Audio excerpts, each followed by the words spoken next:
the Guam Green Growth, Guampedia, the Guam Ecosystems Collaboratorium for Corals and Oceans, EPSCOR, Taiwan Economic Cultural Office in Guam, TECO, and Telecommunication and Distance Education Operation, TADIO.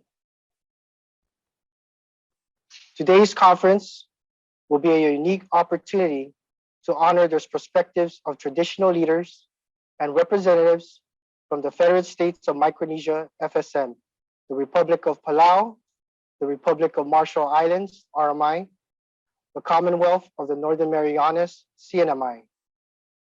We'd like to thank everyone from the different regions of the Micronesia Islands for joining us today. For those joining us on Zoom, thank you for registering and participating. Please use the chat box and let us know who you are and where you're from. Today's conference will be a unique opportunity to honor where you're from. Today's conference will be a unique opportunity to honor. Before we begin, we have a couple of housekeeping notes to pass along to you. Today's conference will be recorded and will be available in the near future on the University of Guam School of Business and Public Administration YouTube channel. Everyone is encouraged to use the Q&A box to submit your questions that are directed to the panelists, but please post only relevant questions on the Q&A box. If you have any other questions or thoughts that you would like to share throughout the conference, we encourage you to share them in the Zoom chat box. Don't hesitate to ask questions and participate actively. Please note that this conference is also streaming live on our Facebook, Discover Traditional Perspectives. Now, this information is also going to be shared in the chat box. We'd like to begin today's conference in honor with respect to Guam's native tradition. With today's opening ceremony, we would like to present a pre-recorded video of the traditional Chamorro chant performed by Leonard Iriarte.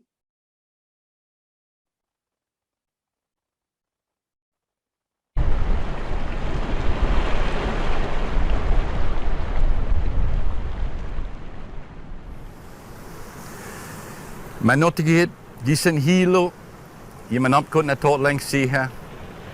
Zaintina iman mataw, iman mofa na natawtaw, niman matug iman finene na nasakman siya.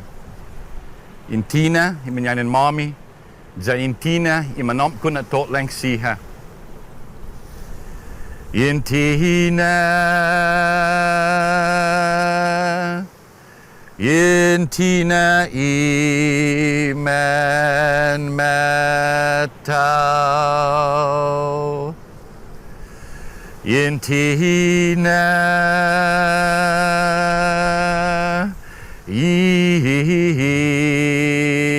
iman mataw,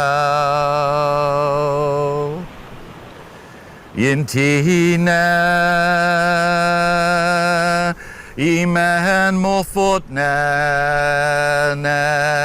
taw. Intina iman mofot na taw.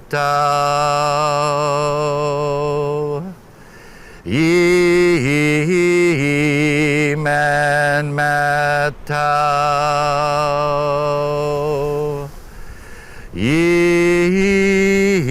Iman mataw, Iman mofot na taw.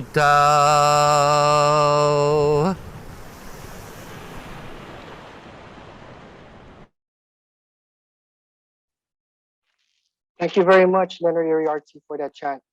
At this time, I'd like to provide a brief overview of today's event. The conference will begin the opening ceremony with welcoming remarks from our distinguished guests. The 4 island regions are divided into 2-part panel presentation in consideration of the time difference between each region. Part 1 of the panel presentations will begin with FSM at 10 o'clock a.m., followed by Palau at 11 o'clock a.m. Our lunch break will be from 11:30 p.m. to 1 o'clock p.m., in which we will be featuring exciting videos that we received from the tourism bureaus and various organizations of our neighboring regions. We will come back from lunch break at 12:55 p.m. and we'll begin part two of the panel presentations with RMI at 1 o'clock p.m. and followed by CNMI at 2 o'clock p.m. The closing remarks will follow part two of the panel presentations, and the conference is expected to conclude around 3:30 p.m. We have also included a link to the conference agenda in the chat box for your reference. As we open this conference, I'd like to spend some time recognizing our distinguished guests. Our distinguished guests have provided their support for the intent of this conference. We are honored for your time and representation. At this time, let us begin with a warm, welcoming message from our first Magahaga, Honorable Governor of Guam, Governor Lourdes Leon Guerrero. Half a day, on behalf of Lieutenant Governor Josh Tenorio and our entire administration, we are very grateful to give our island's warmest greetings to all the innovators, visionaries, and leaders of tomorrow who will use the fruits of this conference to forge a Micronesian future that not only prioritizes indigenous perspectives, but also respects and uplifts the traditions of the people of the Pacific. Becoming the first Magahaga of Guam has been nothing short of a rewarding journey. The Chamorro people for centuries were a matrilineal society, which means that women led the clan, women led the community, and women led the potential of what their children on our island could one day become. With that in mind, I have been so deeply honored to place women in more positions to lead than any administration in our history. We have so many women-led agencies, departments, nonprofits, and businesses.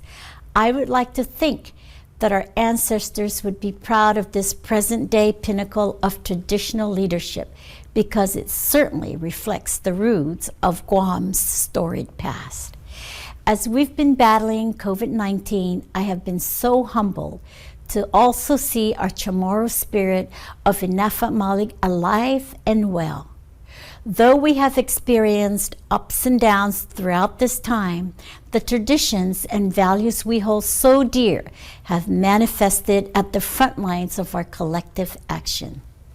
Whether it was staying home, wearing masks, or getting vaccinated, the overwhelming majority of Guam's people have said, Baihu Azudahau, which means I will help.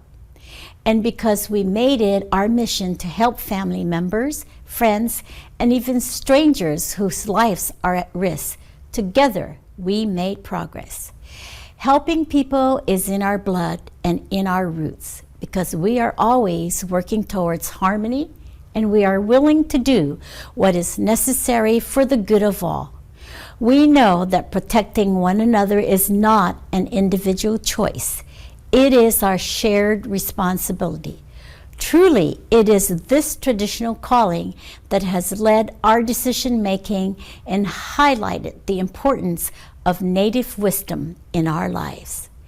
The inclusion of traditional leaders on this platform is a good thing for the people we serve, but having them as the focus and as our teachers is a great thing for the islands we call home.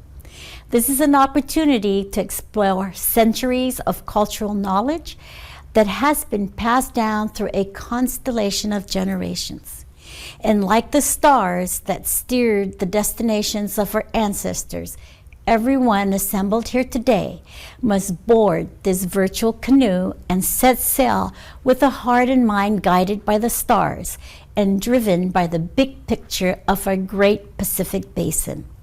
For all we know, the solutions to today's challenges may not be created or discovered.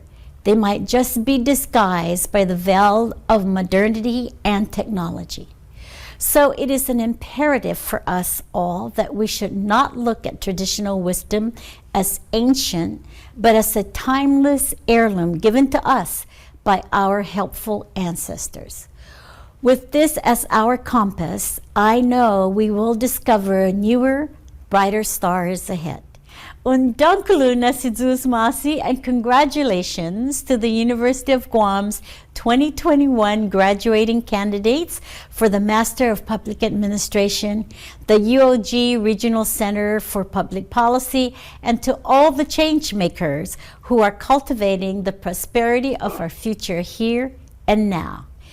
Biba UOG, Biba Guam, then Biba Micronesia.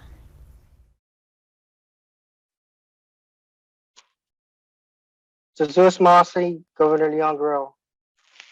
Now let us welcome a message from the 11th President of the University of Guam, Dr. Thomas W. Christ.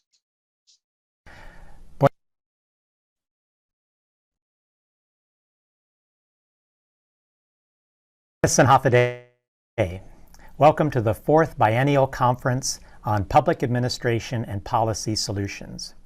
This year's theme is Discover Traditional Perspectives, and it's hosted by the graduating candidates for the Master of Public Administration degree here at the University of Guam and the UOG Regional Center for Public Policy.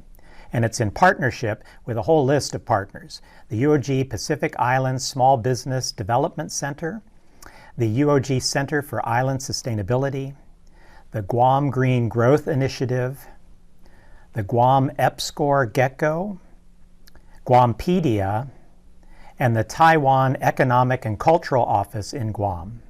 We're looking forward to provide a platform for traditional leaders within our neighboring islands in the freely associated states and territories to speak on the most pressing issues and challenges within each of our respective regions, and how island wisdom can help us and the wider world address our collective problems. Further, we hope to engage in a discussion that will identify more potential collaborations between the University of Guam and our communities in the region.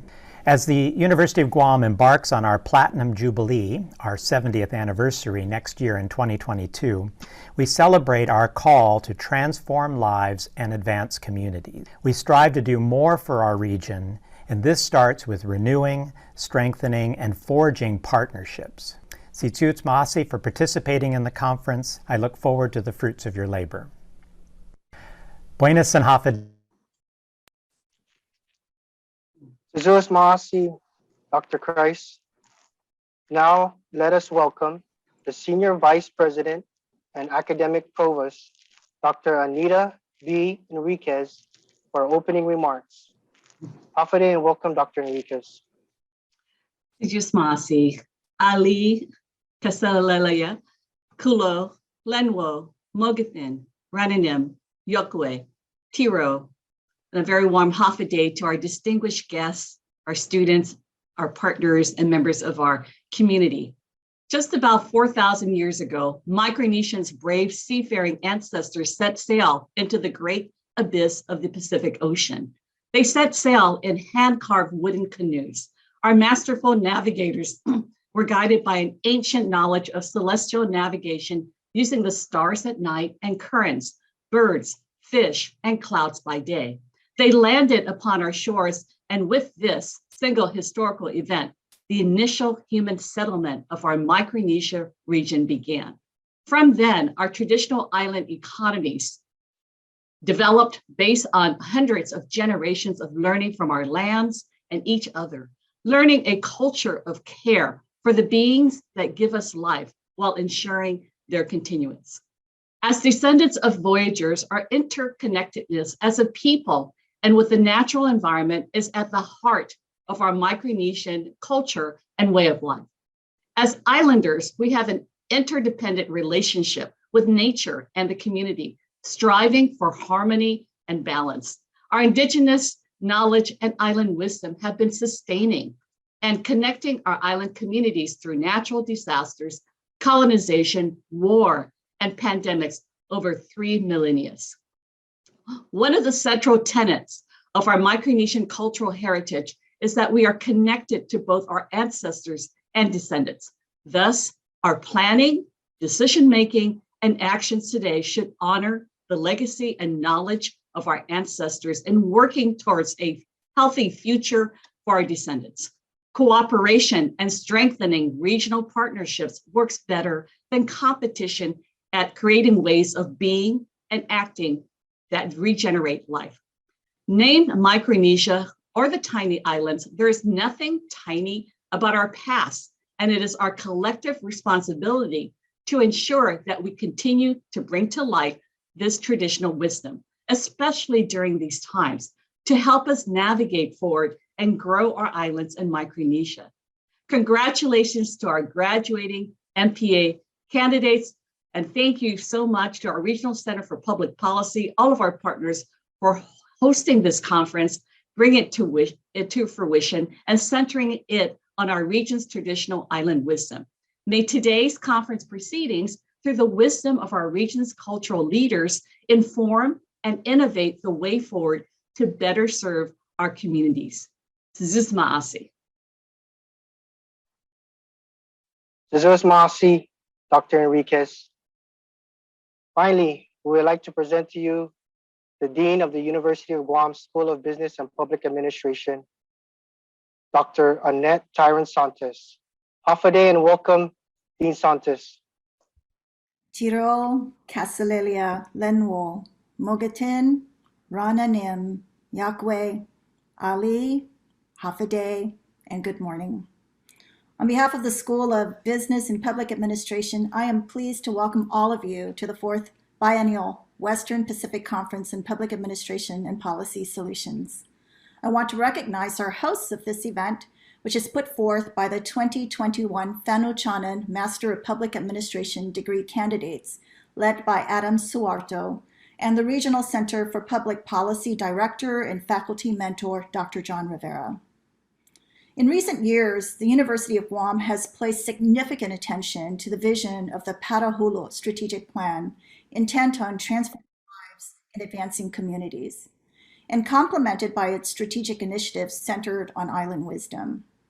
Apropos to this strategic intent, many of our programmatic activities and events have been built around these themes. It has cultivated a renaissance of interests among island people to learn more about their identity, of who they are and where they come from. This search requires information that could very well be found in libraries, but the more important discoveries are those that are found from the stories of our elders, the generations before me, before us, who were immersed in this rituals of storytelling through which traditions and practices were passed on and preserved. Over time, these rituals seemed far in between, but this renewed interest in connecting with who we are and where we come from has brought us back to the path that our ancestors walked and is strengthened with the national agenda around diversity, equity, and inclusion, which our island people is not anything new. It translates to our island values of respect, generosity, good judgment, sincerity, honesty, perseverance, responsibility, and self-control.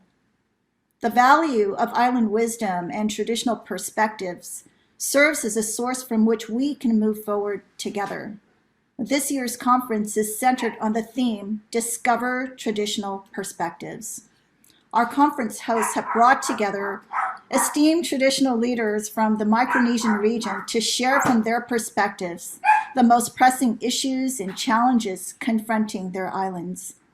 We hope that throughout the conference sessions, we can learn how traditional leaders use island wisdom as a fundamental source from which they lead their communities out of crises. The world we live in is confronted with numerous crises affecting humankind.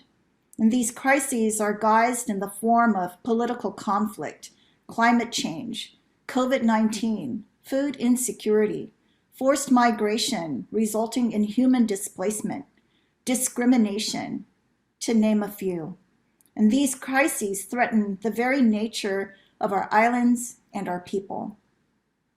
In the midst of these crises, I'd like to think that there is still a chance that we can rekindle a connection to our sources of indigenous knowledge. Perhaps there is a way that we can integrate island wisdom thinking into modern life that would result in sustainable outcomes that protect our environment and our people and perchance build deeper levels of spiritual connectivity with each other. Malpialuk had quoted his grandfather who said, "Knowledge is not to be held to oneself. Rather, one must pass it on." In the past, there were some navigators who never shared knowledge, but him, he shared with everyone because he knew that at some point he may lose it. Today, let us welcome the opportunity to listen to the stories that are told to us, to learn from each other, and to see how both traditional and modern knowledge might coexist as an invaluable source of ingenuity as the conference features traditional leaders from Palau, the Federated States of Micronesia, the Marshall Islands, and the Northern Mariana Islands.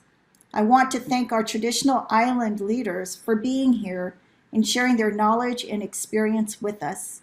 We are deeply humbled by your presence. It is my hope that today's conference will serve as the impetus to strengthen partnerships and cooperation across our islands in the Western Pacific region, so that our children, grandchildren, and the generations to follow will continue to thrive in a world that was saved because we embrace the custodial responsibility bestowed on us by our ancestors of traditional knowledge to care for the land, the water, the air, our language, our culture, our values, our beliefs, and to care for each other. We have an opportunity through this conference to take the knowledge gleaned from the traditional leaders to transform our ways, our thoughts, and our behaviors. These transformations require measured steps, learning from others, being the outcome, and embracing the change. When we gather together like we are doing today, there is so much greatness that we can accomplish together. Let today's conference be the start of what brings our islands and our people together. I wish you all a productive, meaningful, and enjoyable conference. Thank you, and Sizus Maasi. Sizus Maasi, Dean Santos, and Sizus Maasi to all our honorable guests and partners for your support in our conference. Now I'd like to turn it over to Adam Suharto, the conference chairperson, for his opening remarks.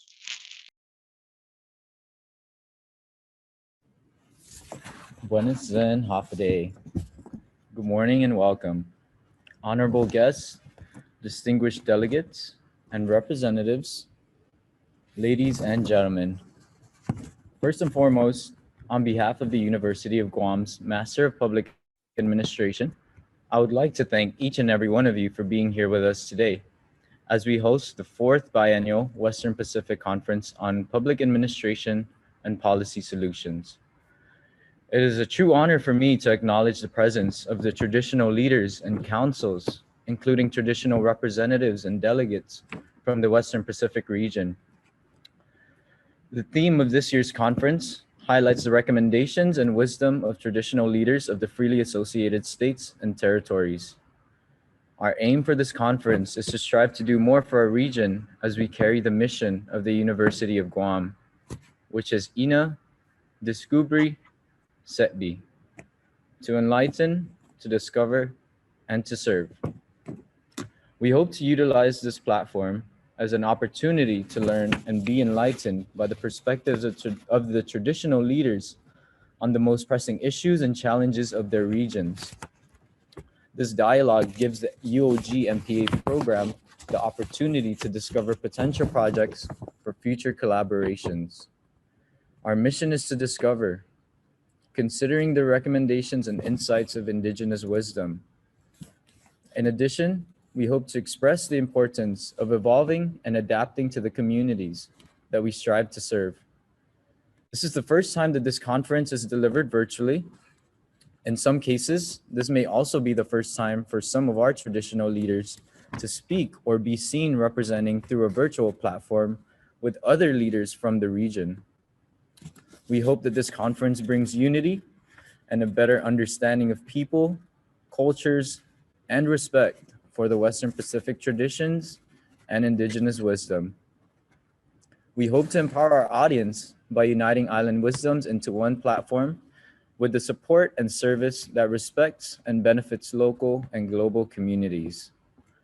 We humbly ask each and every individual that is present with us today to seek enlightenment, to be open-minded, and to take our discussions here as a stepping stone into future partnerships and collaborations with our neighboring island regions. Once again, I'd like to express my sincerest gratitude for everyone's generous contributions to this milestone event. Not just for our class, but for the future of the relationship between the University of Guam and the rest of the Western Pacific region. Thank you and welcome to our conference. Thank you very much, Adam, for your opening remarks. You've been very instrumental in ensuring this conference was going through. We'd like to present to you a pre-recorded videos from the University of Guam.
They say there are two kinds of people in this world.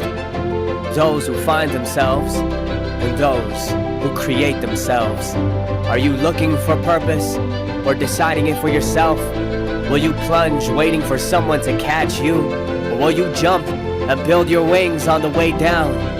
Seek a path or carve a path. Wait for the future or build it. What is a school but a set of walls waiting for greatness? And who are you but someone destined to achieve it? Here, between the street and the jungle, against time and tide, we push and pull just like the currents. Our ocean of dreams will meet the odds ahead and rise above it all.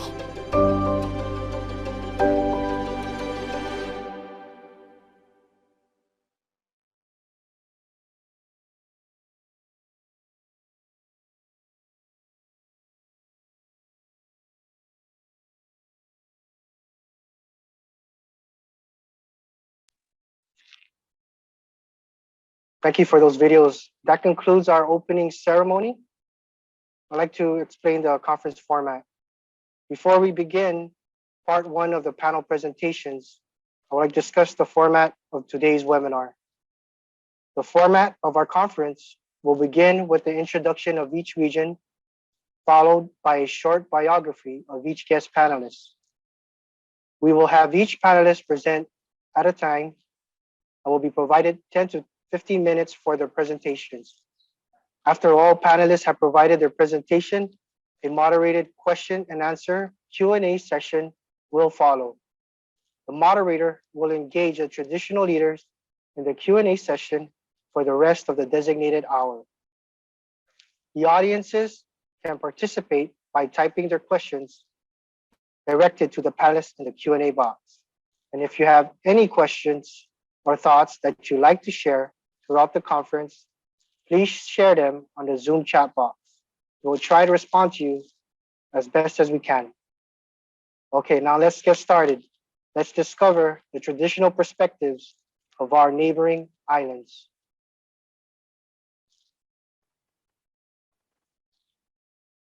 Following our conference format, we will begin part one of the panel presentations with traditional leaders from the Federal States of Micronesia, the FSM. The FSM is one of the 3 freely associated states in the Micronesia region. In today's lineup, we will feature representatives from 2 states of the FSM. We are very honored to have the presence of the members of the Council of Pilong from Yap. We are honored to have the presence of the Royal Highness the Iso Nanech, the longest serving member and founder of the Malawen Ilele and Pohnpei, chairman from the Pohnpei, to have accepted our invitation. However, due to the unforeseen circumstances, Luke Liengiso Madolengem Ricky Carl will speak on his behalf. We will begin this segment with Chief James Limar and the members of the Council of Pilong. For the panelists, if I can ask to remind you all to please turn on your video, and when you're ready to speak, just unmute your button. Thank you. And here's a biography of James Limar, representing the smallest and most vulnerable municipality, Gilman on Yap, to Council of Pilong traditional chiefs. James has been with the COP since 2000 at the municipal level. He is the presiding judge, whereas at the state level, he is currently chosen as one of the temporary judges on the bench. Dealing mostly with civil cases, also he has served on various boards, forums, and conventions in different capacities at the municipal, state, and national levels, including the second Yap State Constitutional Convention in 2004, where he was elected to represent the interests of the COP at the convention. James has also been directing and overseeing operations and programs, as well as advising business clients of the Small Business Development Center, SBDC, since its inception in Yap in 1998. He is also an incorporator and advisor to several not-for-profit and for-profit entities in Yap.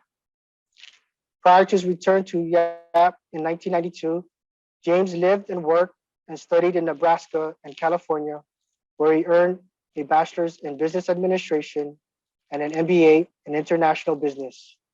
Respectively, James' love and devotion to learning has taken him on numerous study tours to various corners of the world, from Australia to Israel to India to China to Japan to Thailand to Vietnam and to Italy. James likes not only to eat sashimi, but he also gets thrilled at swinging his talada net at the fish for pastime as well. Let's please welcome the honorable traditional leaders from Yap, the members of the Council of Pilong, and the council member, Chief James Limar.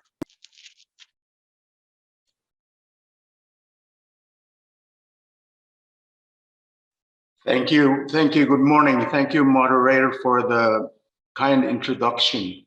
Mogatin from Yap.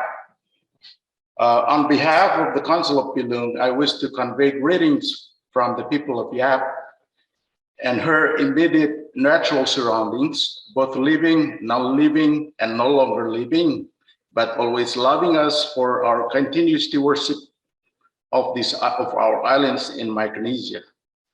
Our acting chairman, Chief Thomas Flingen, is so proud and thankful to the PA 692 graduating class at UOG for organizing this remarkable event and for inviting us to take part in today's discussion.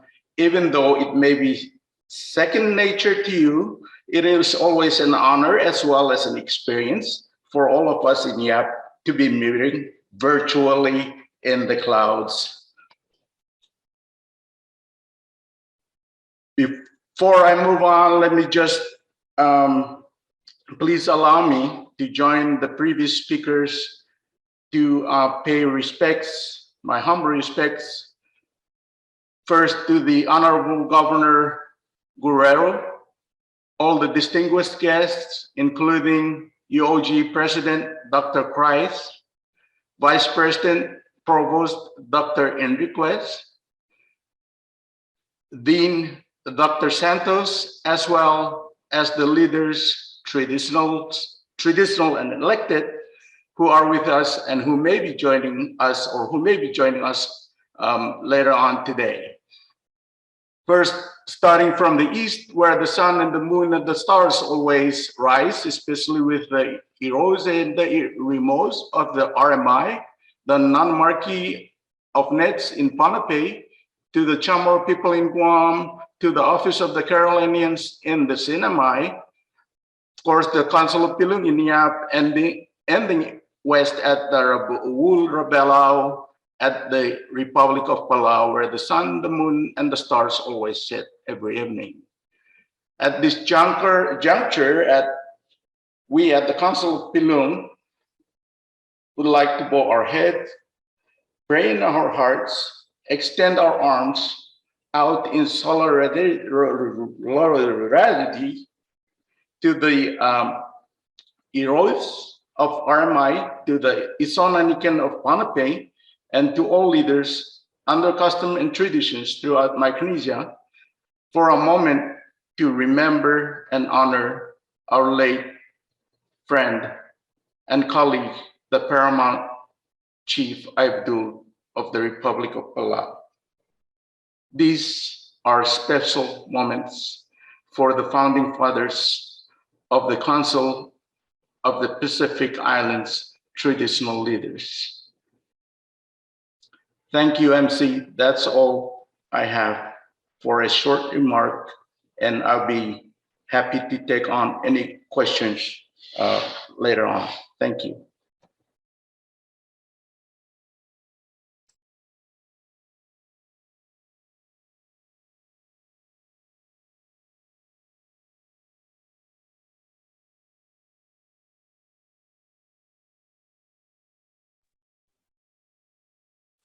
Thank you very much, Chief Limar, and to the members of the Council of Pilong for your presentation. The next guest panelist will be representing Pohnpei from the FSM. Today, we are honored to have Luke to speak on behalf of the ISO Nankinanech. Please welcome Luke.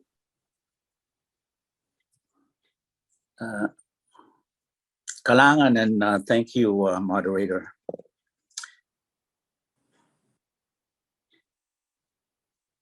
Am I on?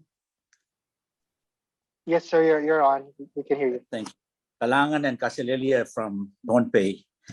First, let me begin by qualifying myself as a representative of the Malinwa, Wilile, and Pohnpei, specifically representing the Isonancan of Nech,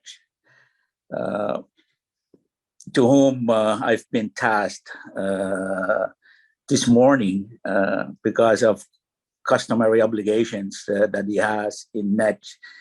He was not able to make time for this historic virtual conference.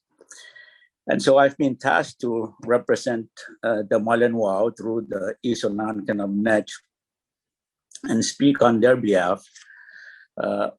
Let me join our fellow traditional leader or traditional chief from YAP, Mr. Limar, Honorable Limar, to pay our tributes and respect to the Governor of Guam, the president of the University of Guam and the distinguished representatives of the university who have so diligently and kindly invited Pohnpei to be part of this unprecedented event.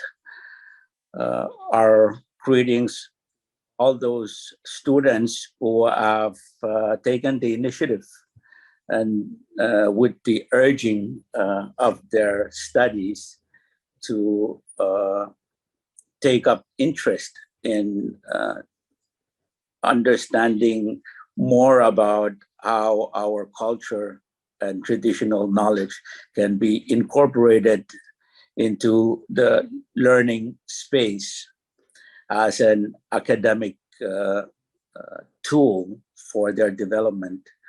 I would also like to pay our respects to the traditional leaders of the Marshall Islands who are part of this event.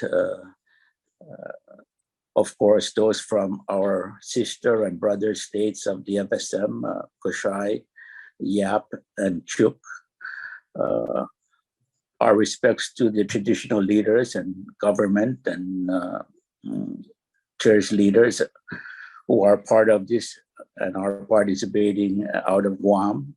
Our respects to those traditional leaders in CNMI and Palau. I also would like to respectfully join Chief Limar in expressing our condolences to the people of Palau for the untimely passing of the good Chief Aibedo. I would like to premise our participation in this conference on Article 5, Section 1 of our Pohnpei Constitution, which declares that the government must respect, uphold, and protect the customs and traditions of Pohnpei. While there has not been legislation enacted to implement this specific provision of our Constitution, it serves as the cornerstone of every government activity and service that it provides to the public. It provides the atmosphere in which all meetings are held, whether in the government offices or in the communities, and creates that space where we feel it's vital for our custom and tradition to guide the manner in which policies and laws are created. And so with that, I would like to get your perspective on this specific provision and your thoughts, and I will endeavor to answer as best I can why such a language is so critical to be part of our government constitutions. Thank you.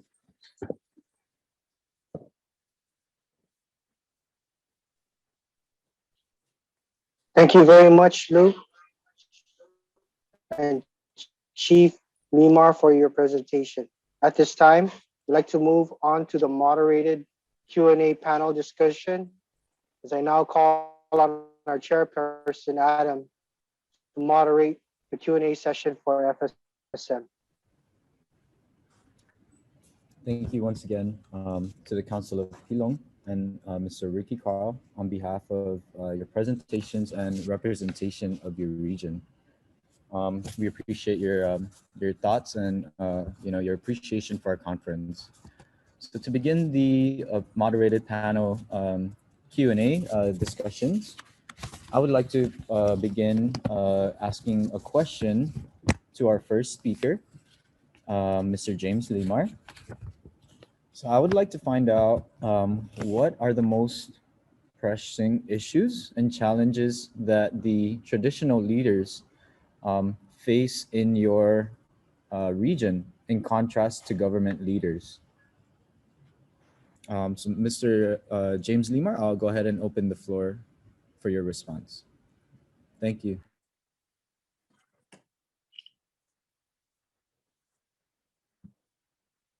I'm sorry to interrupt, Mr. Limar. I believe you're on mute. I'm so sorry.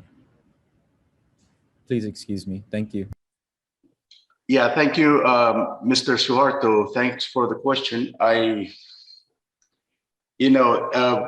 Glad that my colleague from Ponape mentioned that in the Ponape Constitution, there was an article there talking about the role of traditional leaders. We have something similar in the Yap Constitution, where the mandate or the role of the Council of Pilung is really to deal with customs and traditions. I guess the challenge for us is really the question of what are the traditions and customs of Yap, today. So I guess to kind of answer the question, I guess the biggest challenge for us is that we need assistance, actually, at the consul office and also the government of Yap, because also in our constitution, there is also an article for the legislative branch of government to be responsible to codify traditions and customs of Yap. And I can tell you today that as we speak, there's no such code being in place or being created. So every year it's like a challenge. It's like climbing a mountain.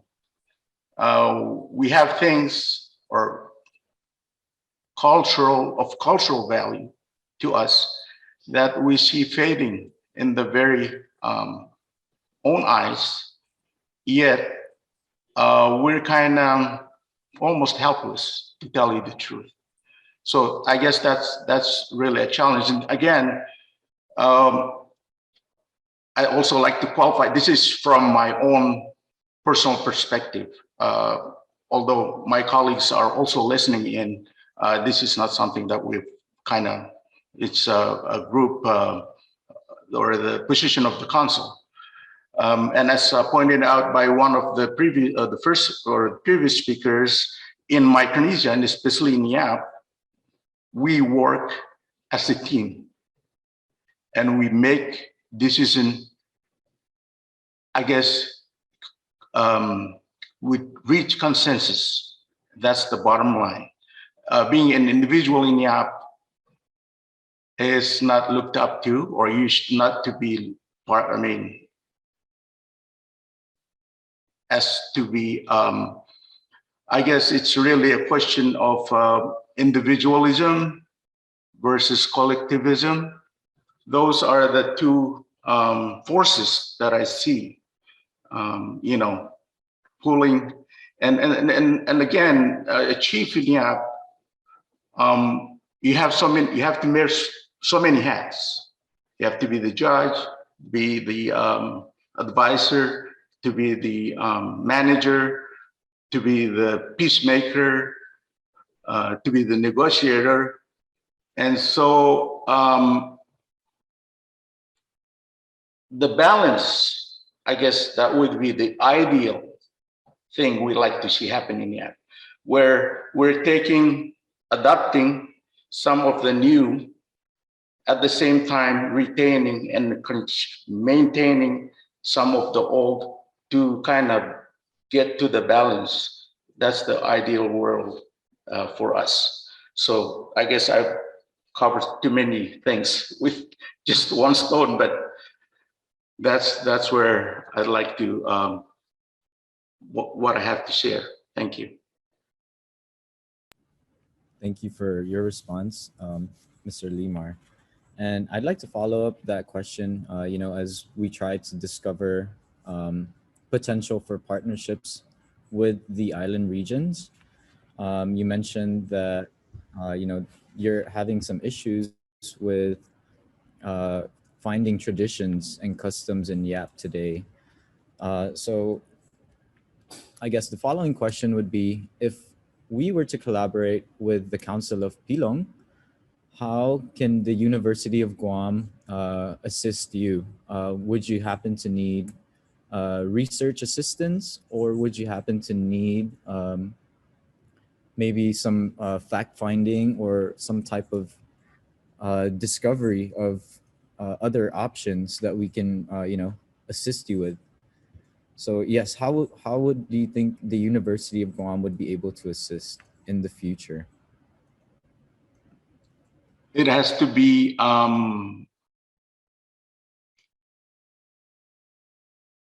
I don't want to scare everyone, but this has to be, I mean, we're just talking about the tip of the iceberg here.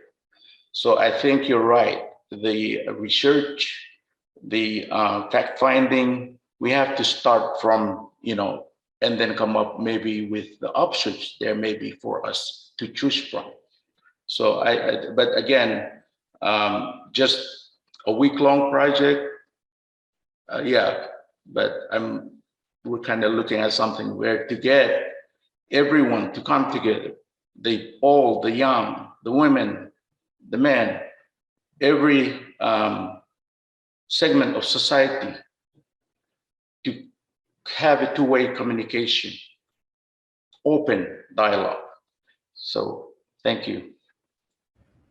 Thank you. And this is really interesting.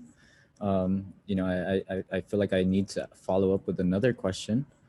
I'm so sorry. So in this case, as we want to provide and serve your community in the future, who do you think would be the right stakeholders that we need to bring to the table, or find research from, and that we're well aware of the entire environment, where it's not just focused on government leaders or maybe just focused on the legislature, where it's in a whole picture. Would you please name some of the organizations that we should consider to research upon?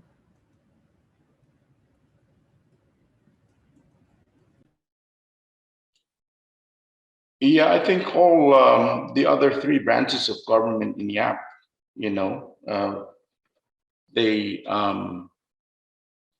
have their own challenges and everything, but we work as a unit, as a team. Again, it's a system. So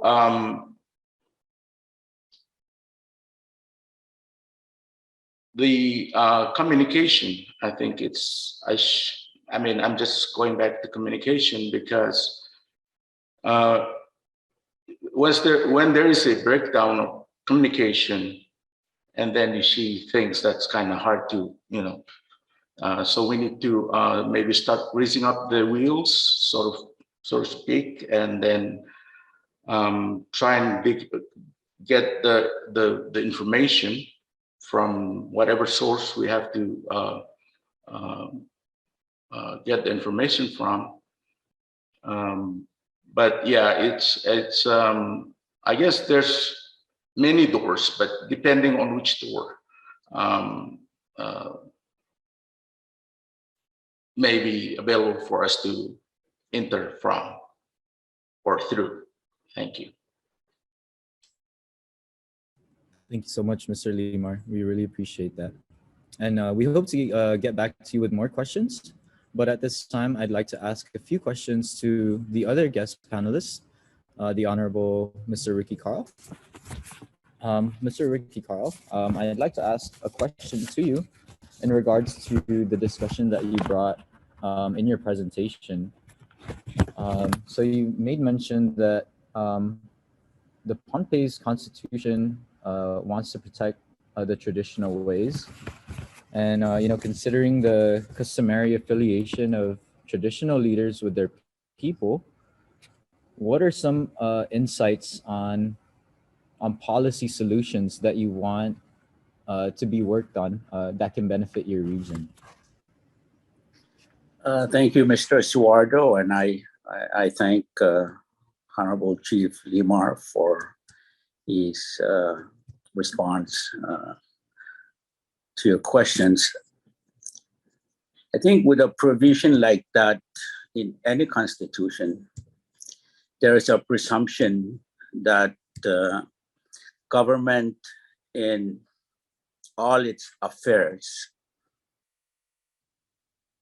must utilize the principles of our custom and tradition as a guide to the decision-making process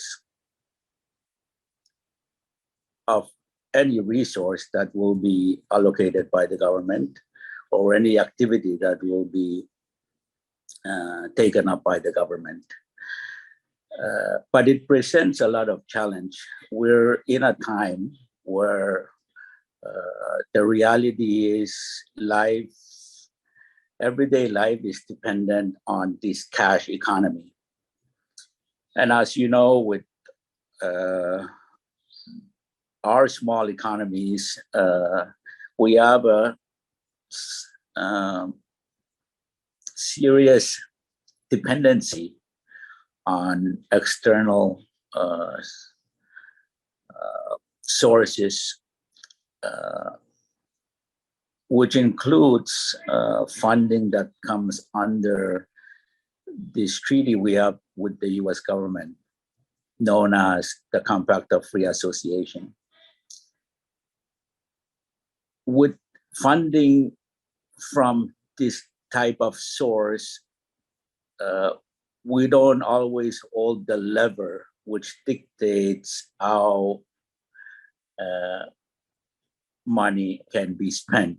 We are subject to rules and requirements of the United States government. And so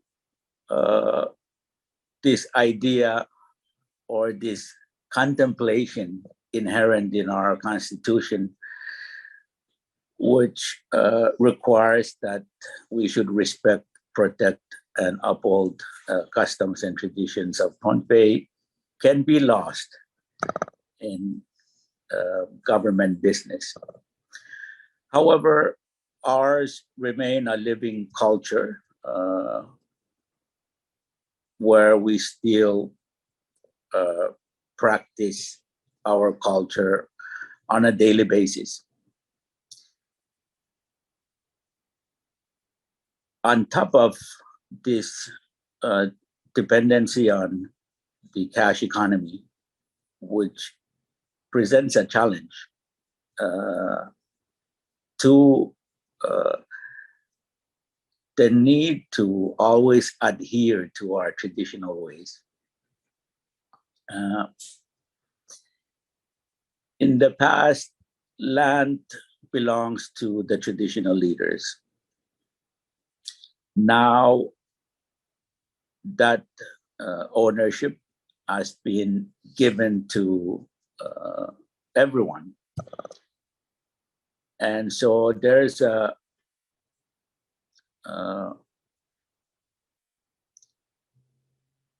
natural decay in their ability to hold people accountable to them because they've lost that hold on the land in which people's lives depend on.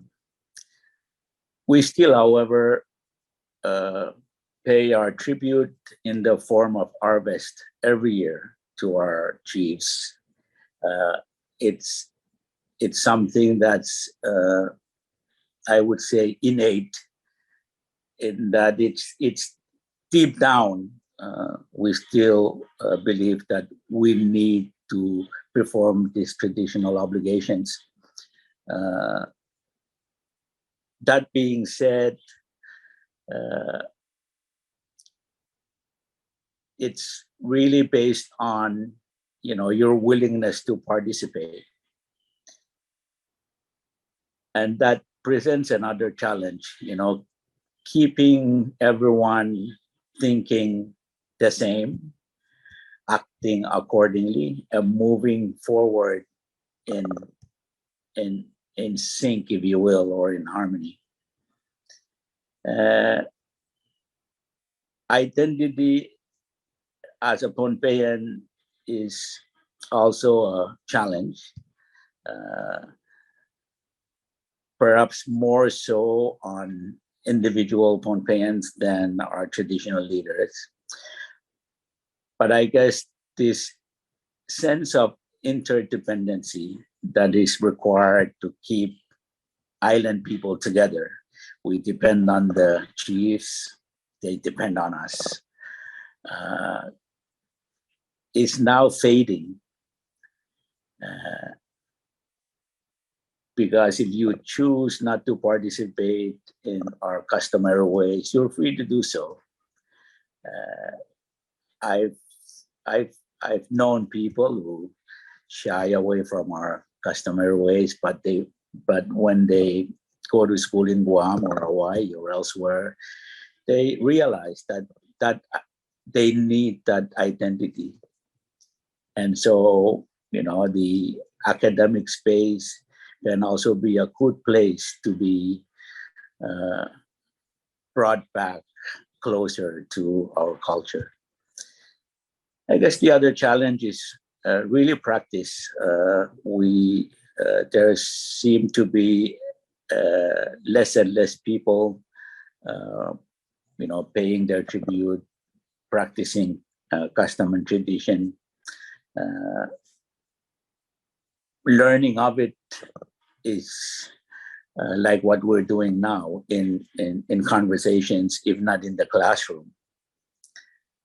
The other challenge is this out-migration that's currently happening. Being from the recent numbers reported to us at the legislature from January to date, there were over 2,000 young Pohnpeians, men and women, who left for jobs in the US. And about 200 that came back to Pohnpei. Some just visited and went back to where they came from. And so human resource, is a big challenge for our traditional leaders, because these are people with titles, and with these titles comes your obligations. And I think that's an area of collaboration that can be had between us and the university. And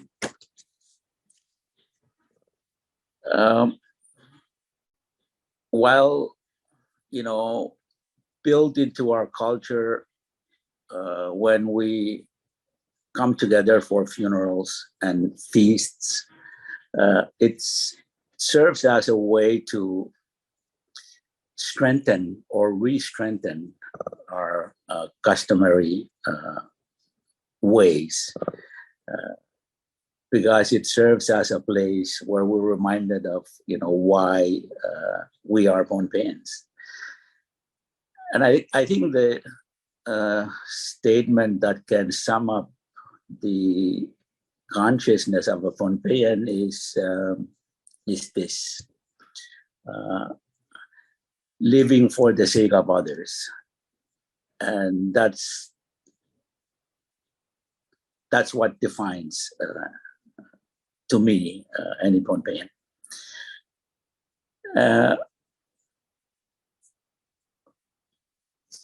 It's difficult to cover, the many challenges that we face, or our custom and tradition face, in light of external forces that can take away our attention to ourselves.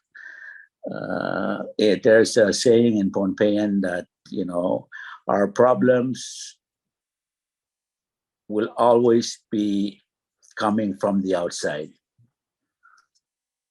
It's the forces that come to us that will divide us. And I think that's sort of what we're seeing today. If we have to really look into the nuances of what divides us. It's really things that come into our island and not internal.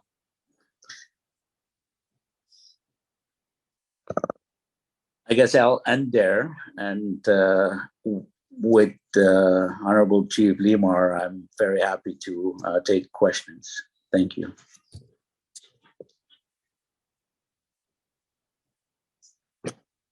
Thank you so much, Honorable Mr. Carl. That was a really great discussion that you offered for us, and I'm sure that we can find some ways to incorporate that into our note taking. And now at this time, I'd like to go back and ask a question to the Honorable Chief Limar from the Council of Pilong. As the previous speaker, Mr. Ricky Carl, mentioned that the outside forces really kind of have a big impact on the communities that we live in today. So, Mr. Limar, I was wondering if this happens, if the same impact is also happening in Yap, and what types of what types of potential do you think we need to discover in order for the outside forces to be kind of controlled? And how do you want us to move as a university student to assist you in in the globalization? Thank you, Suharto. Yeah, that's kind of like when I was looking at trying to come up with something to share with as part of the presentation this morning. I came across this cartoon picture of a school bus with a driver and a bunch of kids in the back. And that kind of, that's really the challenge I think we're struggling with, or one of the challenges we're struggling with here in Yap, where we feel we're at the driver's seat, and yet we know that all these people are riding with us, especially the young ones. They're probably not so very interested to or because again the value system, I think that's what's really, we need to get back to the core of all these changes if we have to have some kind of control over it, whether they're internal or external.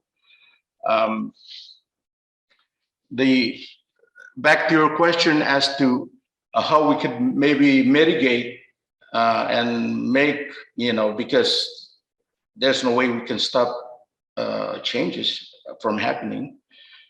I guess my view on that is that we as leaders, we have to be proactive, to be, have some kind of foresight as to what's going to happen, and then come up with a strategy to make sure that it's not that we have to be in control all the time. It's not the control thing. It's not about that. It's how we go about, because there's so many good things. Let's take broadband access, for example. Everyone in Yap, every kid now, they walk around with, they chat, they do this and that, play games on the, what do you call these devices? The iPads or iPhones or cell phones, whatever they're called. And so, again, as a parent, I have a responsibility to make sure that, my kid is, gaining something good from that, whatever they're using, because it's part of the change, it's part of everyday life in Yap today. As a village chief, I also have a responsibility to making sure that whatever technology is being brought in my village, it's something that's also going to help the village, not only to make it worse than before the technology was first introduced. Same at the island level. So everyone at the different levels, I think, has a role to play in order to make some control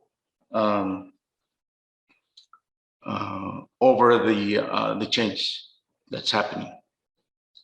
How to go about, how could the university help with this? Again, I want to take this opportunity to congratulate all the candidates and the graduating class who's organized this wonderful event. You are the future for the islands. And so with your skills, knowledge, and access network, you have a role also to play. Again, I'm not going to pretend that I'm an expert in anything, because I am not. I'm just I can only point to the direction. But again, it has to come from within the person, the village, the municipality, the island, for that to have some kind of meaningful impact, or to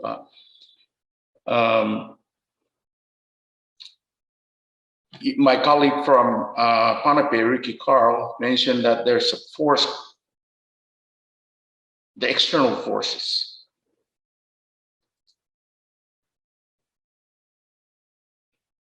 I think it's safe to say that that's kind of universal, since the Spaniards, the Germans, the Japanese, and now the U.S.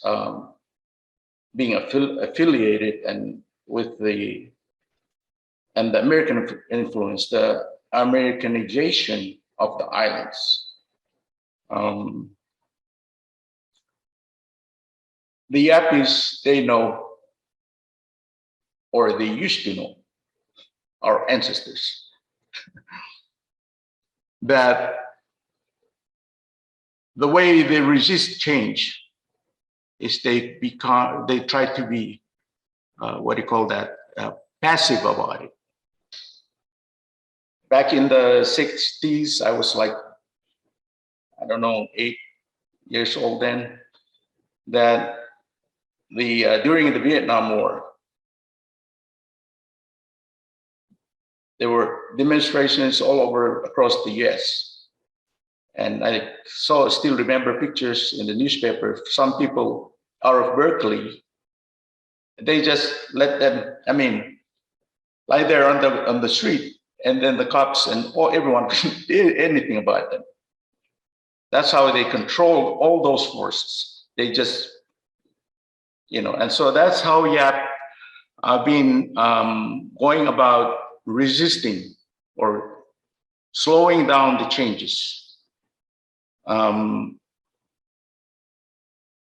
We, as a people, we say yes, and then, but as the leaders then, they used, because it's I'm sorry, I'm just jumping all over the place, but the Yap trigger canoe, it's kind of unique among the islands in the Pacific. I read this somewhere, where that boat, there's no front and there's no rear. It can go either direction at the moment's notice, because you just sift the shale from one end to the other end, instead of making a U-turn. So in Yapi's culture, when we say we move, no matter how fast you are, you're not going to get anywhere because everyone will wait for the last person to come on board before the train takes off. So see what I'm trying to point out? It's either the fastest or the slowest that makes the final decision in YAP. So again, back to your question, I don't pretend to know the answer to everything, how the university could help. I know maybe there are ways, but again, I'm not an expert in anything. I just try to be a jack of all trade and master of none. Thank you. Thank you so much, Mr. Limar. We really appreciate your discussion. And now, at this time, I'd like to pose a question back to Mr. Ricky Carl. And Mr. Limar, I will be asking you the same question in a few minutes. But Mr. Carl, as we hold this conference and we have an opportunity to focus on traditional leaders, we're very curious to know, as we try to partner with the Western Pacific region, we'd like to know from the traditional leaders' perspectives on what does island wisdom mean to you. And, you can also speak on behalf of the rest of the council members. Again, as I try to sort of encapsulate the sense of Pohnpeian earlier, I think what needs to be preserved or upheld or protected at all times in our custom and tradition is our system of principles and values. And we must be guided by those principles and values. And this idea of living for the sake of others, to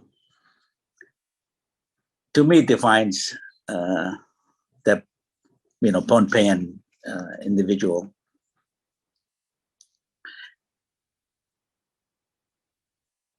It's not about pointing, fingers at what force is to blame. But the reality is, we live in a world now where we're no longer by ourselves. You turn on your phone and you're amongst peers from other places, wherever in the world.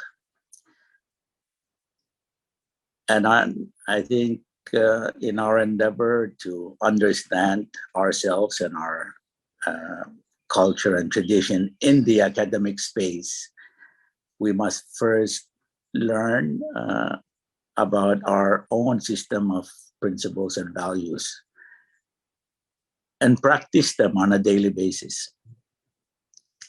For example, every time a senator would say something in our chamber,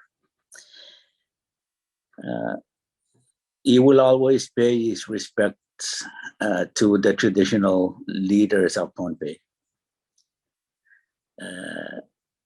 If that's not done, he or she will not be taken seriously. The idea that, you're, despite being in leadership position, that you're there to serve, whether you're the non-marquee, the paramount chief, or you're the youngest member of a family. This idea that, it's about your service to your family, your community, and to your state or nation, and your love of it. I think that's what needs to be preserved, upheld, and protected in how we try to understand our culture. Then I think we can live anywhere in the world, with those principles and values, and we'll be okay. Thank you. I completely agree. And coming from a very diverse background here on Guam, um, it's almost impossible for us to relearn, right? All the traditional values, and we're really lucky to have this platform to learn from all of our leaders about these values that we need to reconsider. So thank you, Mr. Carl. And at this time, I'd like to pose the same question for Mr. Mr. Chupardo, I apologize. Uh, from my from my personal experience in policymaking and using our custom and tradition,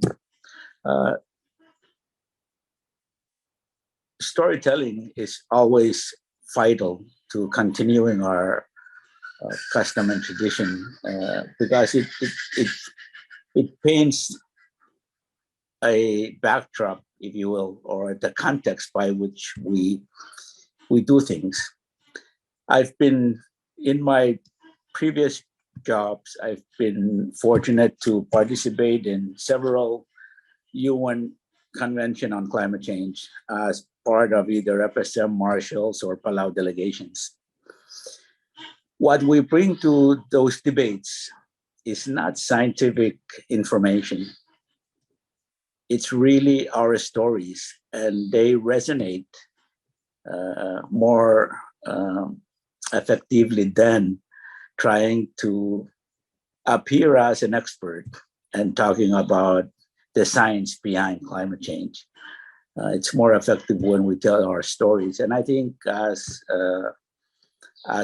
students in your program who are trying to expand their horizon, if you will, knowledge and skill to include the custom and tradition, I think learning about our stories will be very vital to their development. And thank you, and I apologize for cutting you off. No problem at all. And thank you for speaking. Yes, so yes, at this time, thank you again, Mr. Honorable Carl, Mr. Ricky Carl. At this time, I'd like to pose the same question for the Council of Pilong, Chief Limar. So the question that was directed to Mr. Carl was, we are holding this conference, and we are honored to focus on the perspectives of traditional leaders. And with that said, we want to learn from traditional perspectives on what island wisdom means in your position. So I'd like to hear from you, Mr. James Lima, on what island wisdom means to you or the Council of Pilong. Thank you, Mr. Suharto. I think we say it in the app, it's a wisdom from the basket, because we chew a lot of bill nuts. So every time you're faced with a something hard, a decision to make, hard decision to make, and then you kind of take a pause, relax, analyze, assess, and try to put yourself through a process. And then if you have to delay the decision making, then so be it. The point I'm trying to make here is just last month, I was fortunate to attend one of Dr. Riviera's emotional intelligence training. And the first thing that came to mind was the wisdom from the basket. It's really what jumped out at me having after I, and then I had a session with Dr. Riviera after that. But you have to be aware, they have to be self-perception, stress management, self-expression, a lot of times as leaders, we try to be like a machine. Like if you really try not to be emotional about anything, you just try to look at it from a very try to be objective in coming up with a decision. But a lot of times you're influenced by your emotion. And it's something this is science. The workshop I went through, this is something that's new product that's becoming popular in the US. So that's, to me, that's the wisdom from the basket. It's really the equivalent of emotional intelligence. But you, as a leader, in making important decisions, you have to take yourself out and just, it's kind of like the Zumba or the yoga of the dancing, So that's what I'm trying to, the point I'm trying to get across. Thank you. Thank you, Mr. Carl. I'm sorry, Mr. Limar. Thank you for your response. And at this time, we have at least 30 minutes to take some questions from the audience. And I'd like to start with Mr. Carl, if I can pose this question from the audience to you first. So this is a question by Melissa Taitano. Her question is, given the daunting challenges facing our respective islands within the context of dependence on a cash economy and relationships with the US, should we, as Micronations, reconsider our existing relationships with the US and begin to imagine Micronesian regional identity and Micronesian nation building? So I'd like to ask that question to Mr. Carl, and I'll open the floor for you. Thank you. Thank you for the question. And I think it's a very timely question for us as we reflect on the continuation of our compact relationship with the US. I think there's no danger in having our dependency on a cash economy or our continuation of the compact, while at the same time keeping our identity as island people. I think the qualities of our culture are not defined by those tangible things. It's really in us, and we can equip with those principles and values.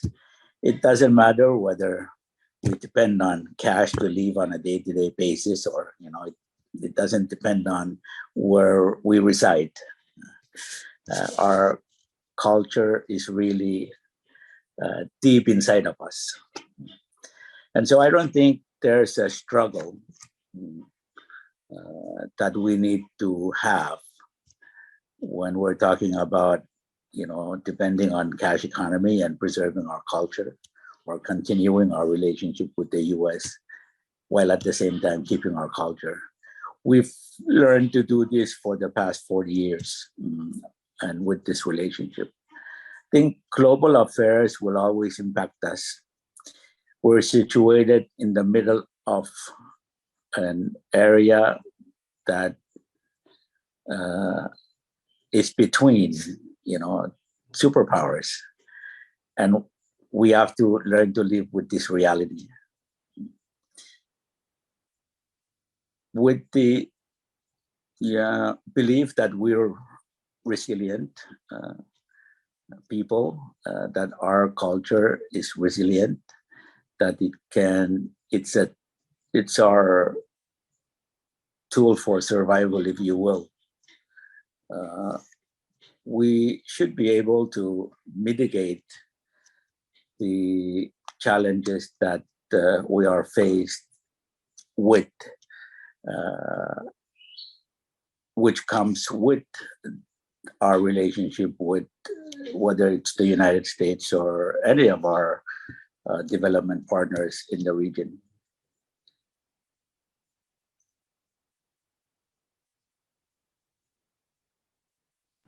Thank you, Mr. Carl. All right, thank you for your answer. I appreciate that. Now I'd like to take another question from the audience that is directed to Chief Limar. And this question is coming from Mr. H. Larry Regatal. In the chat box, he mentioned Siro and Mogitin, Chief Limar. Our state of Yap is perhaps the only state in the FSM and maybe the region that has the fourth branch, the Council of Pilong and Council of Tamol. Could you elaborate more on the state laws that pertains to the roles of the chiefs in government affairs, including approval of laws, and do you feel there are possible areas of improvement to ensure the role of traditional leaders remain intact in light of modern influences? And this is from the chat box. Mr. Limar, if I can pose this question for you. Thank you. Thank you, Mr. Larry Raitao, Yapis in Guam. Thank you for the question. Well, you know, there's our Constitution again, and there was an attempt back in 2004 during the Constitutional Convention to, because kind of see if they could amend something in the Constitution to kind of a lot of people, and I'm not a constitutional scholar here or someone of knowledge to talk about the details or the laws here, especially the details of our Constitution. But I think the role of the Council of Pilum or the traditional chiefs is really an advisory one, advising the other three branches, especially the executive and the legislative branch, how to, whenever they come up with new or proposed law, so for the council's role is really to ensure that whatever is introduced or proposed does not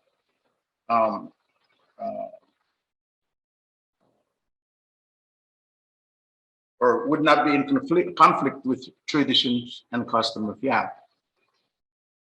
Again, that's why I want the first part of my statement at the beginning. I said we need help.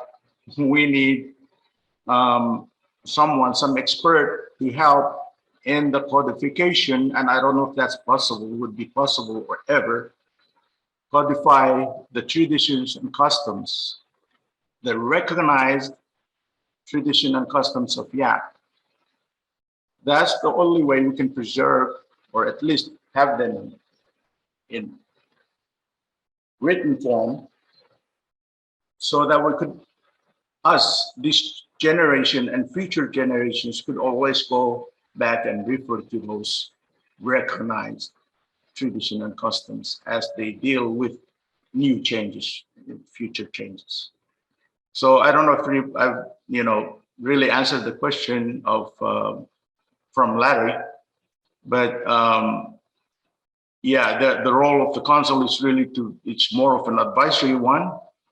They didn't intend, or at least at the regional, at the beginning, the intention was not for the council to be like the implementer or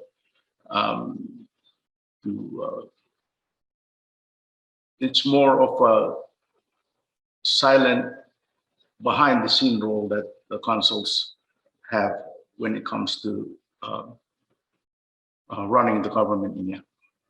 Thank you. Thank you so much for that response, Mr. Limar. We really appreciate that. And Mr. Larry Regatal, I hope that answered your question. And I'd like to ask another question from the guest attendees. And this is coming from an anonymous attendee. And I understand that we did cover a little bit about outside forces. But on the second part of the question, it's asking, are there resources, reports, profiles available for us to learn more about this topic from historical to contemporary perspectives? This question can be found on the Q&A box, and I'd like to ask this for Mr. Ricky Carl. First, so what is the current mental health status within your respective islands, and how are your customs and traditions tied to it? I understand you already answered a little bit about globalization. And yes, where could we be able to find some of these reports?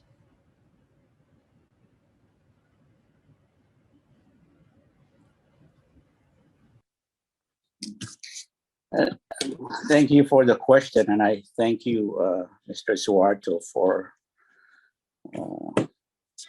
trying to give an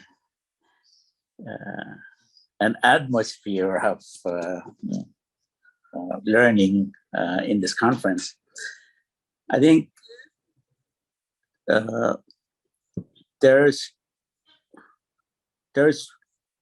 literature, well, research and studies about the impact of foreign goods on the health of island people, which results in higher diabetes and these non-communicable diseases, which have affected not only Pohnpeians, but a lot of island people. These outside forces that change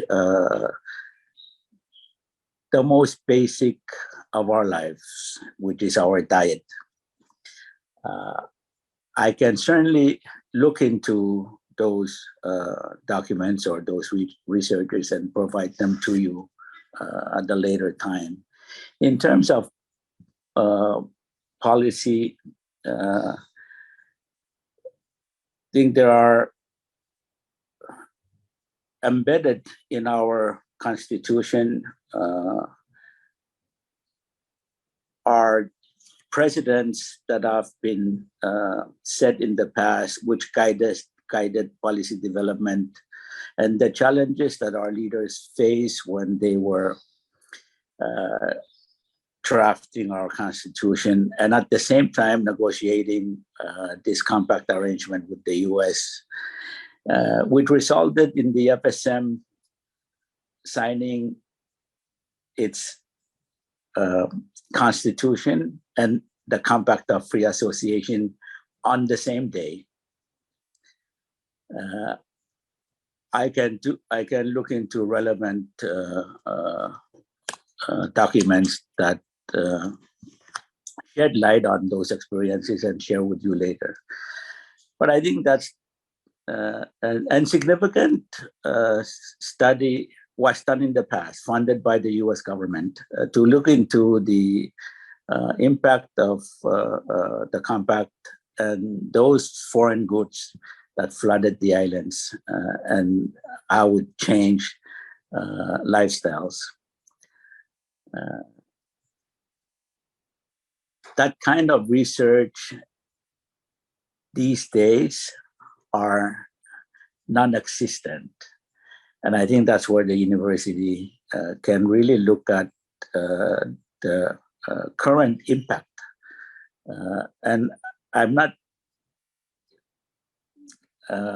implying that there are no positive impacts of our compact relationship. There are significant positive impacts. And you can see those positive impacts the minute you land on Pohnpei. I will certainly find those work and share it with you, so you can share it with the person who's interested.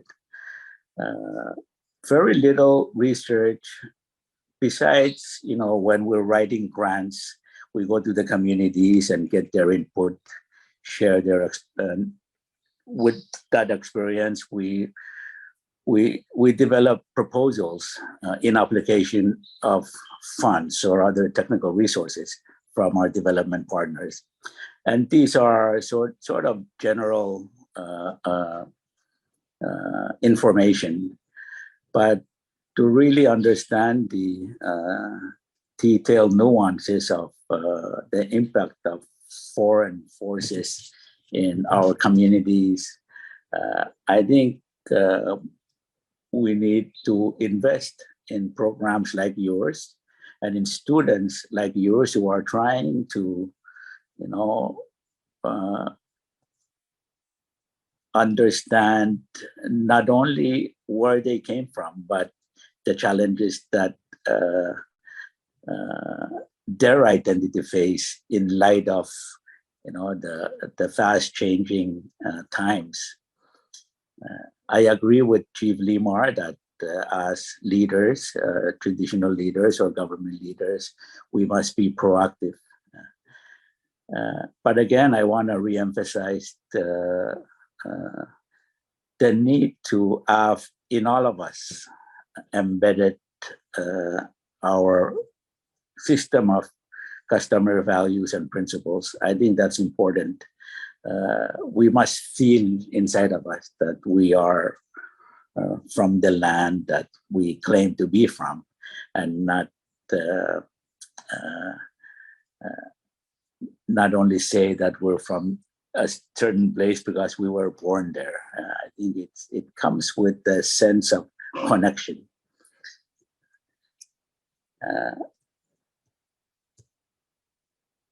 I have some books in my office that I can share if that will help.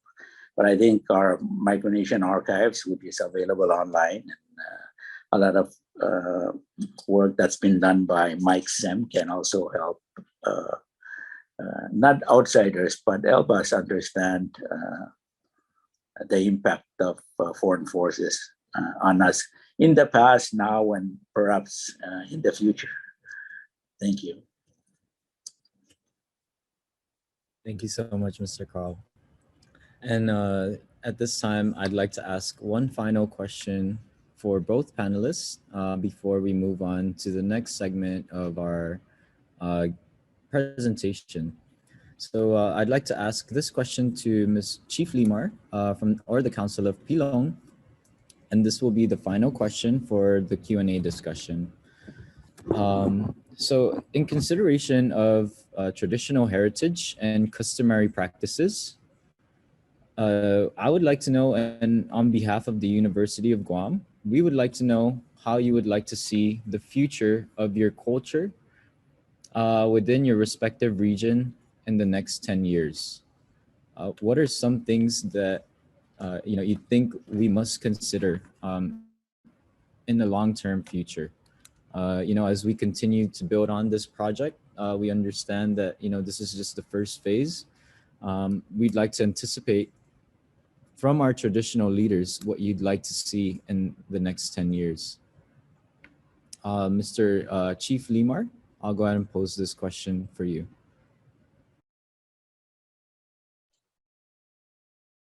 Again, I'm saying this from my own personal perspective. So yes, the one that I think it's really alarming to me to learn that because Yap, there is what we call the Yap proper, the main island, and we have the outer islands. And there are 3 or 4 dialects, 3 actually, spoken in the state of Yap. So the language, it was really alarming to me to learn that only less than 1% of the people from the main island in Yap, who live on the main island in Yap state can speak either Ulithian, Satwalis, or Woolaian dialects. And also less than 5%, I think, if I remember it right, that from the other island people who can speak the Yapese vernacular. At the same time, 70-some% of the total population out of the 12,000, I believe, the last census for Yap, can speak English. So this is not a real melting pot. To me, it's a stew, and it's really becoming the point I'm trying to make is if there's a way that the university could help in making sure that all the languages spoken throughout Micronesia region, other than English, or one of the bigger most used languages in the world, if there's a way that it could help in making sure that these are for Yap, there's Yapish, there's only one dictionary was published back in the 70s. And again, for us to preserve and continue to some of these things of cultural value to us, including language,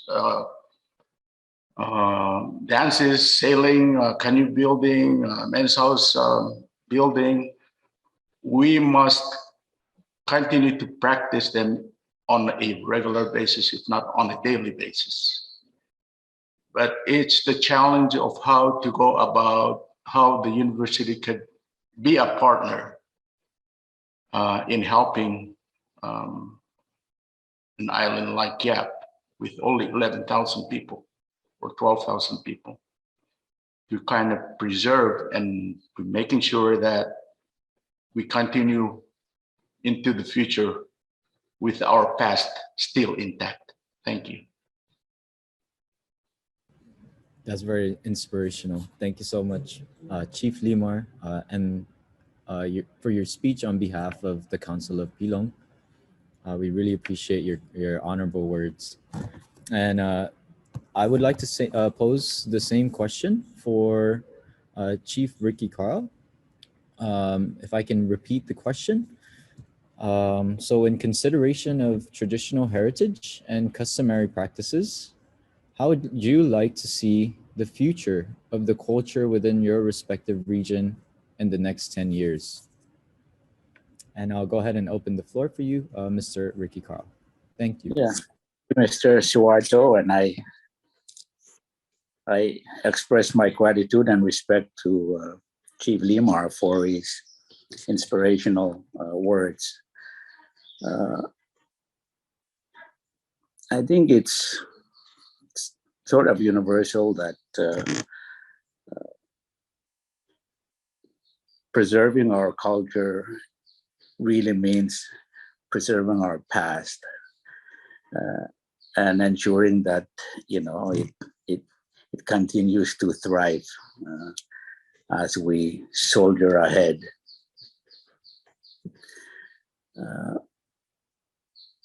There's been a resurgence, if you will, of our custom and tradition in policy making or lawmaking in Pohnpei State. And I think that's an area that I would like to see in 10 years develop and improve. That as we adjust, amend, or develop new laws that govern how we live together on Pohnpei, that those laws are founded on the, our principles and values derived from our custom and tradition. if we do that, then I think it will take care of a lot of the challenges that we face in our in the practice of our custom and tradition.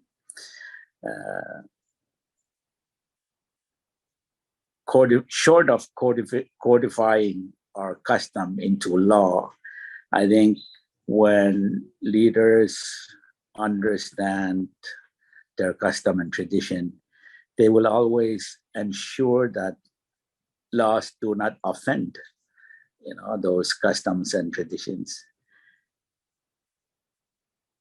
That has been a challenge in Pohnpei.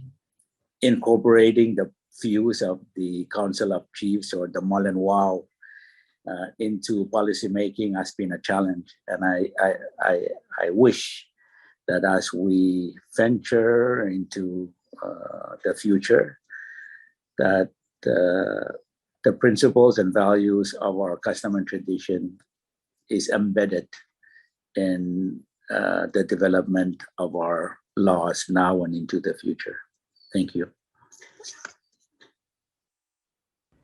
Thank you so much, Mr. Ricky Carl. And thank you to both speakers from the FSM. I'd really like to appreciate and share my sincerest gratitude for your presence in our panel discussions and for sharing your input and insights with the University of Guam, as well as the rest of the Western Pacific region. At this time, I'd like to go ahead and turn it back to Joel, our host for today's conference, and he will conclude this segment of our presentation. I'll turn it back to you, Joel. Thank you. Thank you very much, Adam, for that moderation, and to the Chief Limar and Mr. Carl for that fruitful discussion. Unfortunately, we're out of time. The Q&A segment, the remaining questions will be recorded and answered at a later time and date. Again, thank you all to the honorable traditional leaders from YAP, from Pohnpei, for your contributions and participation and traditional perspectives in this year's conference. We hope to find potential future partnerships and collaborations with your region, considering the insights that you have shared with us today. And please feel free to stick around to hear from all the other traditional guest speakers.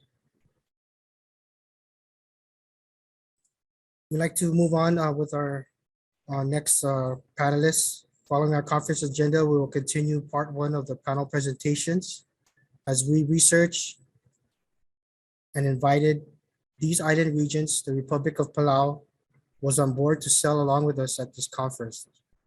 The Honorable Bilong Gloria Sali was one of our key traditional leaders, but unfortunately, due to the passing of her brother, the Paramount High Chief Ebedul Utaka Gibbons, we like to cherish this very moment to honor the recent passing of the late Ibedul and express our utmost gratitude and deep sadness on his passing. For now, we shall have a 1-minute moment of silence and remember his significant contributions to the people of the Republic of Palau.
Thank you, everyone, for this moment of honor.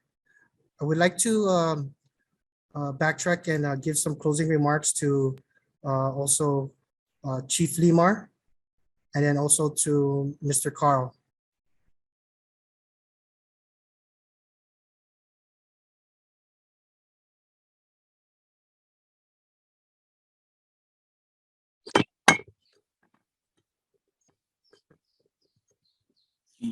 Ta- Thank you, Mr. Moderator. I'll go first. Go ahead. Thank you.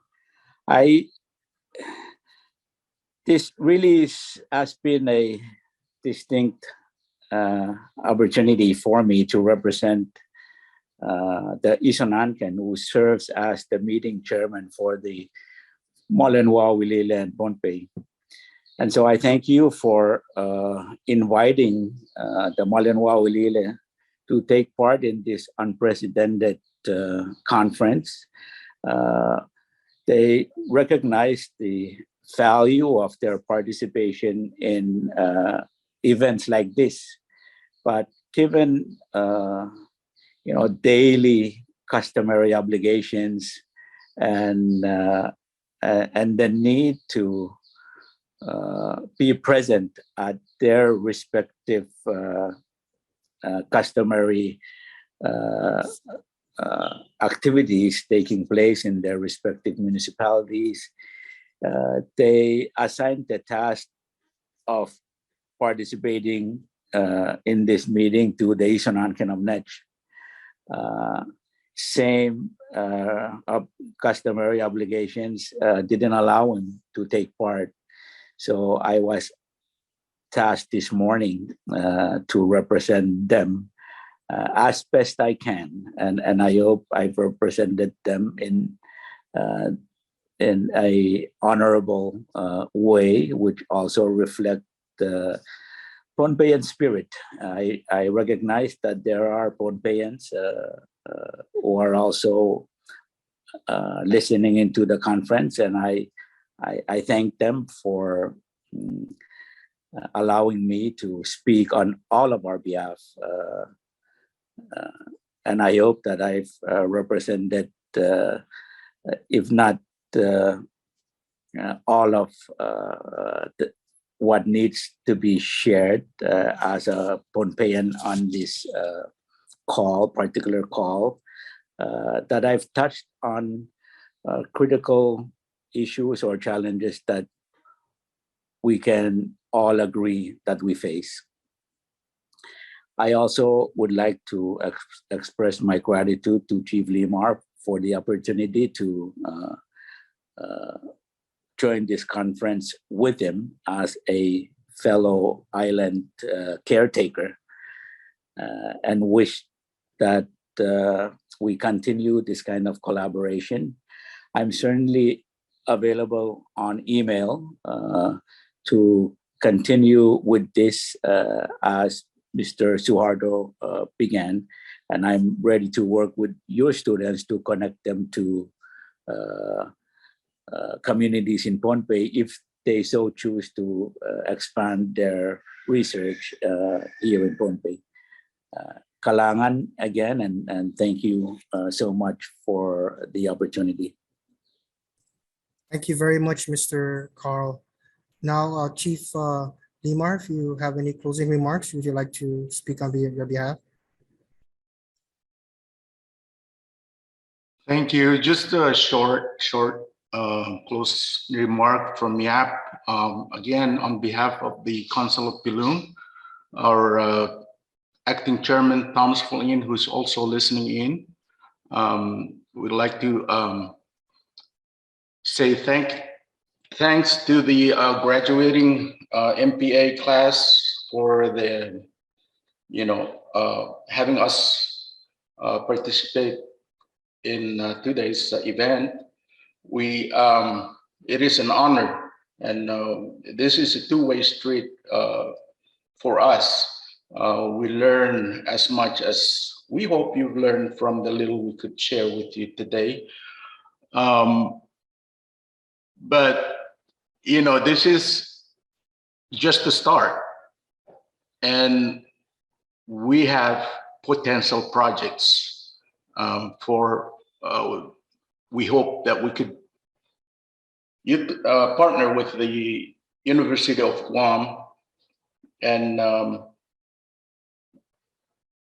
with Dr. Enriquez and Dr. Santos. I know them from my other I mean, actually from working with the SPDC, I hope to, after I further discussion with my colleagues, that I could maybe share something with this class also, and their mentors or professors, and also the University of Guam. The UOG is the the premier institution of higher learning in Micronesia, and we have products in YAP. Almost all of our leaders, past and current, been part of the experience at the University of Guam, and so we're very thankful to the services and the assistance from the University of Guam, the people of Guam, people of Palau, the rest of FSM, the Marshall Islands. We're all one in a big ocean, and this is our challenge. Thank you again, and congratulations to the graduating class. Thank you very much, Chief Limar and Mr. Carl. Thank you very much again. Would any of the UOG staff would like to say any words to the panelists?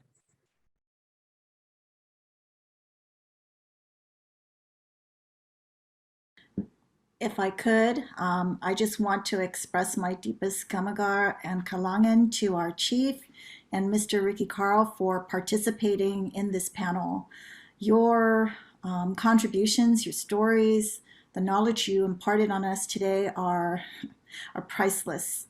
And we look forward to taking the suggestions and the ideas that you presented as a way forward so that we can work together to ensure that we create and sustain the oneness of our island people that is brought together by the waters that surround us. So thank you for joining us today, and we look forward to working with you very soon. Thank you. Thank you, Dr. Santos. Dr. Enriquez, would you like to share some words?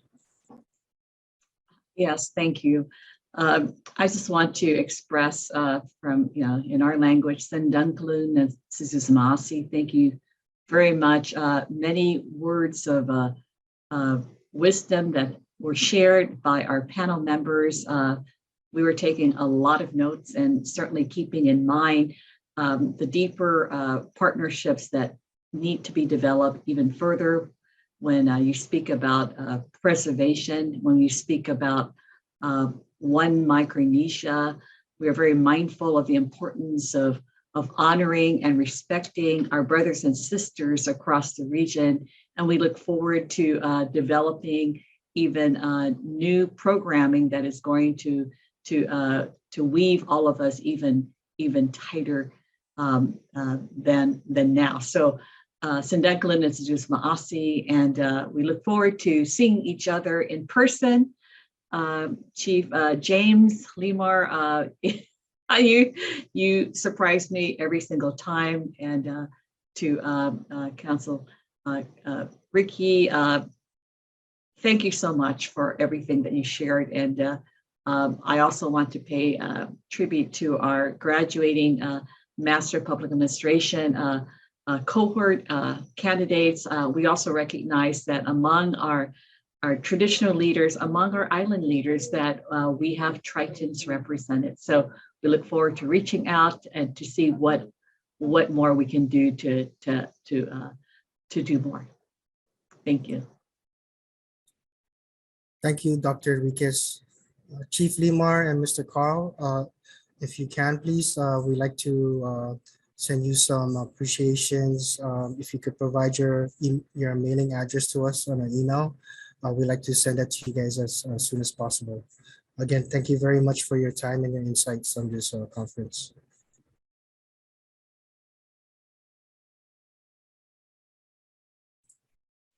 I'd like to give a round of applause to the panelists. Thank you.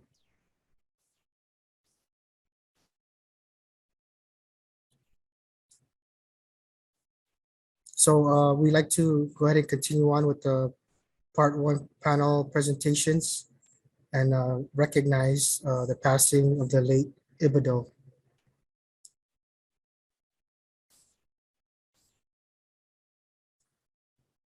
Here is a biography of the late Ibido.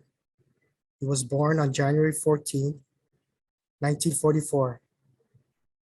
Ibido began his educational pursuit at the Seventh-day Adventist Elementary School, followed by MS High School before graduating from SDA Mission Academy in 1965.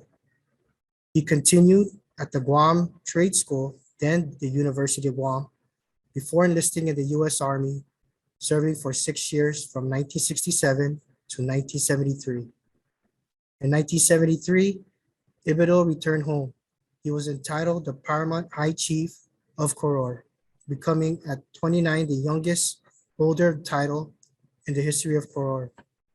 He was also the chairman of the Council of Chiefs, the constitutionally appointed advisory group to the president on matters concerning traditional law, customs, and the relationship to the Constitution and the laws of the Republic. He was well known as a leader who fought against the presence of nuclear weapons in Palau.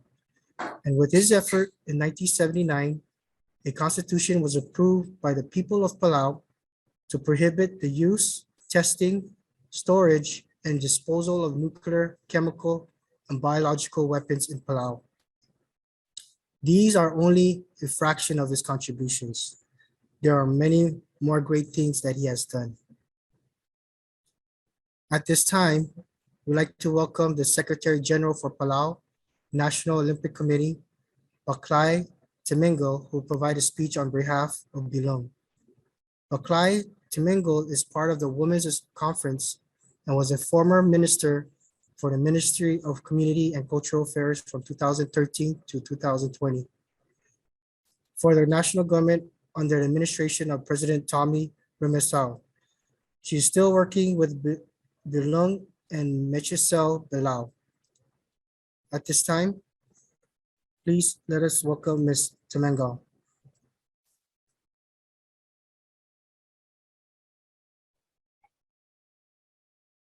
Good morning, everyone. Can you hear me? Yes, good morning, ma'am. Good morning, Hafaday Ali. It is an honor and a privilege for me to participate in this important conference and to read the speech and statement from the Honorable Bilong Gloria Gibbon Sali. Good morning, everyone. I will read his statement, so please give me a few minutes. Ali, and greetings from the Republic of Palau. Let me first pay respect and honor to our Council of Chiefs of Palau, Rubul Belau, and the Masil Belau of Palau. I wish to recognize the Governor of Guam, Lourdes Leon Guerrero, Dr. Thomas W. Christ, President of the University of Guam, Dr. Anita Enriquez, Senior Vice President and Provost, Dr. Annette T. Santos, Dean of SPPA, the PA 692 Capstone Class, and Mr. Adam Suharto, the conference chairperson, for supporting and organizing this important conference.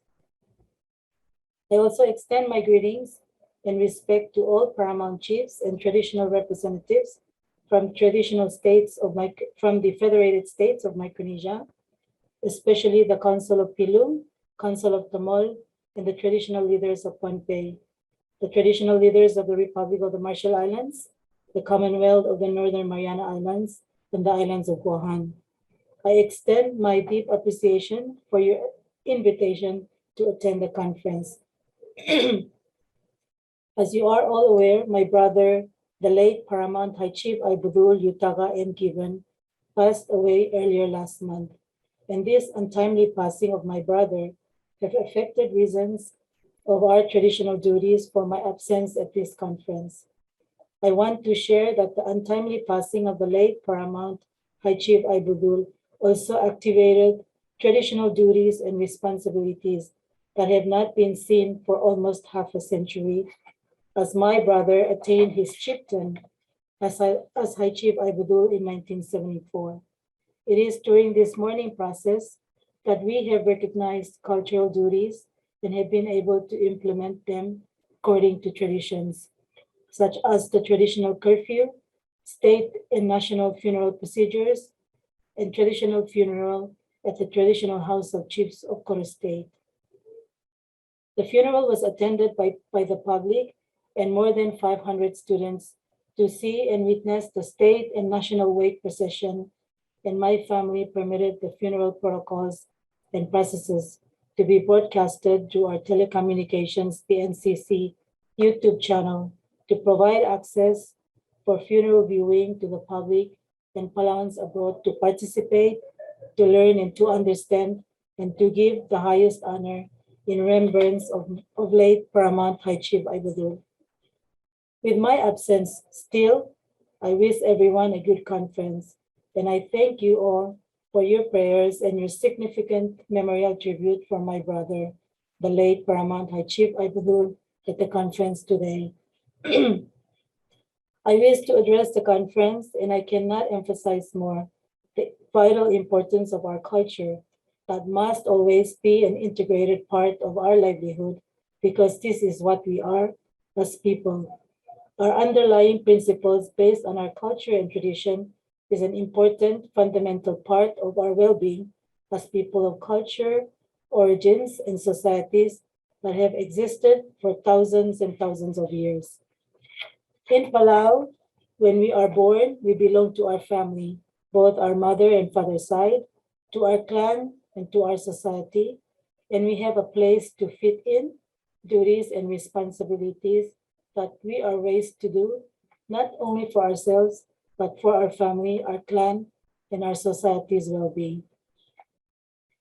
Palau, as a nation of culture, is a tradition, is a matrilineal society. This matrilineal society is an oral living heritage and have been practiced through decades of generations and have endured many hardships, colonization, world war, and civil unrest. The matrilineal system provides various functions and thus not only address a society or culture for women only or from women only perspective, but a matrilineal society that elevates the significant role of people and duties obliged to them in the livelihood functions within also their families, clans, villages, and the whole of society. As a matrilineal society, women's role is incredibly significant to the men for reasons. Chiefs attain chieftains through their mother lineage. However, every chief has the women counterpart also through the mother lineage. Palau is unique in culture due to equal responsibilities and connections within the chiefs from the first rank to the 10th rank and so on. The chiefs for a clan has a woman counterpart and has duties and responsibilities affecting the whole council of chiefs as individuals and as one council. Everyone is born to their mother lineage and always have access and a place to attain duties as male chiefs or women chief counterpart. No one is left behind. Today, the Republic of Palau Council of Chiefs, Revul Belau, uniting the whole nation from east to west and north to south, high chiefs are the sole advisor of the President of the Republic of Palau, as mandated in our Palau Constitution. The Council of Chiefs are a critical part of today's national government as they provide guidance, advice, and regular support to the President on all national development and matters for the people in our nation today and the future. This was the forward thinking of the framers of our Constitution to ensure that cultural values, principles, and perspective are linked and embedded within our democratic government. In the role of women counterpart of the Council of Chiefs, we have worked in the past 28 years to establish a Masil Belau, the traditional council of women, that I have had and led as Bilum, along with Ebi Raklay and all traditional women leaders from all the states of Palau, the women counterpart of the Council of Chiefs. Our 28 years of establishment have achieved the delivery of Masil Belau Conference, the Traditional Women Council Conference, which we have held every year for the past 28 years.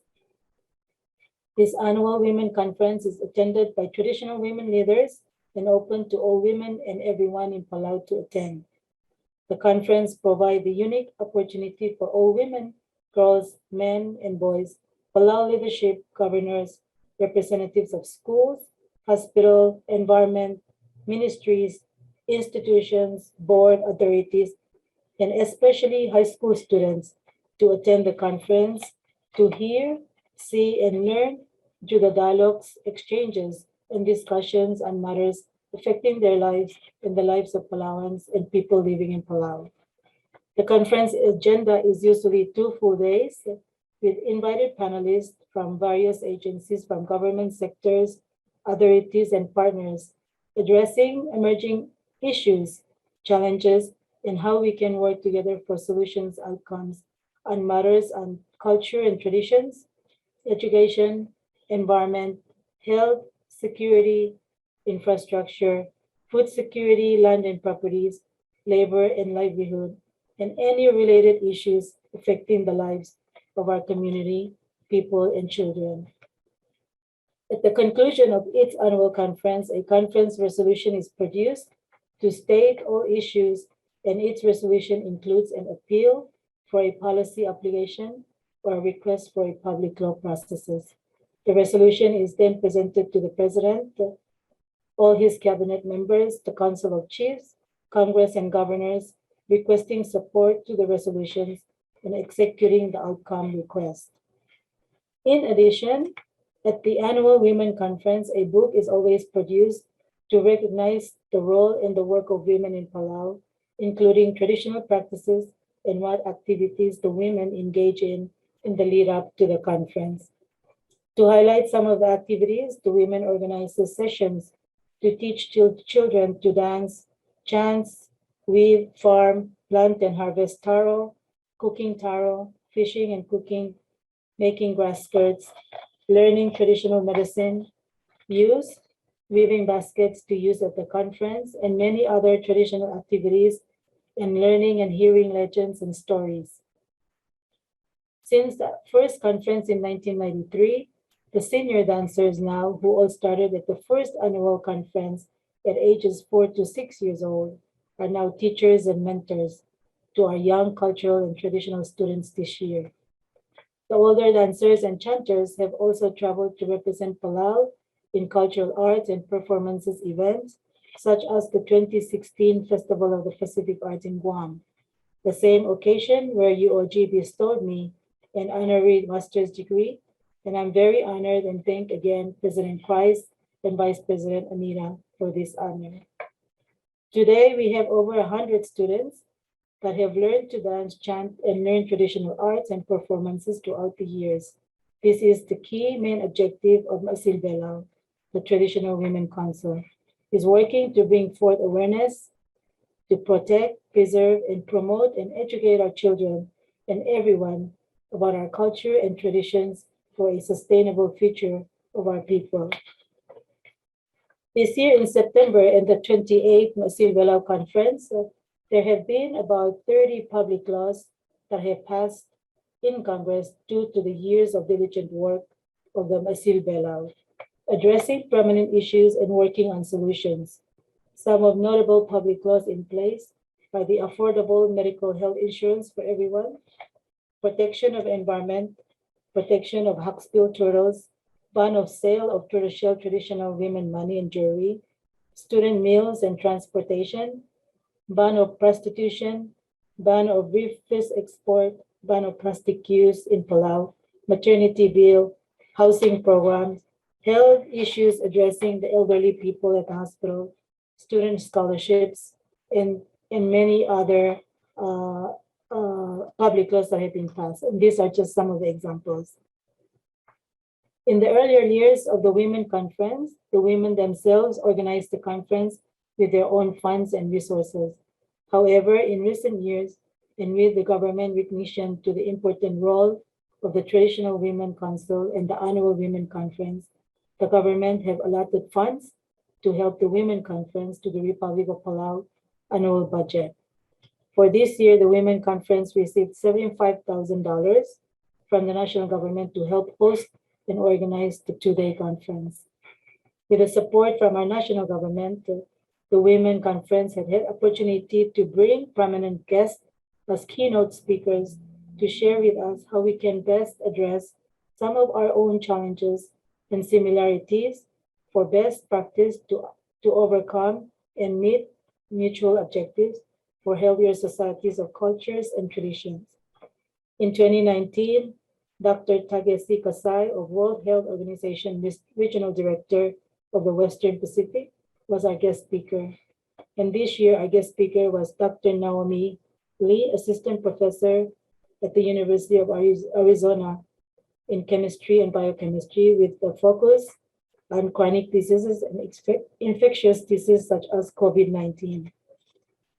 I want to add and thank the women leaders in Guam, including the Vice President, Dr. Anita Enriquez, and other women leaders from Palau, YAP, FSM, RMI, and CNMI for their audience and attendance and visit to Palau during our 25th anniversary of Nasil Vela in 2018. In the context of our culture and traditional dialogue exchanges, there have been traditional women meetings held in RMI in Micronesia, and the Micronesian Traditional Council leadership also have held meetings in the past, and we must also consult and engage with our culture to strengthen our work on the preservation, protection, and promotion of our cultures as region. Most importantly, to develop a curriculum in schools for our cultural living heritage, traditional practices, and values to teach our young students all the way to colleges such as the University of Guam. I also wish to share that through our traditional customs and practices today, such as birth ceremonies, funerals, home purchases, house parties, and customary responsibilities, economic contributions through these traditional customs within the past 5 years is way over $7 million contributed to Palau annual economy through the customs functions and responsibilities. And women contribute the most at more than 75%. This is the strength of our culture and traditional practices that make sure we have responsibilities to protect and provide for our people by helping one another when we are in dire need and during every time of our lives, celebrating birth ceremonies to chanting our goodbyes to our loved ones. To close, I look forward to the outcome statement of the conference through the University of Guam is an excellent institution that can help us continue to protect and promote and preserve our culture, from our languages to recording our history and traditions, and to provide education opportunities for culture, traditional learning to our children and their children for a sustainable future throughout our island nations. I conclude and share with you my brother, late High Chief Ibadul, acceptance speech extract a few years ago when he received the Right Livelihood Award, and I quote, "On behalf of the Republic of Palau, I bring you greetings and warm regards from the tropical isles of the sunshine and blue skies drew thousands of miles across the sea. I stand before you with happiness and awe that I have been designated to receive the Right Livelihood Award. In our island tradition, the role of chief is to protect and provide, to reconcile and unify, and to lead and to serve the interests of his people. This traditional role has been very much part of an ever-growing awareness and need for popular representation and participation. I stand before you in this capacity to act for our people in receiving this award. This occasion means so much to us. It means that small island nations are now recognized. It means that our struggle is no longer ours alone. It means that all people, all nations, big and small, should join their efforts now to work for a peaceful world, for a nuclear-free world, for a world ruled not by alienation, but by solidarity, a world ruled not by suspicion, but by trust, a world ruled not by misery but by prosperity. End of quote.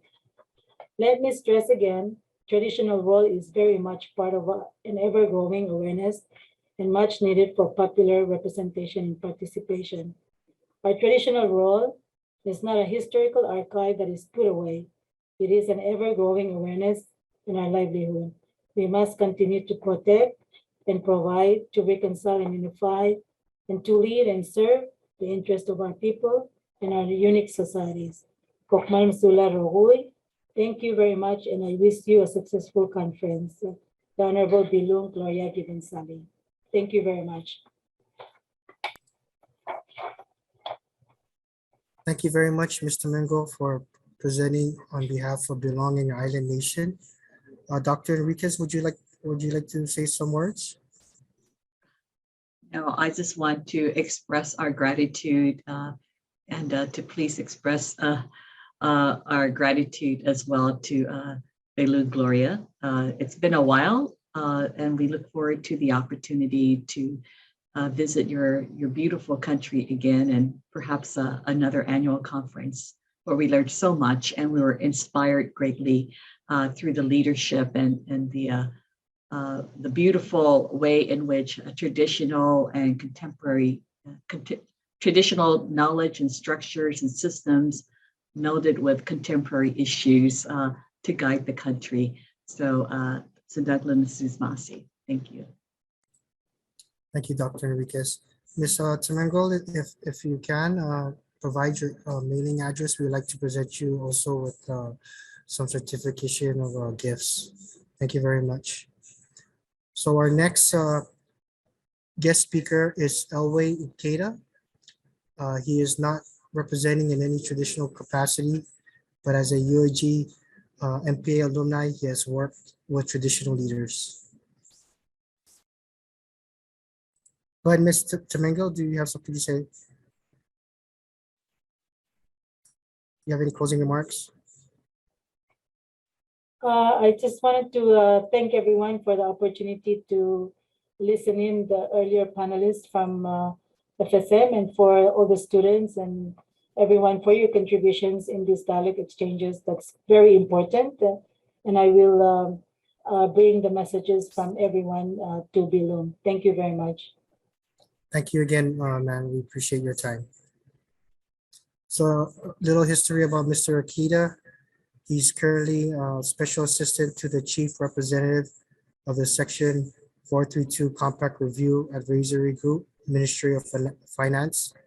He's also served as an Assistant Clerk of the Senate on Community Affairs and Public Information Officer of the Senate at the Palau National Congress. He also served as a Special Assistant to the Vice President of the Republic of Palau, assigned to Labor and Immigration Matters. He's also a technical member of the U.S. Palau Compact Review Negotiating Team. He does have some work history here on Guam, where he worked as a payroll office clerk at the Guam Academy Charter School, and also as a management analyst one at the Guam Waterworks Authority. I'd like to present to you now Mr. Akeda. Good morning. Good morning. I extend my warm ali Will Tutao to SVP Dr. Enriquez, the RD Dr. Santos, and to the chair of the graduating candidates, the cohort chair, and the rest of the class. Congratulations are certainly in order. Thank you for having me. I'm certainly honored to be a part of this conference. As a younger generation observing current affairs with traditional leadership and contemporary government working side by side, as one who has high regard and utmost respect for our traditional leadership and wisdom, I am truly grateful. I'd like to also thank the class and everybody for the tribute to our late Paramount Chief Ibzul.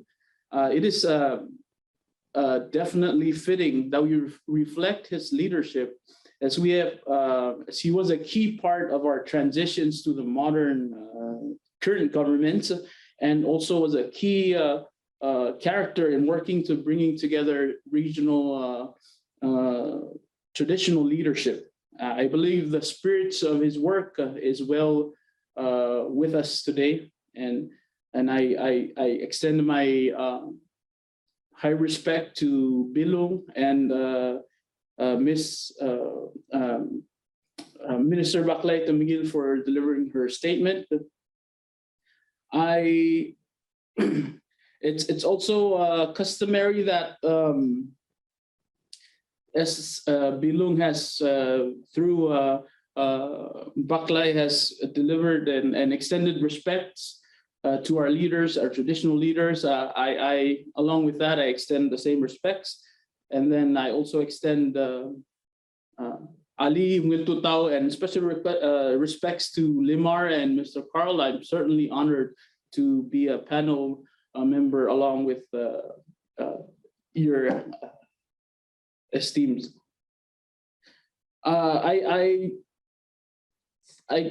I guess my contribution that I would like to offer is maybe observations on as an public administrator on the traditional perspectives and traditional leadership and current governance. And you can tell from Bilong's statement, you can already begin to see the role of traditional leadership, both the Council of Chiefs and the Masil Belao, in the lives of Palauans and in the national and state governments. Their roles are crucial, and it has been cited in this conference that Palau also has the arrangement where the Council of Chiefs serve as an advisory body to the president on traditional laws and on their relationships to the Constitution and the laws of Palau.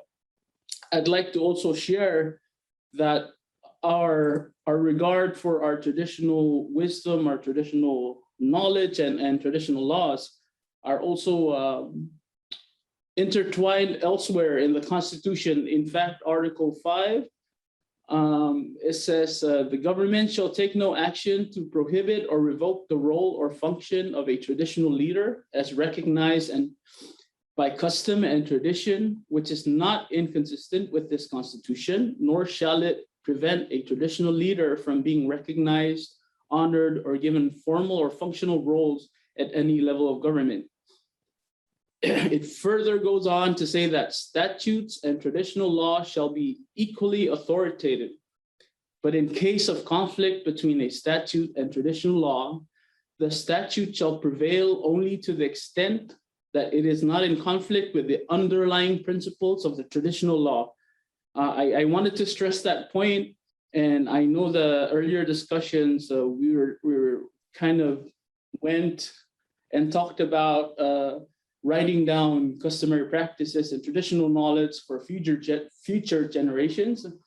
And I'd like to also kind of cite a recent conversation, and this was I think back in our constitutional forum, and some of the constitutional frameworks were in discussion, and there's this debate about writing traditional knowledge and traditional law down, similar to statute. And I know the Honorable Limar discussed to some extent on this matter, but there's this other, and I think it's also from the iron wisdom, is that if we do, we have to tread carefully to document these things. In that if we, to some extent, if we do codify and write traditional law, then it might become subject to the interpretation of modern courts. And it kind of takes away the authority of traditional leadership in being the sole judge of those matters. I just wanted to share that. And I think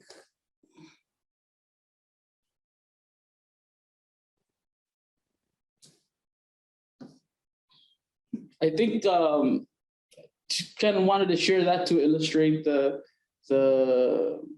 kind of discussion going around, because we do we have these discussions, and we analyze and we see where do traditional leadership play a role in our national government, and where do they play roles in our lives. I also want to further just cite in 2008 in our constitutional convention, following our constitutional convention, the Palawan people adopted the 21st Amendment to the Constitution, saying that the national government shall take affirmative action to assist traditional leaders in the preservation, protection, and promotion of Palawan heritage, culture, languages, customs, and tradition.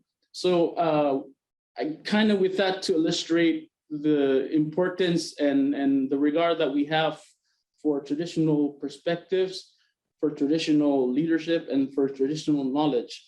I'd like to also share that in progress, also the Congress is considering bills to further protect the integrity of traditional knowledge.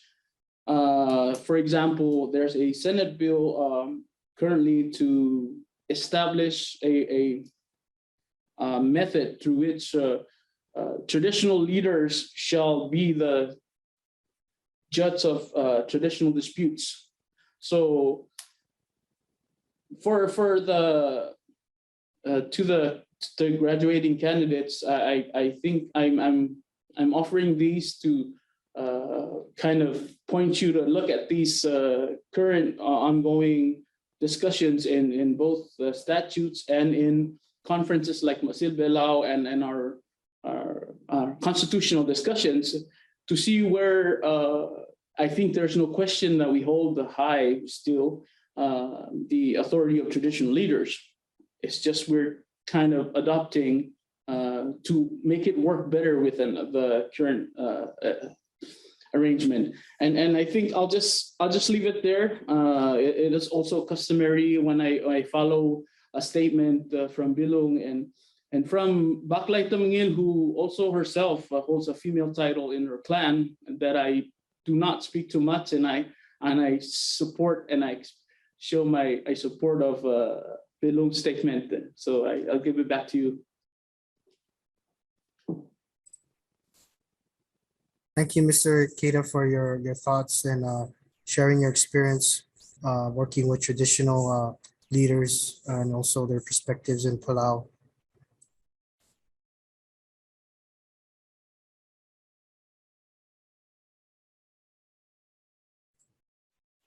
At this time, we're going to move to the moderated Q&A panel discussion, and I'll call on our chairperson, Adam, to moderate this Q&A session for Palau. Thank you so much, Mr. Alway Ikeda, for your generous presentation. And thank you as well, Ms. Baklay Temengil, for representing Bilong and for your presentation. At this time, I'd like to start the panel Q&A discussion, in high regards to the Bilong Glorious Sali. And Ms. Temengil, I'd like to pose a question to you and on behalf of the Bilong Glorious Sali. So, as you have recommended initiatives and also some issues from your region, we would like to know what is the main priority that you would like the UOG to focus on to begin our partnership with your region? What is the very first thing that you believe is the most important that we should discover? And I'll go ahead and pose that to you, Ms. Baklay, on behalf of Bilong Glorious Sali. Thank you very much. During our discussions with Bilong and Masil Belao, I think the most important engagement with the University of Guam is they have been really working with schools and trying to develop a curriculum. How can we set curriculum, a model that addresses or bring forth access for traditional learning and heritage through the University of Guam. So this is something that the university, maybe through your research committee or developing a curriculum that we can share with everyone around the region in terms of starting a traditional cultural learning in school. And we can also particularly both learning untangible and intangible heritage and culture. Thank you. That's very important, and I believe your suggestion, and I feel like this is something that the rest of the other regions are also looking for, from the previous guest speakers. So thank you for that. The next question will go to Mr. Elway Ikeda. And Mr. Ikeda, as a former MPA graduate and as a former chairperson of the University of Guam's MPA cohort, I would like to ask, as you have returned back to Palau, I would like to ask what type of unique issues and challenges within your respective region need the most research at this time? What is the priority that is not being considered that maybe the University of Guam can consider in your region? Thank you for the question, Adam. It's a good question, and then I think it's a hard question. It's a hard question because our lives as islanders and as people from small communities, it's hard to isolate issues. So you can't. Everything is interconnected. So when I returned back, I saw that the priority of the government is for example, the environment, the economy, the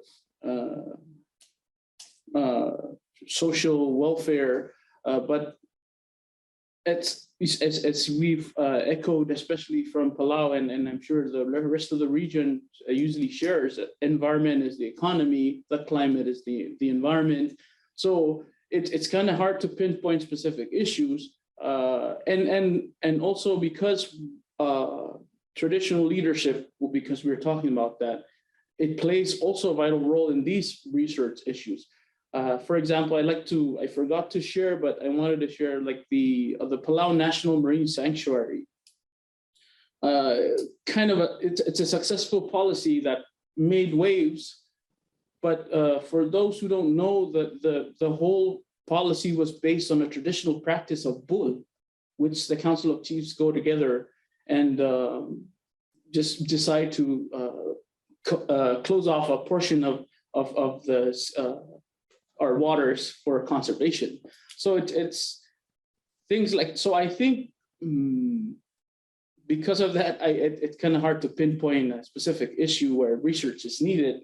I mean, if there's help, let's explore all of them. But I think further the traditional wisdom and leadership, I think to further continue on how we continue to use a traditional wisdom such as the bull with the sanctuary, and to incorporate it into policies that can help us both the environment, the economy, climate change even. So I think there's still work to be done there. Thank you. Thank you so much. And with your discussion, I'd like to follow up with this question, and I feel like it's more appropriate to ask Baklay, Ms. Baklay Tamengel. If I can ask this question for you, and this has been brought up with the previous guest speakers. So the question is, in what ways does the external force of globalization affect the traditional cultures within your respective regions? And how can we support as a university in providing some type of support with the effects of globalization?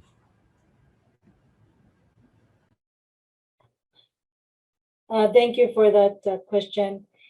You know, from my own experience and views working with Masil Belao and former Minister for Culture, you know, the global changes is really in our living rooms now. It's through the television, through the internet, and we are constantly trying to face the challenges every single day. The traditional Council of Women have been engaging vigorously with the telecommunications about Facebooks, about accessibility of our youth to the global open through internet. So I think with the university, we have to learn how to use these modern tools. We have to constantly, we have to have the politically correct way, the political challenge to stand up and raise up and start it from a very young age, especially through our Head Start program, through schools, because we are sending our children to school outside of our region. But with the University of Guam, we can start to really provide a protective manner or a way forward through education and how to embrace globalization and how to tackle that.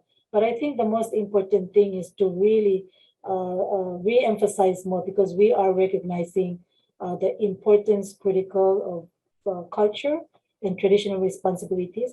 Because at the end of the day, when there is in Palau, when there is a depression, tropical storm, typhoon, the first people to address those issues are the traditional council of chiefs. They're the ones that first address that at the community level. And we have to start recognizing those roles and how we can work together with those responsibilities to face the global changes every day. Thank you. Thank you so much, Ms. Baklay Tamengo. If I can just follow up with that question, because it's a very interesting topic. You mentioned that there's natural events and there's things that we don't expect, right? And similar to COVID-19, it's very unexpected and it's a global pandemic. And this platform is an opportunity for us to hear from on behalf of the traditional leaders. So I'd like to ask now if there's any type of maybe challenges since the COVID-19 pandemic in your respective region, and also what are like some of the things that maybe we can consider in the near future to help assist, with the consideration of COVID-19 in your region. Because here on Guam at this time, tourism is slowing down, and we can only focus so much on the people here. So going back to the question, I'd like to ask, what are some of the challenges since the COVID-19 pandemic? And what are some of your insights in the future and how we can help you with your challenges?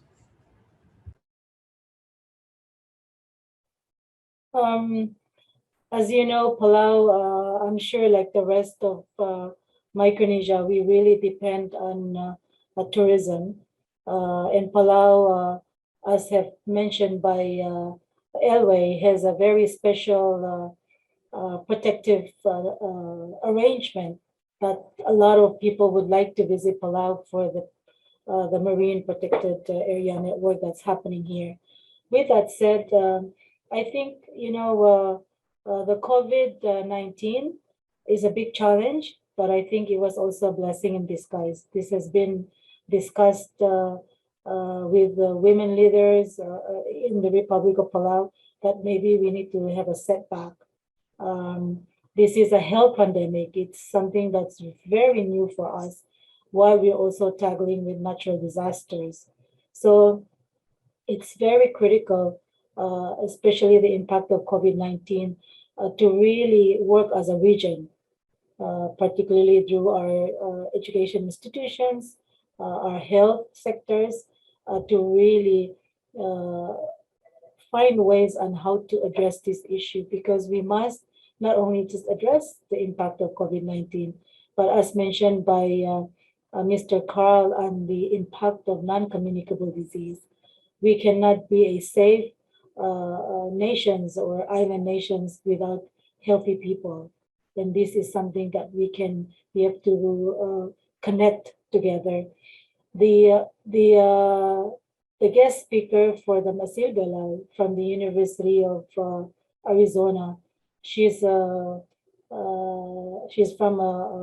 one of the American Indians nation, and she is focused on her research on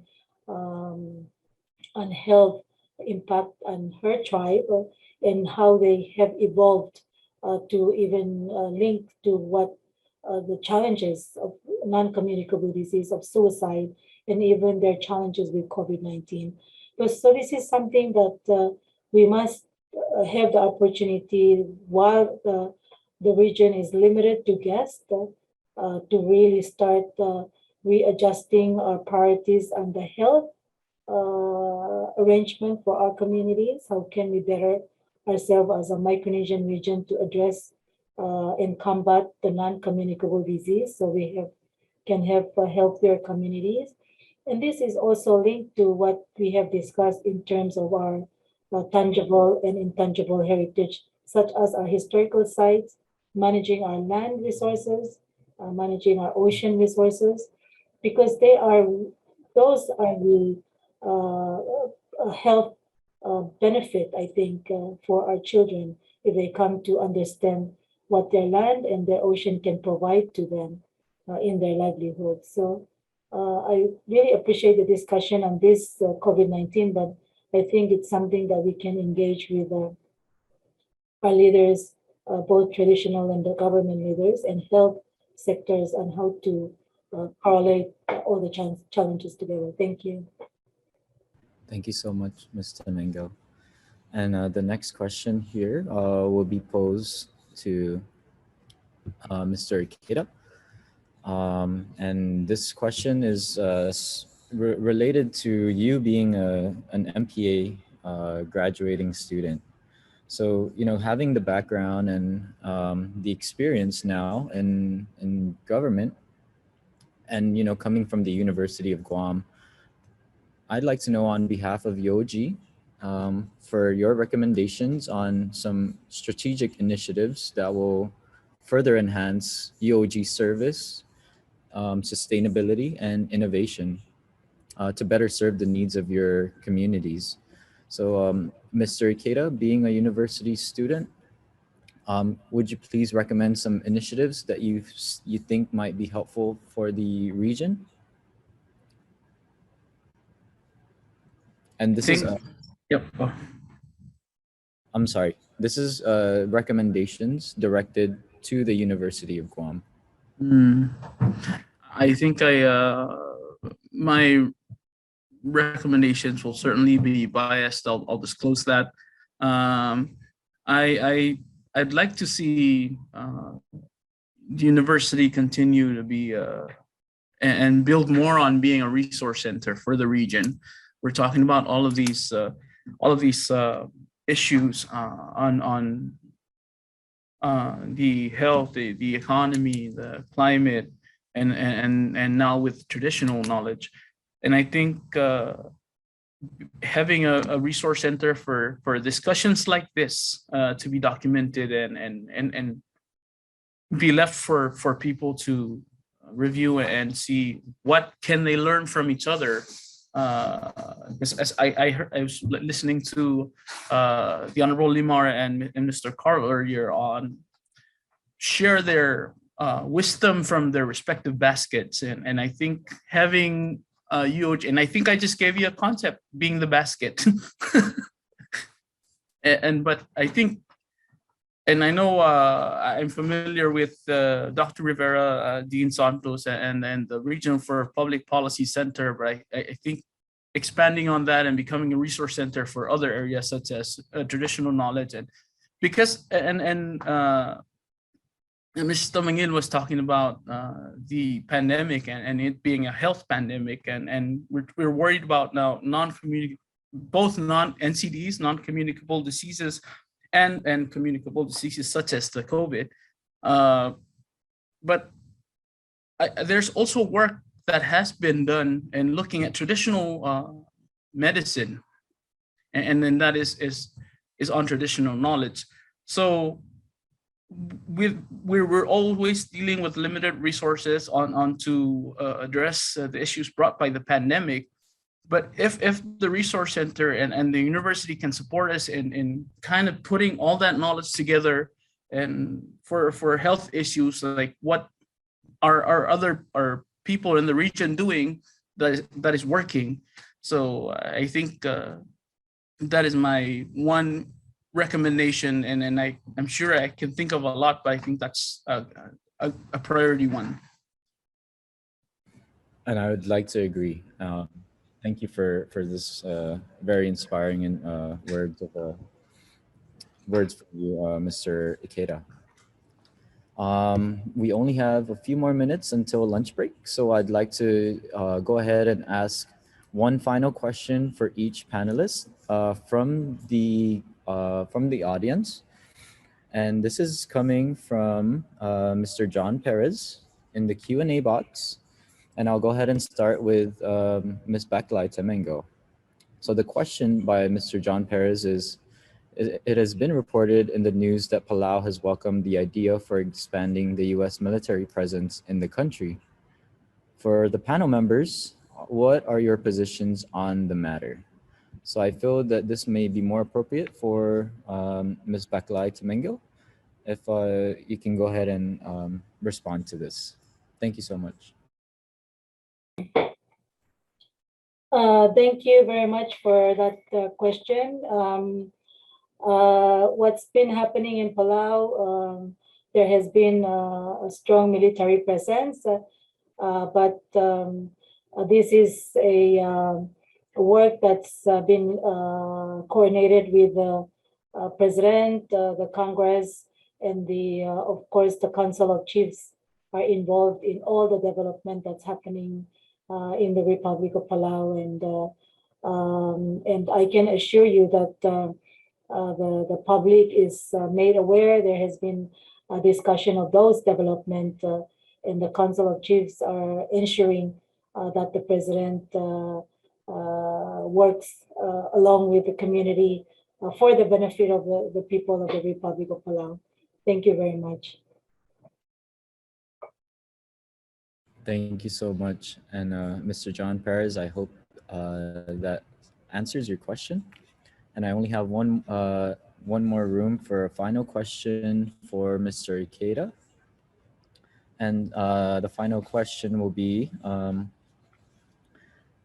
as representative of the University of Guam and as a former MPA again, going back to your credentials, I'd like to know the one thing that you would recommend to the future MPA students, and also like what type of research do you think the next cohort should look into?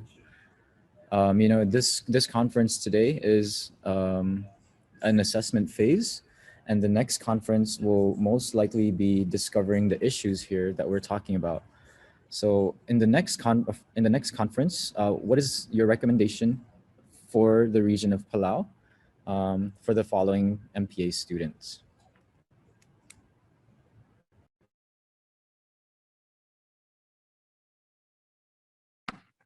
I thank you for that question.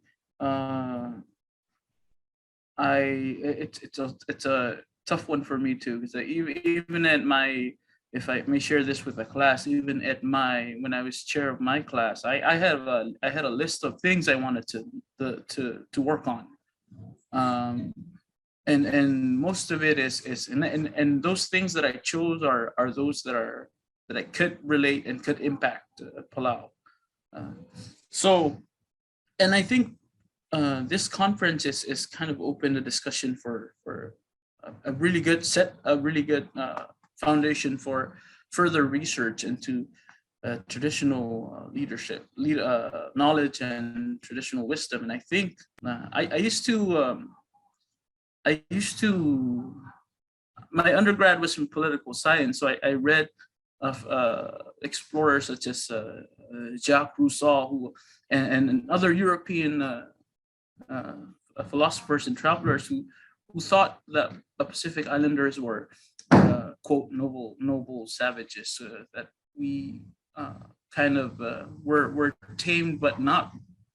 We didn't have a formal structure, but we were kind of not wild people. And I always didn't like that, because looking at revert back to the wisdom in traditional leadership.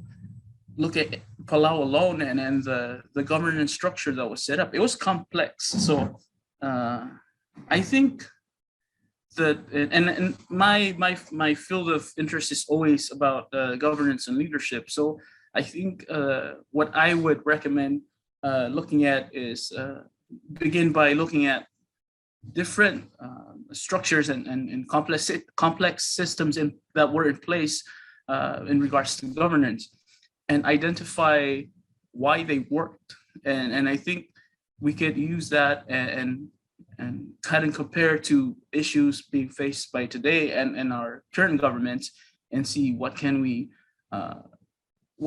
take as lessons and as part from traditional leadership that we can use. And I've set the examples of the sanctuary. I like to share. I didn't make it, wasn't a joke, but I always tell it to whenever I get the chance. And I think this is my chance. I think this is my cue. But anyways, so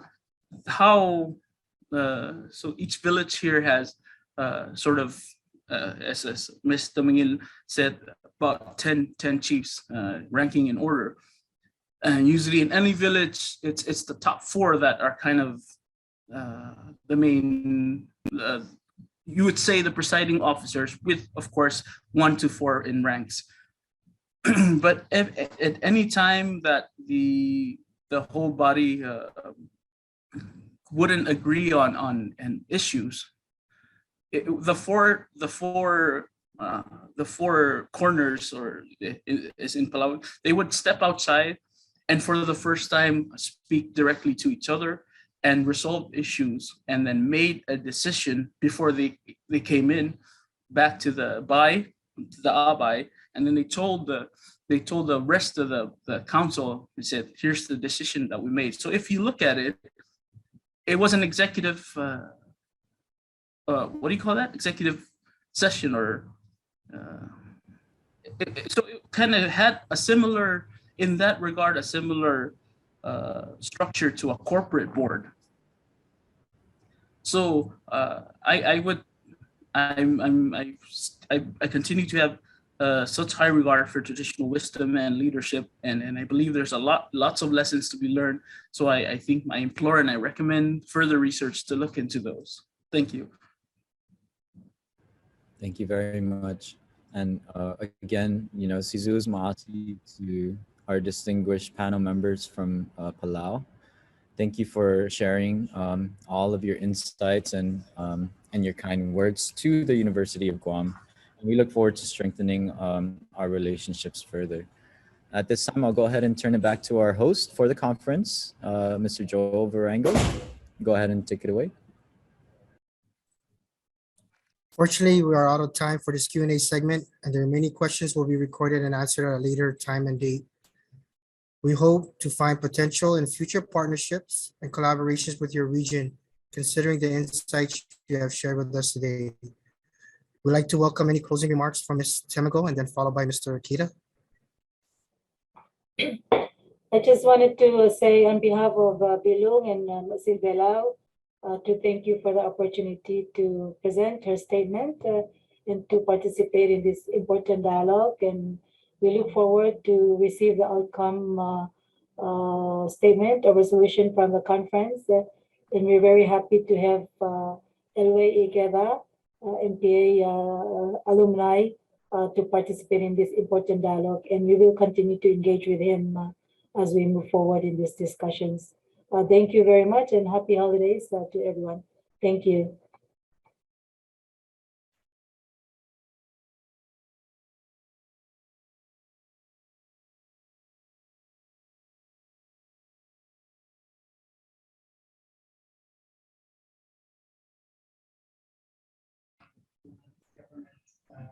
I'm so sorry I stepped out. Is it my turn? Okay.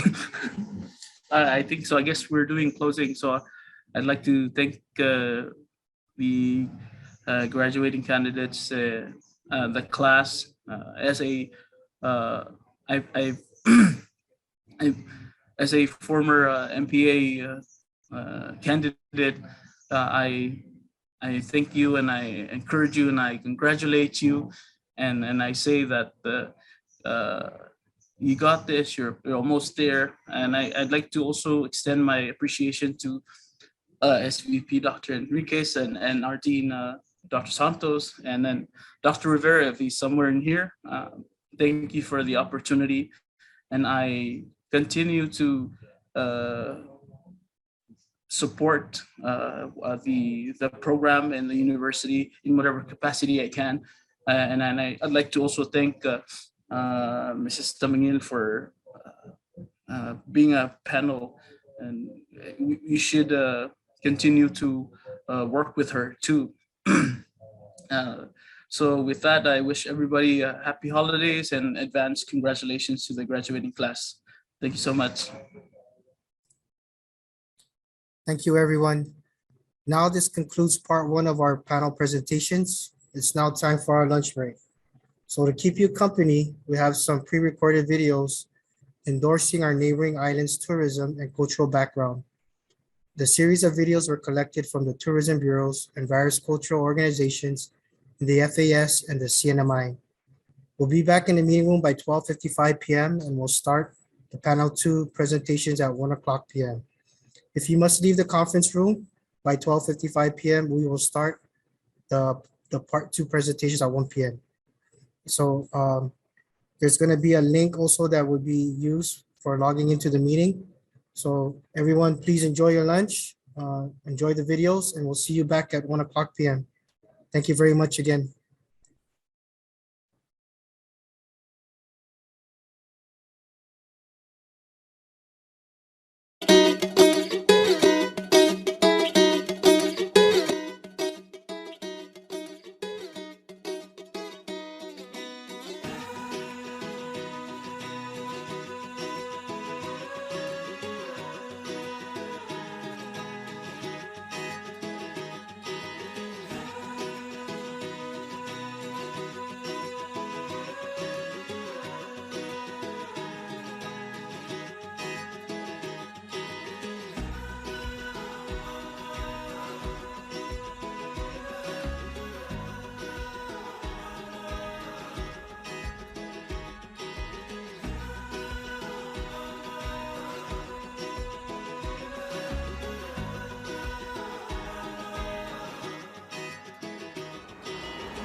couple of years ago, we came to a mass tourism that flooded our country. The culture was not respected. Our waters was polluted. Our sources were destructed. And that is why the initiative came about. The pledge is the children of Palau's hope for their future.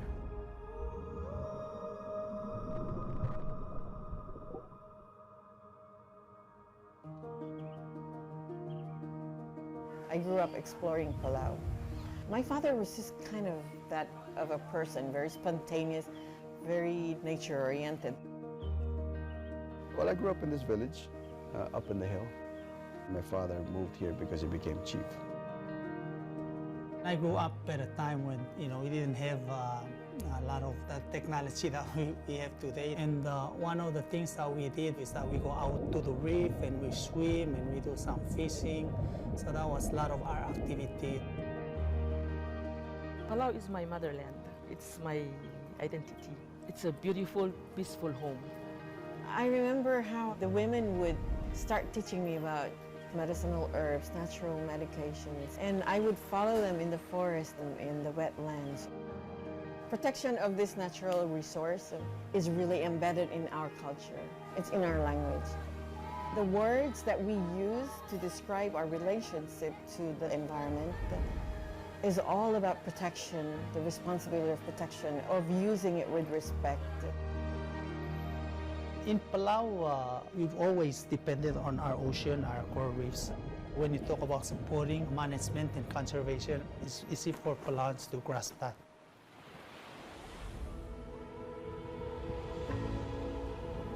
I remember we used to go up to the other villages by boat.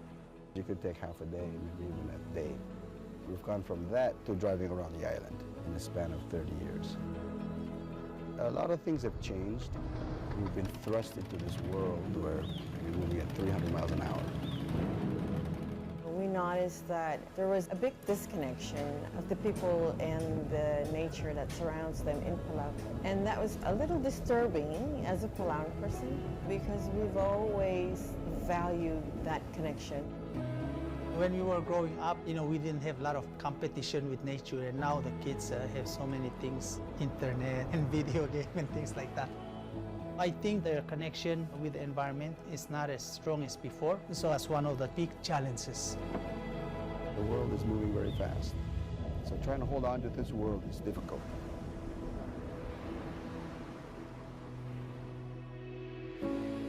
The life that we live here is actually a sustainable life. We're trying our best to eliminate all trash. Everything is made from organic materials. We're trying to eliminate all plastics, and we're using reusable utensils.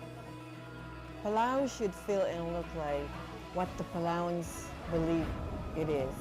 We can definitely set the stage so that what we're teaching becomes how we're thinking about who we are. I think education is very important. The kids need to understand what they have and what is at risk, because if they don't, very quickly it can be lost. It's a reciprocal relationship between human and nature.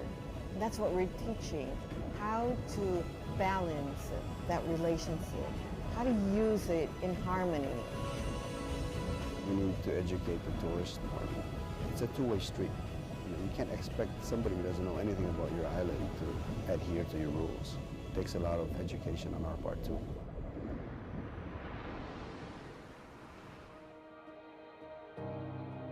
We're a small island, but we want to also be influencing things. I think it's time that we stop being on the other side of that spectrum. Whatever we have, we should use that for good. It's about us understanding what we have, and for the tourists coming to see that we actually love and care for this place. Because I think once they see that, they will know they have to preserve it. I travel all over the world, and I'm always looking forward to coming back to Palau, to this place. I cannot imagine myself anywhere else. Come to Palau, enjoy Palau, learn from it, respect that it has a life of its own. And if you can, do something to give back. Approach nature knowing that it has its own spirit. In Palauan language, we say, "Atao bangaringi engal." Engal is the spirit. Anyak tangaringi has life. Go to the villages, see the people, and really try to have a deeper understanding of what Palau is and what the people of Palau and their culture. Our unique culture that makes us Palauans, we want to pass that on to our children and their children. And the only way to do that is to make sure that our environment and our identity and our culture is protected for Palau to live on.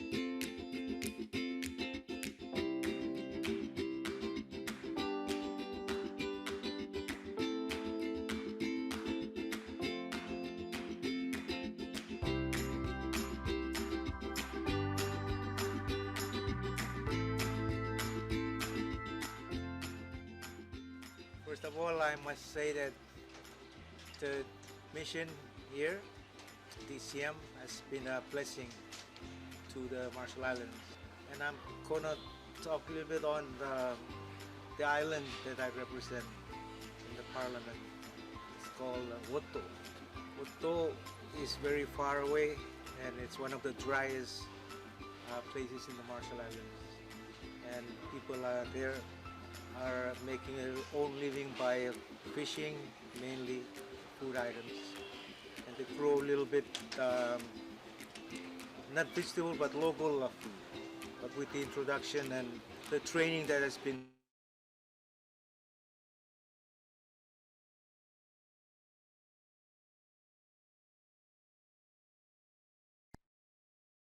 done at the Laura farm, people from the outer islands come to the farm here and attend training on how to grow different types of vegetables.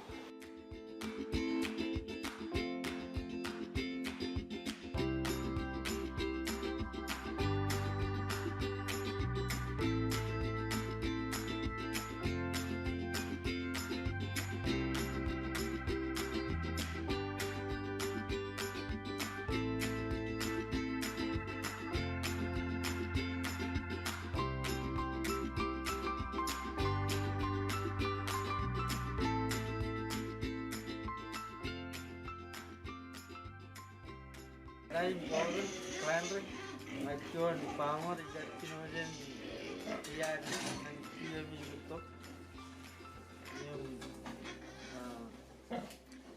ngai kamuro Taiwan farm, kaner karam narang support ay pamor rogan, menin nuru, menin era po, menin no, umon.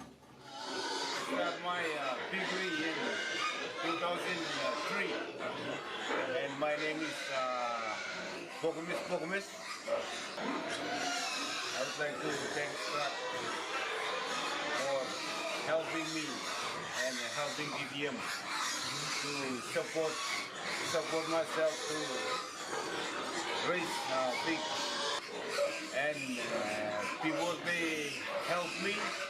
They build me one fence, and then they give me six pigs, and then they give me 6 bags free for feeding the pigs. And that's how I started my degree from Taiwan Technical Mission. And then I sell the pigs, I build another fence, and it goes continuously, and it's a great idea, good idea, because they help me, supporting me with pigs, how to raise pigs, how to breed pigs. And I want to say, Taiwan, please don't stop. Continuously help each and everyone in the Marshall Islands. Pemultara Taiwan Cup ICT. Kamulul Arusi Taiwan, Kecaput Ginan. Okay. Video rin ni bak kumol. Tata Taiwan. Iba.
My desired outcome for this trip would be that we can identify and map out the reefs that are most resilient to heat stress linked to global warming, because those are the areas where we've got to direct our management activities to ensure their maximal health and their ability to fight back and persist into the future.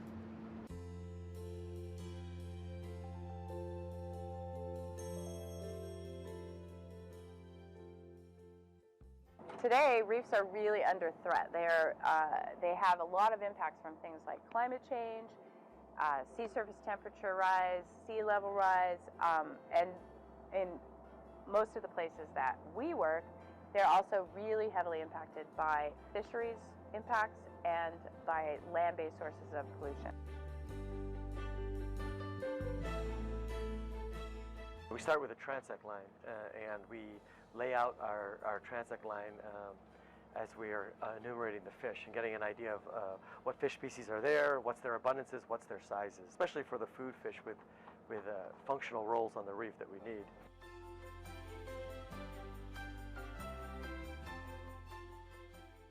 The team right behind them will come in and they'll be starting to enumerate the coral assemblage. And the coral assemblage is surveyed by placing 1 square meter quadrats or areas. And within these subsets or plots, study plots on the reef, what's going on is every coral is identified. And once it's identified, we're taking the diameters of these colonies.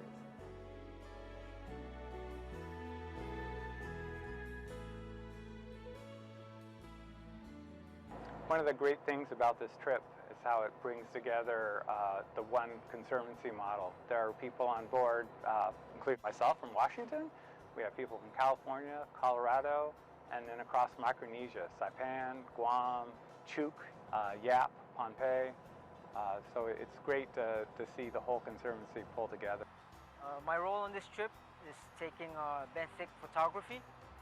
I basically take photographs of the bottom of wherever we're surveying, just to give a profile of that site. So tomorrow we're going to go and visit the community of Onesom. We're going to meet with the elders, the traditional chiefs, and the reef owners. We want to see if they want to close some of the reefs. Fisheries are really in trouble, so I hope the meeting goes well. You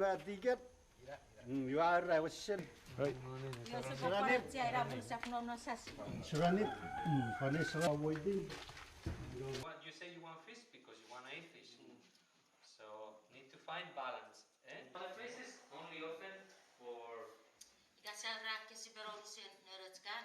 What then? Will be closed forever. And you say the mangroves over there too. Even the mangrove. They happy to work with us to protect the reef, so we can have more fish for the future. I believe that there will be lots of fish in 10 years. It's a surprisingly long day. We go from about 6:30 in the morning to 8 o'clock at night, 3 dives, more than 3 hours underwater, and then a lot of time in the evening entering data, discussing what we saw, and for us citizen scientists, better educating ourselves each day about what to look for.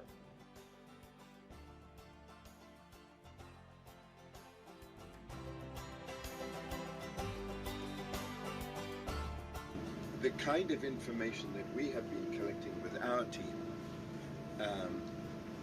is really good information for managers to base management decisions on. I think with good management over the whole of Chuuk and all the reef systems, that there's a very good chance for the corals to recover. So this trip has been incredibly successful. We've accessed reefs that we couldn't ever get to before in Micronesia. We've surveyed over 75 sites. That's the equivalent of what we get in the rest of the region during a year. We've measured over 7,000 coral colonies, over 7,000 individual fish, over 15,000 individual benthic data points. So we have this massive amount of data. That is the foundation for developing and implementing a system of conservation areas that is designed to help the reefs of the whole of Chuuk survive. Community participation on the local level is a critical way of managing reefs. Oh, I would do it again, yes. I would definitely do it again. I am one of the fishermen in Chuuk. We need to put our hands together. It's gonna help me a lot when I go back home to become better in what I do. And the Micronesia Challenge is about spreading the information and the positive conservation movement from community to community, from state to state, and from region to region. And so at its heart, with the data that we have, we're able to propel both local and regional conservation forward.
There are a lot of people that are being displaced, that are relocated to climate change, and it's really not their choice.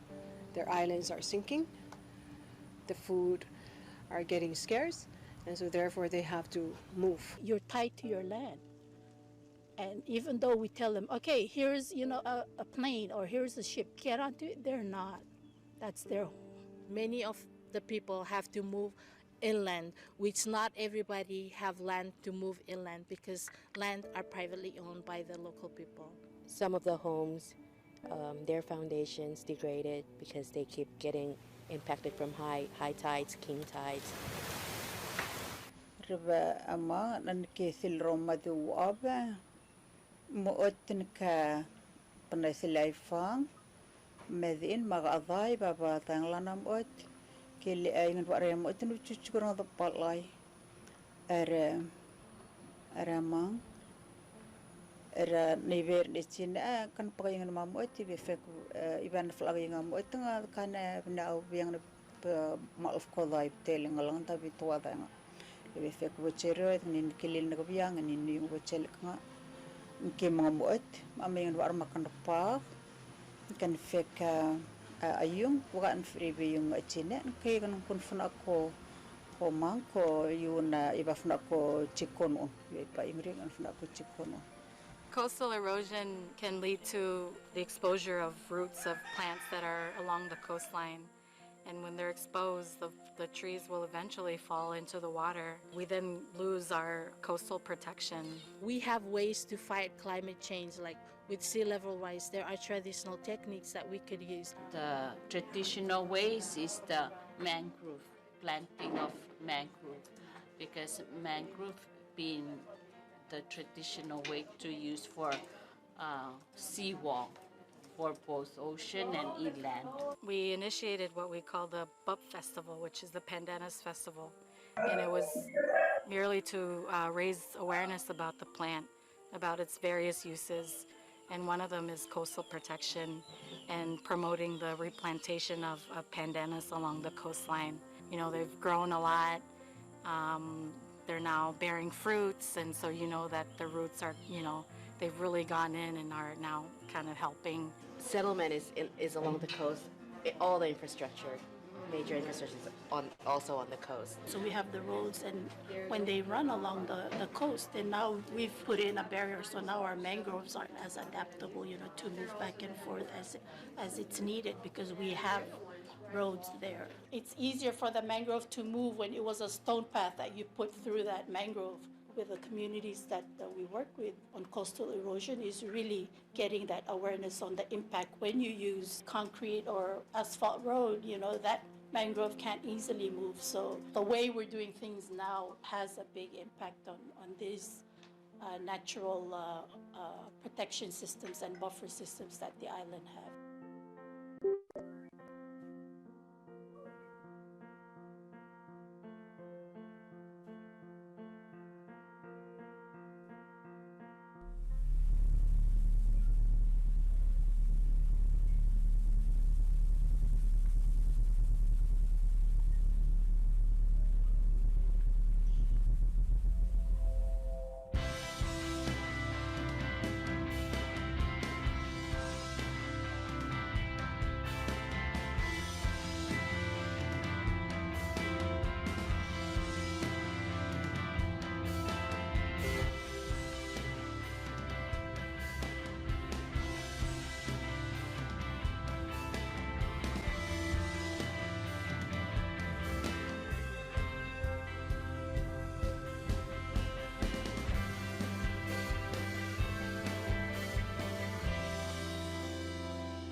We decided to bring together a group of women from across the Pacific, from Papua New Guinea all the way to the Marshall Islands. And the idea behind the workshop was really to help validate the critical role that women play in responding to climate change. But what was really interesting for me is what came out of it was this tremendous sense of what it means to be a woman. We are the caretakers of our family, of the land and the ocean. I believe that women are influencers globally, and back home, despite being not seen as important because of our culture, women can do more.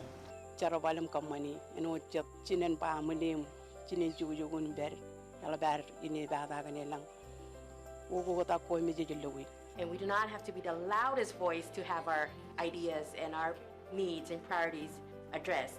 Adam na kumul kun nga samondon kun nga mabedin go ba open within go open ko binigi dia tabi jantara bolang kina Solutions that are being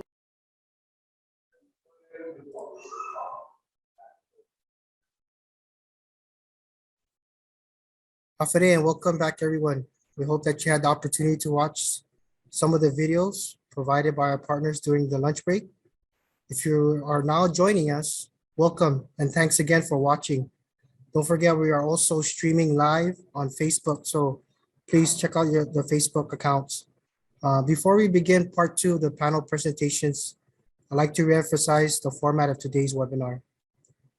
The format of our conference will begin with the introduction of each region, followed by a short biography of each guest panelist.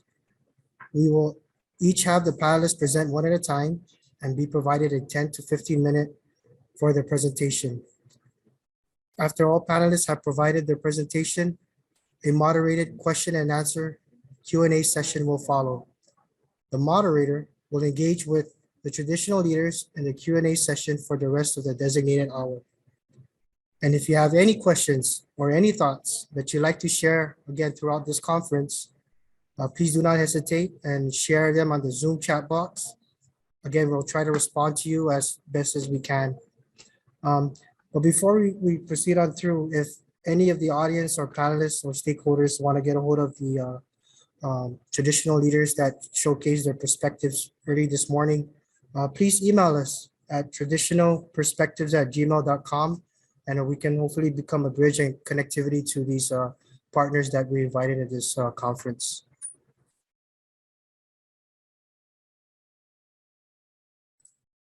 Also, we have a short post-conference feedback survey that we'll share with you at the end of the conference via email. Again, you can refer to the chat box for those resource links. All right, if everybody's back on in this conference, Let's continue to discover these traditional perspectives from all our neighboring island regions, from these traditional leaders. We first will have the part 2 panel presentation from the Republic of the Marshall Islands. The RMI is also one of the 3 freely associated states in the Micronesia region. In this afternoon's lineup, we will feature representatives from the RMI. Iroj Hudson Johannes, the proxy to the Paramount Chief, and Newetek Ujaleng domain. We also have owner Loretta DeBrum, proxy to the owner of the Likiem Atoll domain. So let us please welcome the Honorable Traditional Leader from the RMI, Iroji Johannes, proxy to the Chief, proxy to the Paramount Chief, and the Newetek Ujaleng domain. A brief biography of Iroji Johannes: attended Inutwek Public Elementary School from 1986 to 1989, Majuro Cavalry High School from 1990 to 94. Also attended the College of the Marshall Islands from 1996 to 1998. Some of the work background: public elementary teacher at Inuiatik Public School, 2000 to 2003.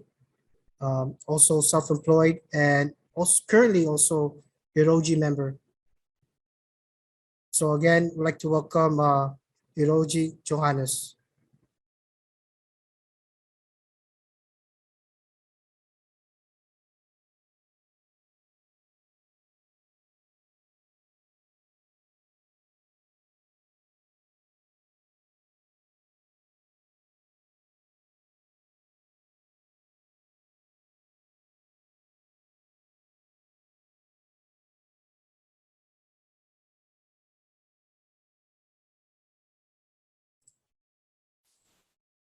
Iroji Johannes, are you on at this time? Yes, Afate Yapwe Tuho from Haramai. We are very thankful for this occasion and to have you also. We have to, I like to recognize and praise our Almighty Father in heaven for this opportunity.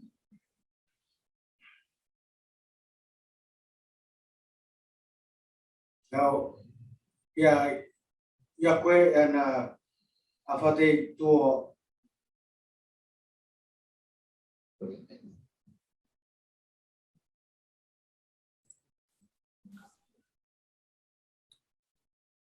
Okay, go ahead. What was that message again?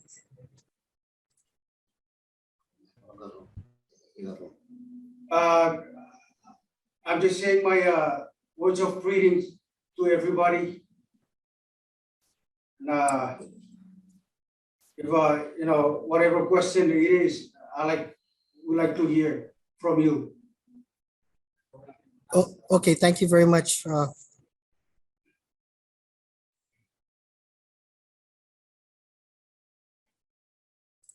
Okay, at this time, I'll go ahead and turn it over to our chairperson, Adam, to go ahead and moderate some questions.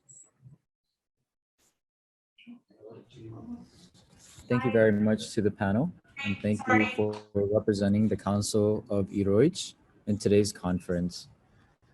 To begin our conversation and panel discussion, I'd like to ask the main question of our conference. And the goal of our conference is to find potential collaborations and partnerships with our neighboring islands in the Micronesian region and the Western Pacific region. And with that said, we'd like to know here at the University of Guam on what issues and challenges do the traditional leaders face in contrast to the government leaders in the Republic of the Marshall Islands? Yes, I would like to turn it to Honor Lori to our representation as for now. Sorry, hi. Perhaps we can go forward with our presentation that we prepared for this event, and then after that, we can go into Q&A. Is that okay? Oh yes, my apologies for the misunderstanding. Yes, we'd be happy to accommodate your presentation, and we apologize for the miscommunication. Thank you. Go ahead, honorable speakers. Thank you. Yes.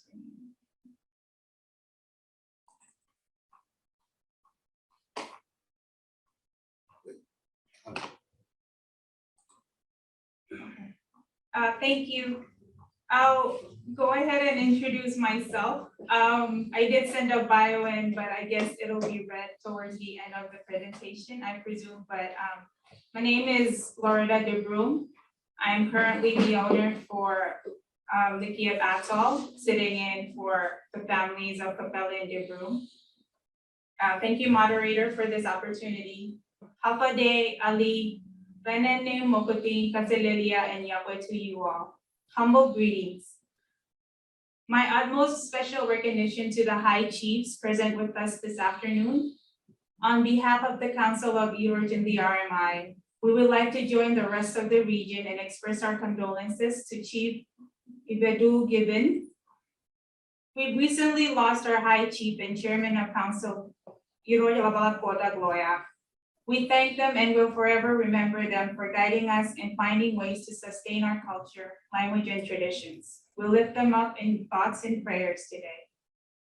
Before I proceed with the presentation from the High Chiefs Council, I would like to thank the University of Guam for this opportunity brought forward to discuss the issues and challenges from our traditional perspective within the Micronesia region, and to look for possible solutions and collaborations in the future. I would also like to acknowledge the students in the MPA.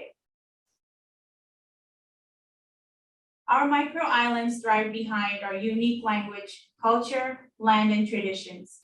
As much as we look forward to our islands developing, there are issues and challenges that set us back. Some of the pressing issues that were discussed amongst the council are in regards to public land, food security, losing traditional ways of living, the changing of role and statuses, and transportation. Allowing the government to gain access to the land provides opportunities for our local people, such as having more public infrastructures, community engagements, tourist developments, and more job opportunities. The council faces the challenge of how government leaders are more recognized instead of traditional leaders when it comes down to land rights. Whereas the misuse of authority and conflicts between families rise, resulting in the delays of developments. Lastly, more developments means more job opportunities. Preliminary results from our recent census startles us with a 26% population drop. With our people migrating out of our countries, no one is able to occupy these jobs. With the effects of climate change and sea level rise, farming becomes a challenge in our islands, especially more remote atolls. The soil in our islands is not rich and requires importation of soil and dirt from other islands and countries. And because of our geographical context, there is not enough space designated for farmland. The council sees opportunities of having gardening projects in communities which are of the locals' interest. Having fresh produce from their farms will generate income as well as increase the health benefits of the people. Our culture and traditions provide opportunities as they can be educational to our own people and to outside visitors, contributing to our economy and creating more job opportunities in the outer islands. Although these sound very promising, the effect of globalization comes into play. The council sees that passing down traditional knowledge to our children is a challenge. Regulations on protecting the terrestrial and marine conservation are in place but are not fully enforced. Although technology is strong in enhancing our ways of life, keeping the balance between traditions while adjusting to the modern world continues to be a challenge. As mentioned in the previous slides of developments and land rights, the change of roles and statuses within a community adds on to the challenge. An example, a landowner or a chief involved in a government project of building a school in our outer islands has reached the end of his reign. A new landowner chief steps into his place. The new appointed landowner or chief might be against the project and orders it to shut down. The result in the delay of the development ceases to continue. This situation affects both the government and the community.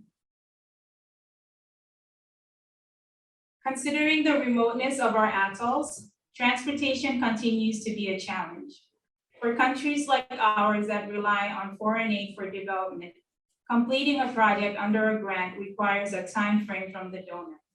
Delivering materials to the outer islands requires a lot of time.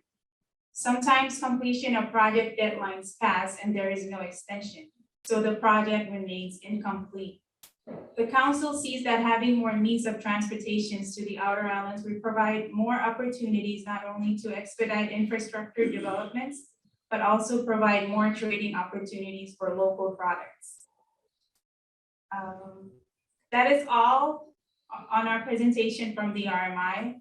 Leroy Esther is not available to join us due to customary obligations, but we have with us here Iroj Atsen from Eniwetok Atoll, the staff of Council of Iroj, as well as a rep from the Culture and Historic Preservation Office. We will try to the best of our knowledge to answer your questions. Komontada.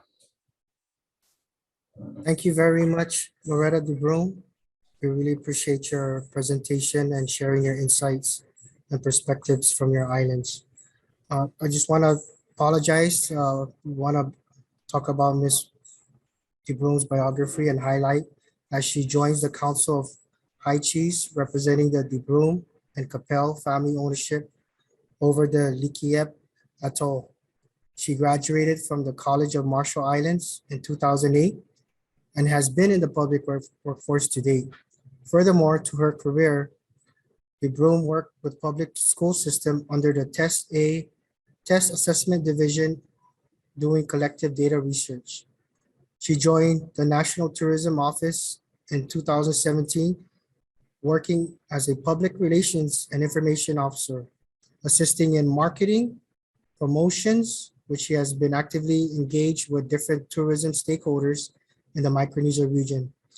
She also worked as a communications and monitoring and evaluations officer with the Pacific Resilience Project under World Bank. This is her second time representing the DeBrome family name in the High Chiefs Council. Being the youngest member of the council, she is honored and privileged to gain the core wisdom of traditional knowledge firsthand from the High Chiefs in her country.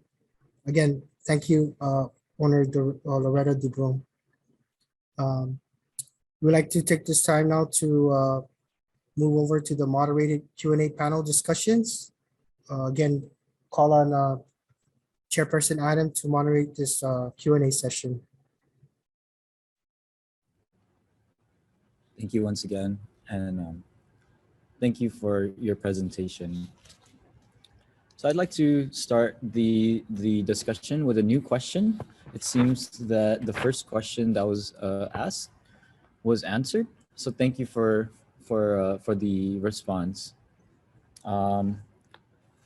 As we were going through the presentation, we noticed that there was a mention on a halt on many, if not many, then some of the development projects in the RMI due to the changes of leadership positions.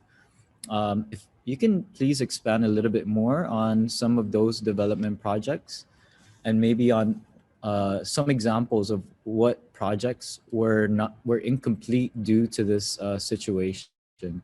And also to follow that, I'd also like to ask how you plan to move forward, if as we transition the different leadership titles, how can we go back to those previous projects as university students in order to assist your region? Thank you.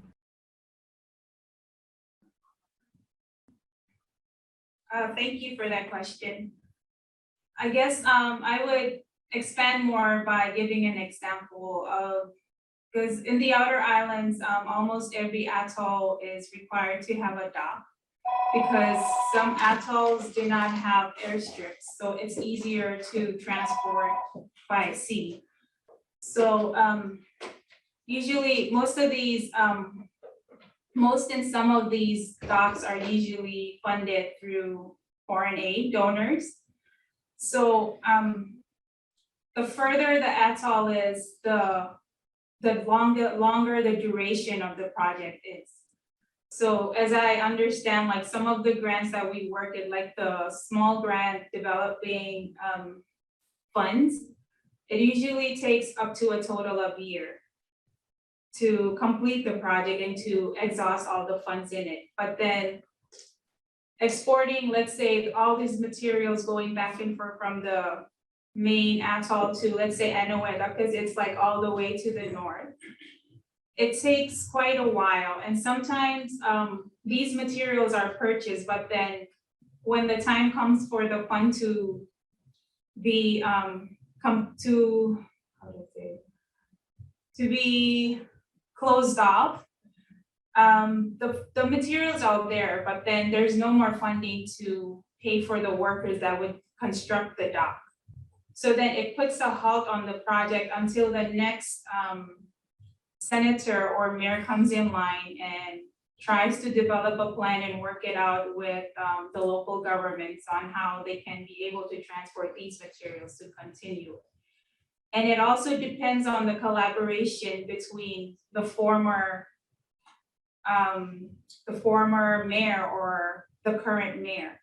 So because, you know, in our country now, money is the root of everything. So everyone demands money, you know.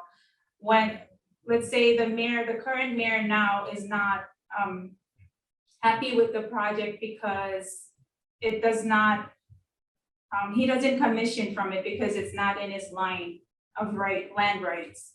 So then it really depends on the collaboration between the current person on the project and the former one.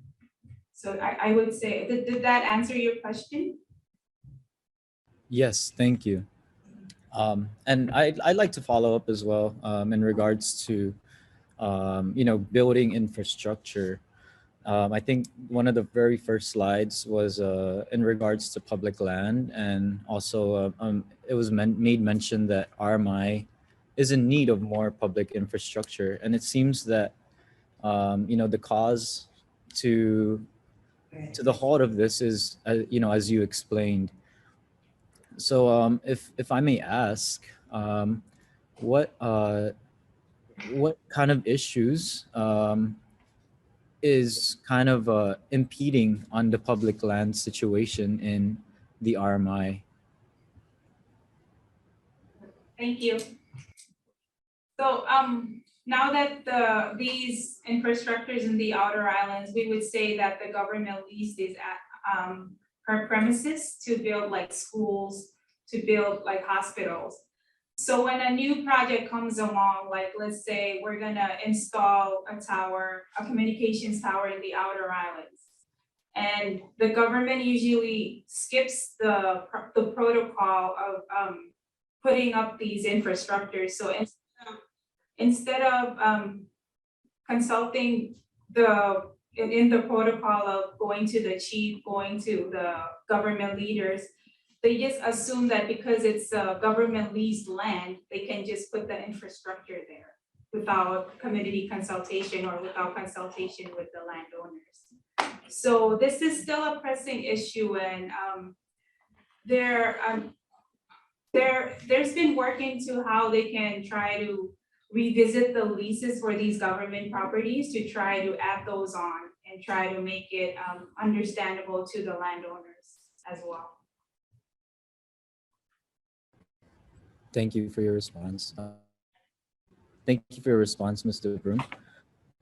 And if I can also follow up again in regards to infrastructure. Um, so the COVID-19 pandemic is also probably playing some type of role in, in the development of infrastructure. I'd like to know if that is also a factor in, finishing these projects in the RMI. Yes, thank you. I would say COVID-19 has played a lot of roles in everything, and the fact that, well, we're on the front line of climate change and sea level rise is increasing every day. So one of the main projects that we are trying to develop in the Outer Islands is to establish seawalls. And of course, we have to reach out to foreign countries to help us assist with this. And because COVID-19 has happened, we haven't had the technical team like coming in to assess to try to find out what materials are required to build the seawall. And we can't build it ourselves because we don't have the quality materials and we don't have the technical knowledge to even establish a seawall. So there is a seawall that's supposed to be done by the end of next year, but it hasn't been implemented yet because we cannot bring in the technicians to actually do the assessments. So yes, I would say COVID-19 has played a lot. Oh, okay. Thank you for that. And are there also any policies that that might be a part of the development of these infrastructures that you plan to implement in the near future? And maybe there's some policies that we can research on in order to assist the Republic of the Marshall Islands. Would you like to share maybe some policies that might also come into play in terms of building infrastructure? Yes, I would refer that to the council because they're more knowledgeable on this topic, but I am sure that there are laws and reenactments that need to be to be considered in this type of infrastructure building. So I will take this on and take it to the council so that we can discuss it furthermore. Okay, thank you so much, and I appreciate that. If I can get a few words from Mr. Atson, I would like to ask a question to you, and this is in regards to island wisdom. So as we hold this conference, we're very honored to have traditional leaders from the different islands in the Western Pacific region. And we'd like to know what island wisdom means to you and how you plan to promote island wisdom in the future as different organizations and other members like the MPA program try to assist considering the island wisdom of the RMI. So yes, I'd like to hear what island wisdom means to you. Thank you. Yes, thank you. Island wisdom is our way of life. It's our life. Now we like to share it with the new generation, and we understood UOT is a very top, source of education to our regions. Now, I know many, please excuse my English, it's not very equal like yours. I know many of our people strive to attend University of Guam for greater knowledge. So yeah, I myself would like you know,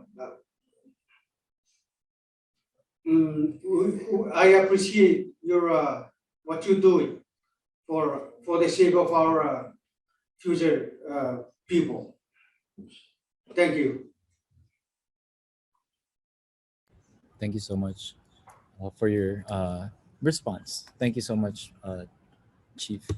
And if I can pose the next question back to Ms. De Broom, and this is in regards to UOG's potential collaborations with your region. It was made mention in the previous presentation as well that that there's a loss of traditional ways, and this is not just for the RMI. It was also presented that this is happening in Yap, Pohnpei, and maybe a little bit in Palau as well. So if I may ask you as a traditional representative, how can we uphold the traditional ways into the future of policymaking? And is there actually some role of traditional leaders that we should consider as as we uphold these values? Thank you. Thank you. Yes, it's good that you brought up this question because while we were discussing this, the council had brought forth, because now that we are trying to merge our language into the school curriculum, so we do have a Marshallese book, but it's only on language. So the councils were wondering, like, is there a way where we can merge in like our customs or traditional ways into the book, just so the kids in the school may be able to have access to these like basic traditions, basic culture. So perhaps in the future, like this is something, well, it will benefit the whole Marshall Islands, like trying to sustain the culture and tradition, is having it merged into the curriculum for each of the schools and island. Yes, that's it. Thank you, and I think that's a great that's a great subject, because that's something that we're also kind of doing here on Guam, where the Chamorro language is actually a requirement in the public school system. And with that said, is there some type of law or policy that is already in place, or is this something that we're just kind of upstarting in the RMI? It's in place. It's just that the book is out and it's been taught to the kids in school, but it's just on language. So in the near future, like we would want to incorporate tradition and culture into that book, just so the kids don't just learn the language, but they can also learn these basic traditions. So there is a law, it is inflected in the PS's laws on curriculum. So I think, yeah, this is actually happening now. We just need to look for a solution for future references in case we really go deep into trying to merge the custom into the book, the language. Okay, thank you for that answer, and we appreciate that. And the next question will be posed to Chief Atson. And if I may ask, Chief Atson, and this is in regards to traditional practices and customary beliefs. So I'd like to ask, how are the traditional beliefs and customary practices separated from contemporary politics in your region? And in the previous presentation of Palau, their traditional role is to advise the president in policy decisions, and we'd like to know how this is in play in the RMI region.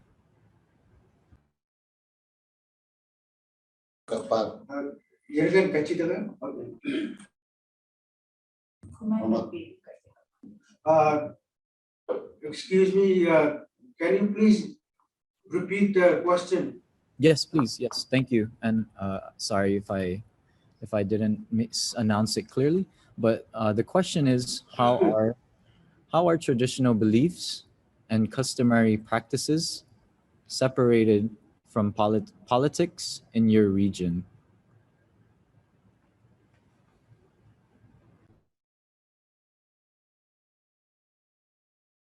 If I may elaborate a little bit more.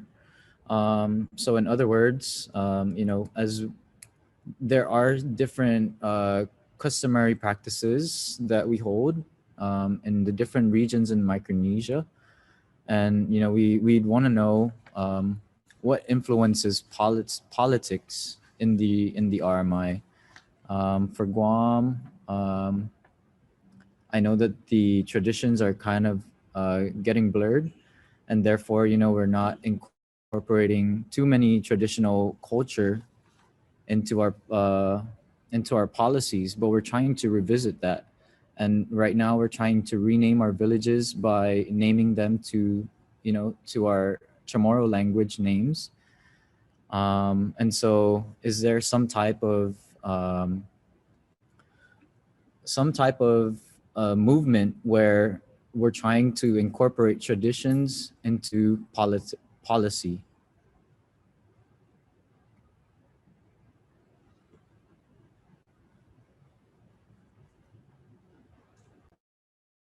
Uh,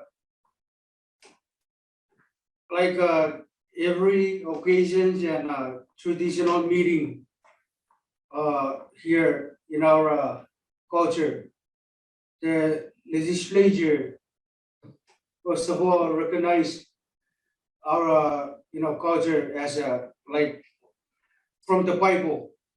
We recognize the Bible first and come to our traditional leaders and go on. The list goes on for recognizing the distinguished individuals. And is that my understanding? And And it's okay, Council Chief, if you'd like to speak in Marshallese and maybe have Ms. De Broom translate for you, this is totally fine with us. It seems like there's also some people from the Republic of the Marshall Islands that are tuning in, so I feel they will also understand. Yes, thank you.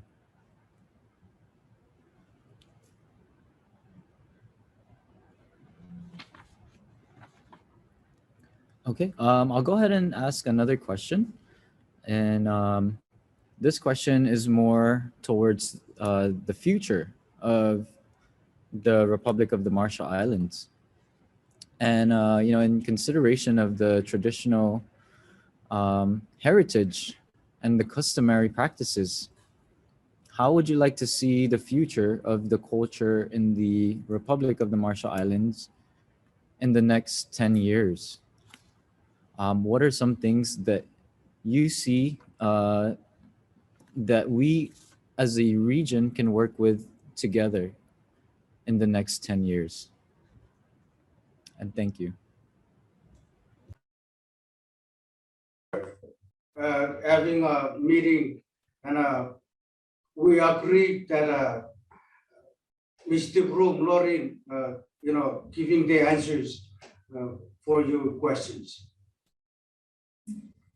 I'll jump in if it's okay to Yes, thank you so much. to that question. In 10 years' time, as mentioned before, we really hope that our people would be able to keep our cultures and traditions, even in a world where we're evolving and relying so much on technology. And of course, English is becoming our first language nowadays with the new generation coming up. So it's in 10 years' time, we would really want to be developed into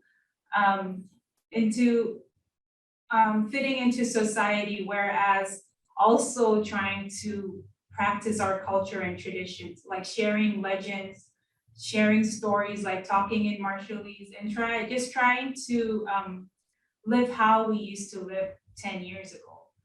So this is the dream that we hope to see in the future, and that we're really culturally acquainted and into our own zone of having understood all this tradition and culture, and to pass it down generations and not let it stop here.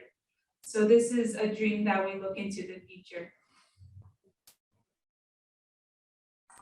Thank you, and that's very inspirational. As you know, all the Micronesian regions and all the Western Pacific regions seems to also hope for the same in the near future.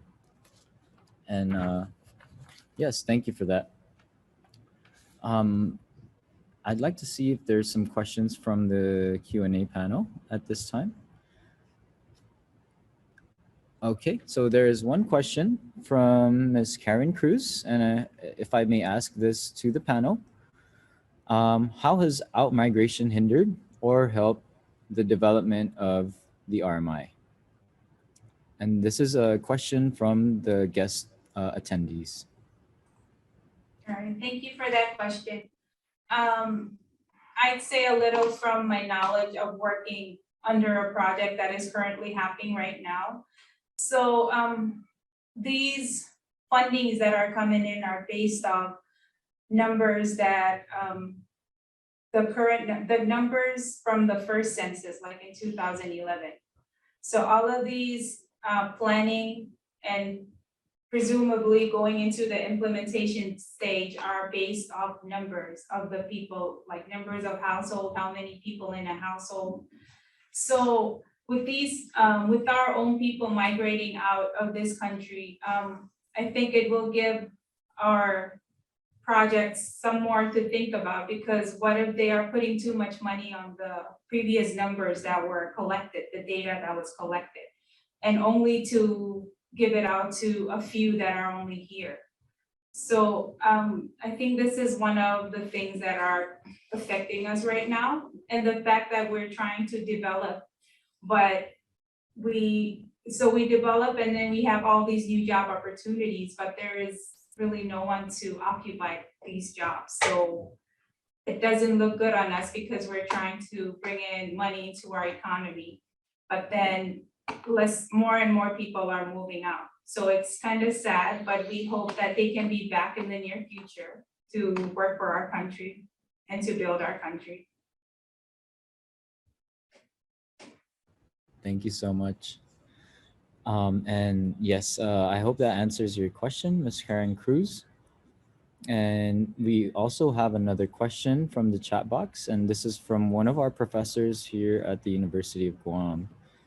His question is, what is the major threat on the Republic of Marshall Islands on the Republic of the, I apologize if I may ask that again. What is the major threat on the RMI's culture? And this is found on the chat box. Sorry, if I may repeat that. What is the major threat on the RMI culture? Can I say a little bit about that question? Yes, please. Thank you. Yes, as I observe, young people,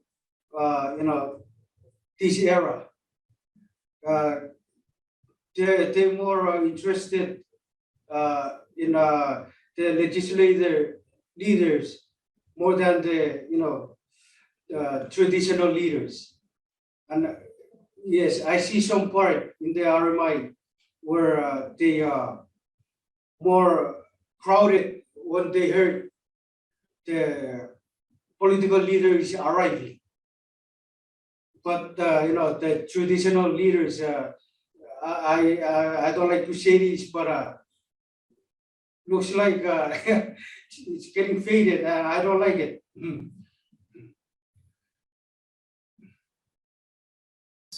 Yes, and it seems very prominent throughout the Western Pacific region.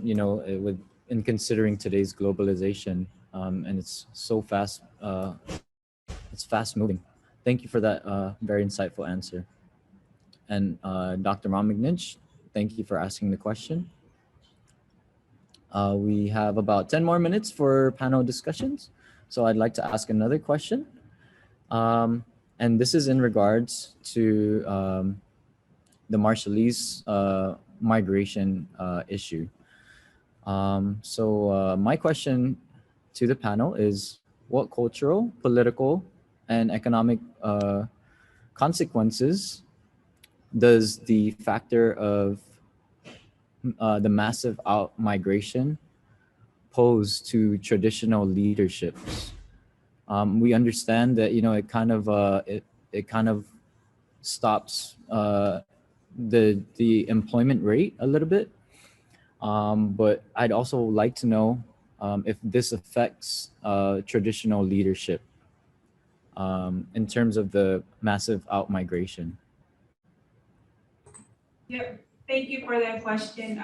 Yes, it's true that it affects our employment rate, but also having our own people migrate out, and it affects the traditional lineage as well. If one of our chiefs from the islands are unable to continue on with this role, then we don't have anyone else to fill in their role. So it's like a lineage that passes down, and when one of their family members, the closest one, immediate family, travels out of the region, then most of the policies or most of the government documents that needed to be signed could not be followed through because that person is in another state.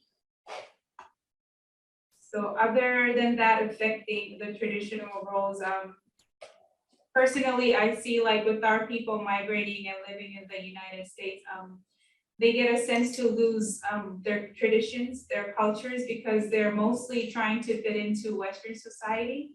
So by the time they come back to the islands, they forgot their old tongue. They forget how to respect their elders. They forget how to respect the land and to move about their land. So I think that's just a view where I see that affects the most when people are migrating out of the islands. Yes, thank you so much. And also, is there some type of consequence for the natives that are staying home?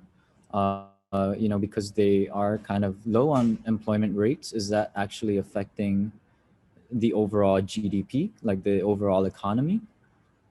And if so, how can the University of Guam provide some type of assistance, for those that are, still at home in the Republic of the Marshall Islands?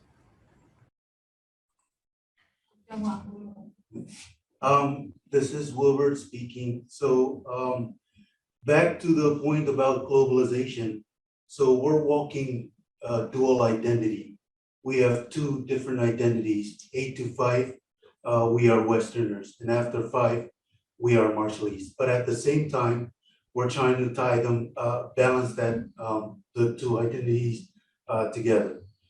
In answer to your question, it's not so much as unemployment. We also have to consider the social structure, because we have limit to how much we have a 3 caste system. And it's kind of like the American structure where if you're born rich, you're rich. If you're born poor, you're poor. But there's a way for you to climb up the ladder in the US structure. Unlike our structure, if you're born at the low class system, you are forever, that's going to be your identity. So there's no upward mobility, and that's the limit. And that's where the two structures kind of go head to head, and it's really tough to maintain both. Answers your question. Yes, thank you so much. That's very insightful, and I feel like this is something that's new to me, and maybe new to a lot of this is new information to maybe a lot of our audience as well. So thank you for that very insightful answer. It seems like we have one more question that I can ask for our panelists. And this is going to be, if I can ask both of the panelists this question. So the question is, I'm so sorry. I apologize. So if we can do one project with the Republic of the Marshall Islands, let's say in the next MPA cohort, what is this one project that you would recommend for the University of Guam to partake in? And this is somewhere in the near future. And this is coming from a traditional perspective. So we'd really appreciate your thoughts on this. And we'd like to get input from both speakers. Thank you so much.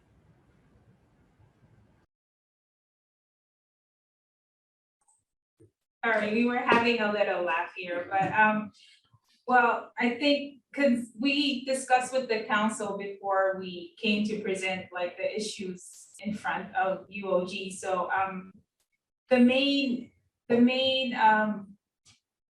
approach that they were trying to put out was the merging of how we're trying to sustain our culture and traditions. I mean, we're sustaining our language at the moment. We're trying to sustain it through the book and the curriculum, passing it through the schools. But I would like to see in the future where we can try to work some sort of way we can incorporate putting in tradition as well into the book. It might not be merging into the book, but perhaps a way where we can put all traditional stories and legends into a kid-friendly book, where we can then have it sent out through the schools so that they can also use it as a way of preserving our culture, language, and tradition. So this is a possibility if it is possible for future solutions with the cohort. Yes, all right. We will definitely look into this. And just to follow this up, because this is very interesting, who would be the stakeholders that we need to consider in terms of preparing this project? We understand that the Council of Iroij is very important. Maybe we might also need to consult with government leaders, but is there anybody else that we might need to consult with in respect to, considering your project? Yes, well, definitely it would have to be the Council of Iroij and partnering with, we have a language and cultural office. So I think they should be on board as well, and as well as someone from the public school system. Okay, thank you so much. Is there any, I'm so sorry. And as we, conclude this, I also wanted to ask, in terms of pursuing your project recommendation, do we have to go through a certain level of hierarchy? Maybe we'll start with the Council of Iroij and maybe go down the list, just in terms of paying respects. So maybe if you can just give us a brief rundown on maybe like the hierarchy that we should consider in terms of following through with the project. Yes, thank you.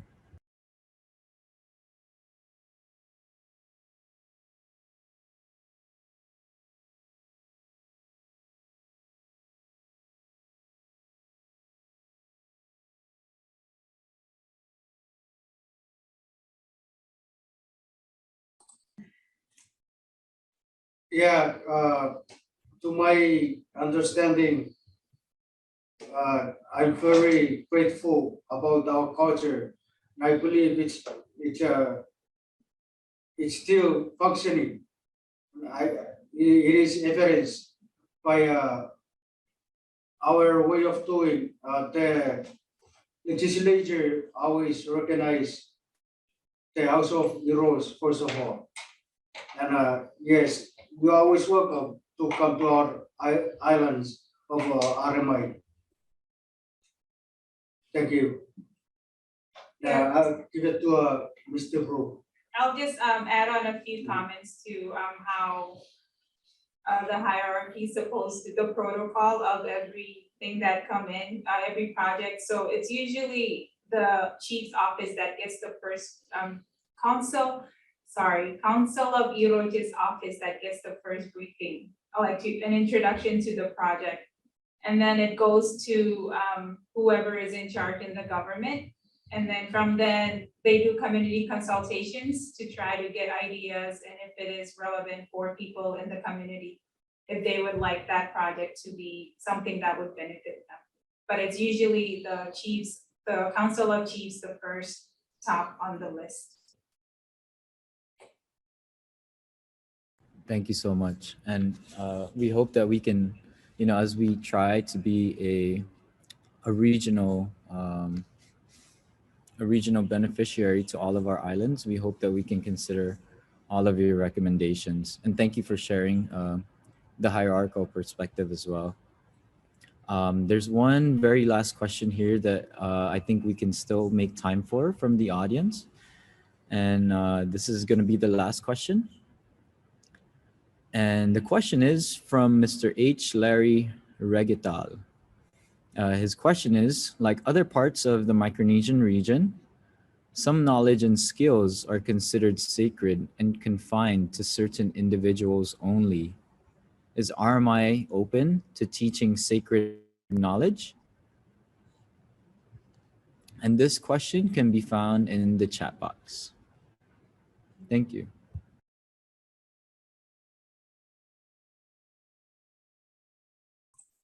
Yeah, thank you for that question.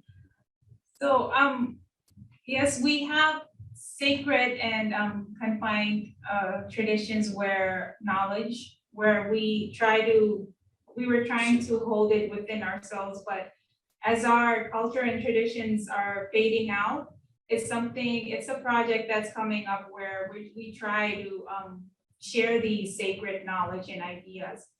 And in the Marshall Islands, we have clans that are followers of the chief.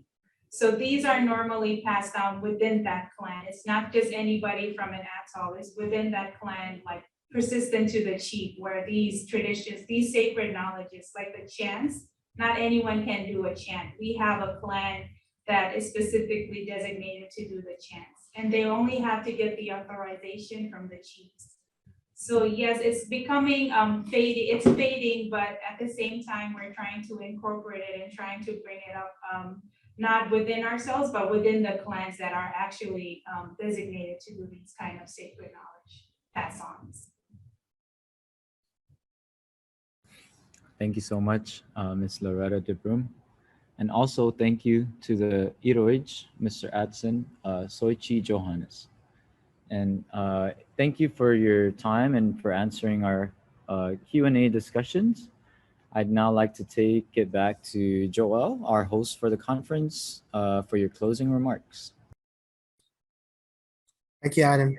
We are very honored to have your presence with the members of the Council of Iroij and the traditional representatives of the RMI.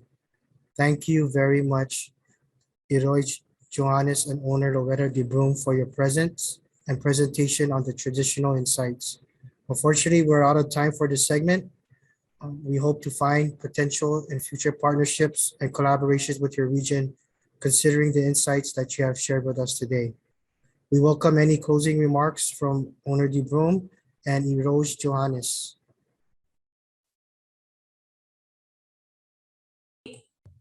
Thank you. We hope that we can find some collaborations in the future. Thank you for this opportunity. It's been interesting learning about other cultures and other countries within the region and finding our way forward into possible solutions in the future. So thank you.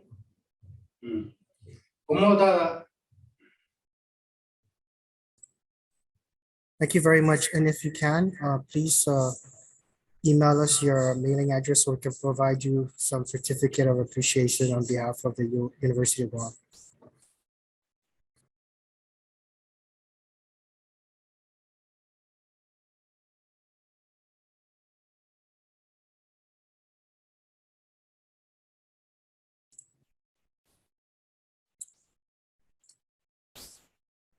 Okay, so now we will continue part two of the panel presentations with leaders from the Commonwealth of the Northern Marianas Islands who are in the position to represent traditional leadership values. In this afternoon's lineup, we will feature two representatives from the CNMI. CNMI Resident Executive on Indigenous Affairs, Roman Tudela Jr., and John I. Tigobel, Executive Assistant from the Carolinian Affairs Office. We are very honored to have your presence of the leaders that represent traditional perspectives and cultural values in the CNMI. We'll begin with this segment with Resident Executive Roman Tudela, who had accepted the invitation to the conference, but due to unforeseen situations, Mr. Dela is going to be represented by Crispin Ogo, who is the Program Manager for the Indigenous Affairs Office. Before I turn it over to Mr. Ogo, here's a background history and highlights on the Resident Executive on the Indigenous Affairs. Based on the CNMI Constitution in 1985, the Resident Executive for Indigenous Affairs was established within Article 3 of the Executive Branch, Section 23, which lists the duties and responsibilities of the office. Some of those duties are establish a community foundation for advancement of Indigenous people and develop and implement a long-range plan to assist and promote the entry of Indigenous people into professional and technical institutions of higher education. Please welcome and give our attention to Mr. Crispin Ogo. Half a day from the island of Saipan, originally from the island of Rhoda. On behalf of Resident Executive Roman Tudela Jr. and Governor Ralph De Leon Guerrero Torres, I would like to share my sincere appreciation to the master's graduate class and also the UOG master's program for coordinating this conference. I want to say first that I applaud the previous speakers who spoke about their chiefs and their systems in their respective island nations. Unfortunately, the Chamorros in the CNMI does not practice the clan system. Colonization dictate that. What happened many, many years ago made us who we are today. So in 1978, I'll just give a brief history of what have transpired before we get into the challenges. In 1978, President Gerald Ford signed into law U.S. Public Law 94-241, which created the relationship between the new government, the Commonwealth of the Northern Mariana Islands, and the United States. That relationship came about and considered to be as the covenant agreement. Now, within that framework, the constitution of the CNMI was indicated to be established. And 2 years after the signing of the covenant, the Commonwealth of the Northern Marianas adopted its constitutional mandate. So 9 years after the Constitution, this office, the Indigenous Affairs Office, was established. Unfortunately, due to the lack of traditional leaders being recognized in the Commonwealth, again, due to colonization, I believe by enacting that constitutional mandate to establish this office, it gives the people or the Chamorros to have a say within the government. That's how I read that. So when I started in 2016, and I'm only going to speak to the time that I became the program manager for this office, and what I experienced growing up on Rhoda in regards to traditions and culture and understanding traditional leaders, if there's any such as of today. We only look at our elders and we guide for any customary, any traditions. We look at individuals within our community. And that's what we practice here at the Indigenous Affairs Office. Recently, in 2017, Director Tudela and I sat down and said, let's invite the Carolinians so we can hold an identity conference. So each community can identify how to bring back their identity or identify their identity through those conferences. We did our first conference in 2017, followed in 2018, and the third one was in 2019 before the pandemic. In the conference, where's my note? In the 2017 conference, between the indigenous, the Chamorro and the Carolinian. The Chamorro identified language as the top issue in the Commonwealth, followed by seafaring. Then the third is cultural practices. So in 2017, we took the top three and we started developing them. In 2018, because we asked we asked the Carolinians and also our office to present in 2018, what is our plan? How far are we? We want to continue this conference, so every year we will identify and have a checklist, which one is done, how far are we? We took it upon ourselves because, again, there's no clan system in the CNMI. We don't have a set group that can say, no, okay, you're our traditional leaders. We don't have that, unfortunately. So this office started to bring back the Chamorro identity through those top three issues that I just previously mentioned. In regards to language, we try to use technology. So we invested in laptops and we partner. We realized that it's really important for the minimum number of personnel in this office. There's only 3 of us at that time. And we want to utilize other agencies and departments and make them believe in this cause. So we share our ideas.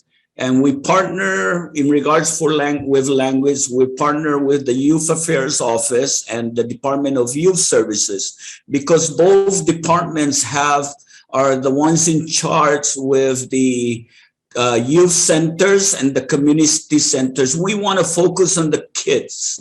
And so we invested in laptops and we invested in programs, softwares, that there's a company that promoted Ketungo Chamorro. So we want the youth centers and their staff to utilize the laptop that we provide them to go through all the series, the number of series that were done, and there were two series with different episodes of Ketungo Chamorro. So we want to utilize the other departments, ask them to help us in doing this, and with a little investment with using technology. So it's so simple because every youth center has an internet access and they'll be able to access the Ketungo Chamorro online. And even yourself, as you listen in, you can just go to My CNMI and you'll be able to see the episodes and the series that we've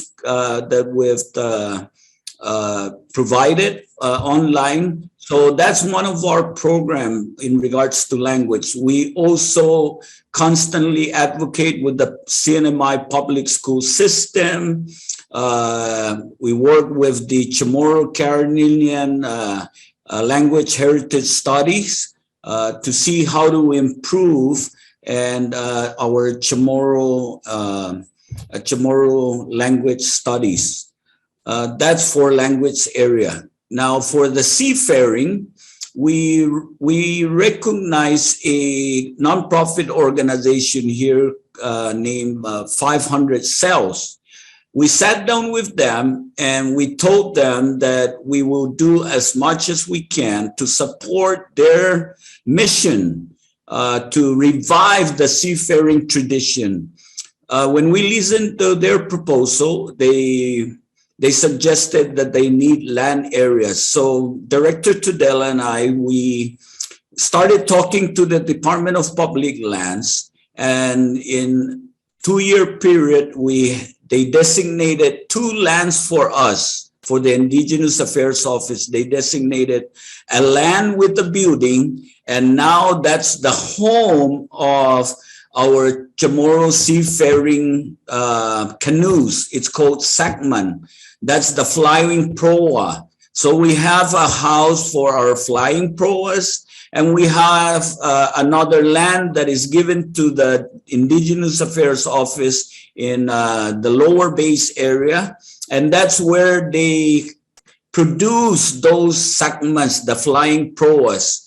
And that flying proa is from the Anson group in the late 1700s, I believe, that was taken. But so at least we have the seafaring tradition coming around with the help of the Canoe Federation, the Carolinian group. So we're all partnering to make this comeback. So at least if we go back if the pandemic kind of eased down and we go back to our Chamorro Carolinian Identity Conference, we can already start saying that the Indigenous Affairs have done few of the checklists that have been recommended by the 2017 group. So again, and also for the advancement of the indigenous people under the 500 cells program, and providing them the huge facility. It's almost like a warehouse down in lower base where they have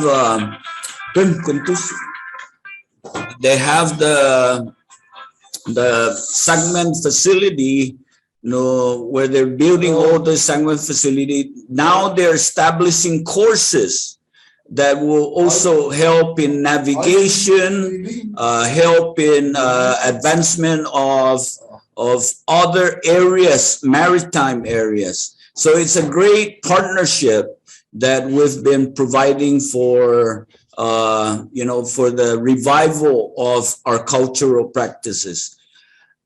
And not only that, in this 5-year period, we've been having in every September Simanan Amud. Simanan Amud is about bringing back the traditions of medicinal, the Chamorro medicinal traditions. And we were so happy and glad to walk into and reopen this office with the Inetnun Amut Zankuturan Natibu. In English, that's the group for traditional medicine and native culture. So this nonprofit organization is another partner of ours, whom a lot of elders are in that organization, and we truly and cherish their knowledge, traditional knowledge. And a lot of times, here at the Indigenous Affairs Office, when there are traditional issues that us young folks needs to address, we contact the Inetnun Amut Zankuturan Natibu to listen to our elders and get the information that's needed. So the little things that we're doing here at the Indigenous Affairs Office since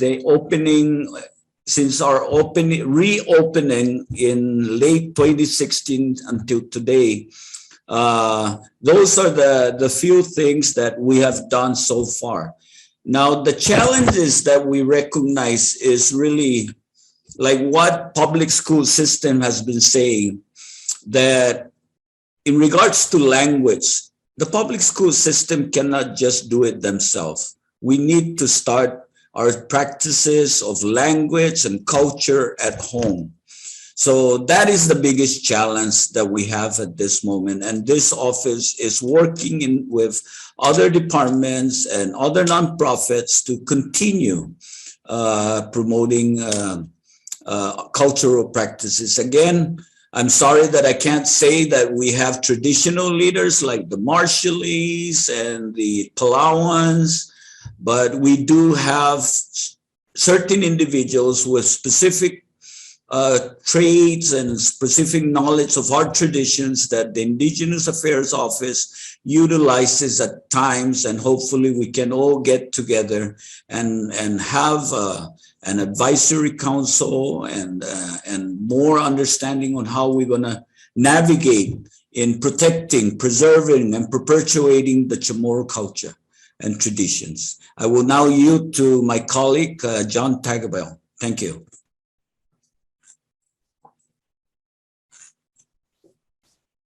Thank you very much, Mr. Ogo, for your presentation. And yes, our next honored panelist from CNMI, Executive Assistant of the Carolinian Affairs Office, Mr. John Tagabel. Please welcome and give our attention to Mr. Tagabel. Thank you, Jero Ralalim, and thank you for having this program. It's a very nice program to have in order for us to keep collaborating and keep speaking about ways to find how we can keep our culture, tradition, and language. Basically, Mr. Ogo have went through a lot of things that we have gone through here in the CNMI. And one of the things that I would say is I came into office in 2014. I was appointed by the late Governor Enos. And from then, I was rehired in 2015 by our present Governor, Ralph Guillermo Torres. And basically, our main mission here is culture and language. We've been going through different kinds of aspects. My challenge is how to deal with the elders, what to give them, what kind of program to give, and also how to deal with our youngsters, our youth, and how to deal with them and at the same time provide programs where we can keep the interest of both the elders and the youth at the same pace. Like Mr. Ogo had mentioned, even this office has a program that we have put on YouTube, Let's Learn to Follow Us. And that program in itself is just basic language of our Caribbeans to speak on a daily basis. And some would cover of houses, material things, and what have you. And moreover, we've been trying to revitalize or revive our traditional navigation. And one of the things that we had done was stay in contact with our brother Cesario, one of the son of our master navigator, late Dr. Maupi Ailu, and make sure that we still have connection with their knowledge as well. Last we had was a ceremony to also induct his brother Tony, who is here in the CNMI, to become another master navigator. So with that, CNMI right now is holding, I think, 4 navigators, traditional navigators, that are also under the Canoe Federation, who are catering to the 500 sail. Those individuals here are pretty much very important individuals that we need to keep and find ways where we can utilize them to finalize this project and make sure that in the coming future, all our canoes are out there in the water sailing and our children back to where things were. I mean, the language itself, we have been working with PSS. One thing that PSS have is the challenge of funding. One of the requirements of our cultural language, both Chamorro and Carolinian, was the test that they give and the number of students you have in a class. Basically, one teacher came up during a meeting saying that there's just too many students to teach and they were lacking. Basically, PSS right now has over 14 schools, and our finding was there was only 7 Carolinian teachers. So part of that program that we had mentioned was the Learn Carolinian. It basically it rooted out from that event, finding out that we were lacking teachers. So we came up with summer camps to teach language, dance, and basically everything. We had garnered, I think, over 300,000 of grants from the ANA, Native American grant. And basically what this thing had done was help the office produce 14 types of programs to revive in our office. One is one of these photos behind me.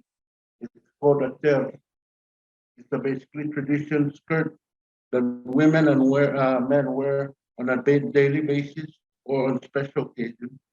And the beads making, mire making, a lot was covered under that program. And we basically wish that in the near future we can also garner some other grants that would continue to assist this office move forward.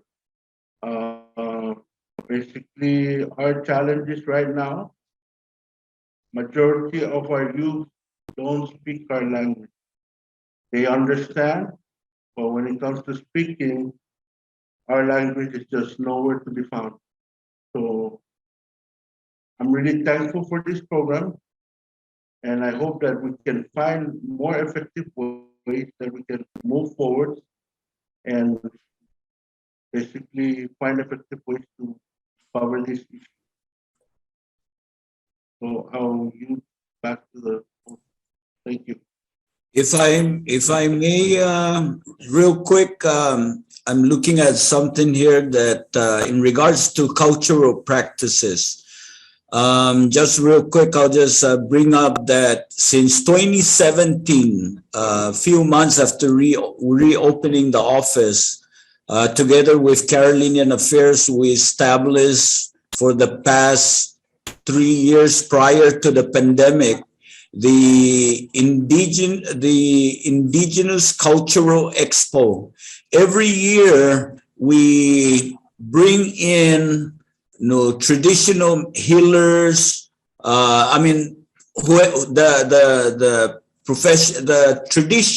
Traditional individuals or the practitioners, the weavers, the carvers, and dancers, all Chamorro and Carolinian practitioners. We put them in one event, and we invite the community, the tourists. So we started that in 2017 to showcase the culture of both community. And that started because of the input during our Chamorro Carolinian Identity Conference. I thought I'd bring that up, that it's important that at least the two offices is working together to promote cultural practices. And hopefully we can, after the pandemic, whenever it's going to be, we continue that program. Thank you. Thank you very much, Mr. Ogo and Executive Assistant Tiger Bell, for your presentation and insights. And I think you guys, the Digital Affairs also has a Facebook page. There's some interesting expo on that cultural event. So at this time, let us move on to the moderated Q&A panel discussion. If I can call on Chairperson Adam to moderate this Q&A session for the CNMI. Thank you. Okay, thank you. And thank you, Mr. Ogo and Mr. Tagabal, for sharing your insights about the indigenous wisdoms in the CNMI. And thank you for bringing up all the different issues that we can find and discover through this conference. The main issue that I hear from the discussions is mainly revolving around language and keeping the tradition of having our children speak the language, right? And we can see that here on Guam, it's similar to the CNMI, where a lot of the children can somewhat understand, but it's a little more challenging for them to be able to speak fluently. And with that said, I'd like to ask the first question to the first guest speaker, Mr. Ogo. Has the Indigenous Affairs Office ever collaborated with any other regions, like let's say with the University of Guam before, in order to promote the programs that you were discussing about in terms of the language? Have you had any type of collaborations with the university in the past? No, we haven't, but we have started communication with Kahan Fino Chamorro at times. Also, I like to recognize Ms. Rita Nauta from Guampedia, who has tremendously provided us resources that people that come to the office, I always say, hey, the information that you're seeking that we may not have, log in and go to Guampedia because they got a lot of resources there. So no official communication with any of those with the Kahan Fino Chamorro, but we have certain communication also with Guampedia, and not to forget Hadza Foundation. We tend to work with them. In fact, I recently, for many times, wrote an email to Department of Chamorro Affairs on Guam. You're there. Tell them why you're not answering, Mr. Ogo, on Saipan. Ask them. We want to connect. Thank you, Mr. Ogo. We appreciate that. And yes, we acknowledge that it's a true challenge, right? Not just in the CNMI, but it seems like it's also happening in the other regions based on their presentation, like the RMI most previously. And so, if I can ask a question to you next, Mr. Tagabo, and this is in regards to the Carolinian language. Is there a difference between the curriculum that the public school students go through, and is there like a different type of language requirement that they will need to take upon? Let's say maybe for the Carolinian students, is there some type of program for them just in order for them to learn the language?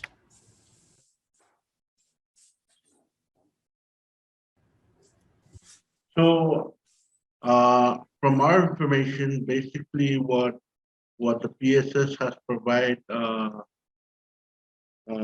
teachers was basically curriculum of what is U.S. standard. Basically, they retranslate from other handbooks that were made under U.S. So those are the things that we have right now that are being taught to our students. In my experience, back in the days where things were limited, basically we learned from a regular mom from a house. They just brought her in, and today you're gonna work.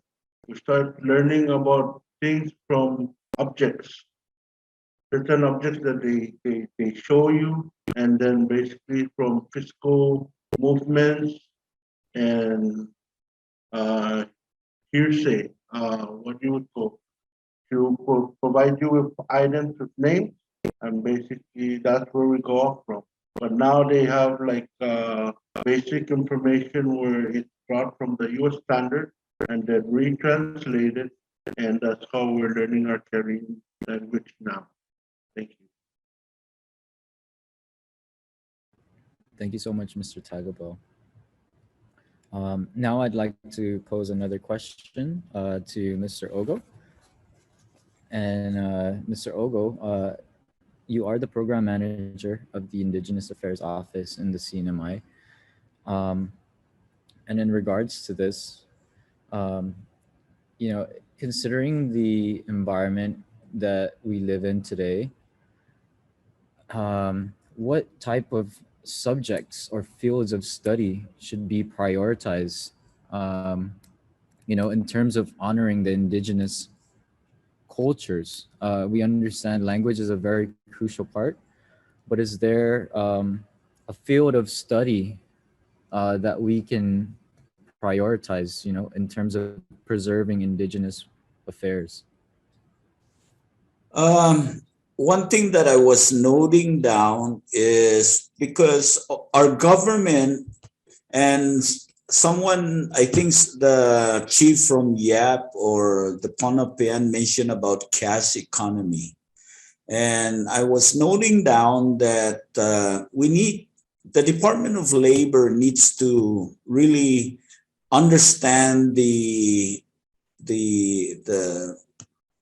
the occupational needs of the CNMI, because the indigenous people are not going to go back and try to practice many of the old stuff or the tradition. We want to continue doing that.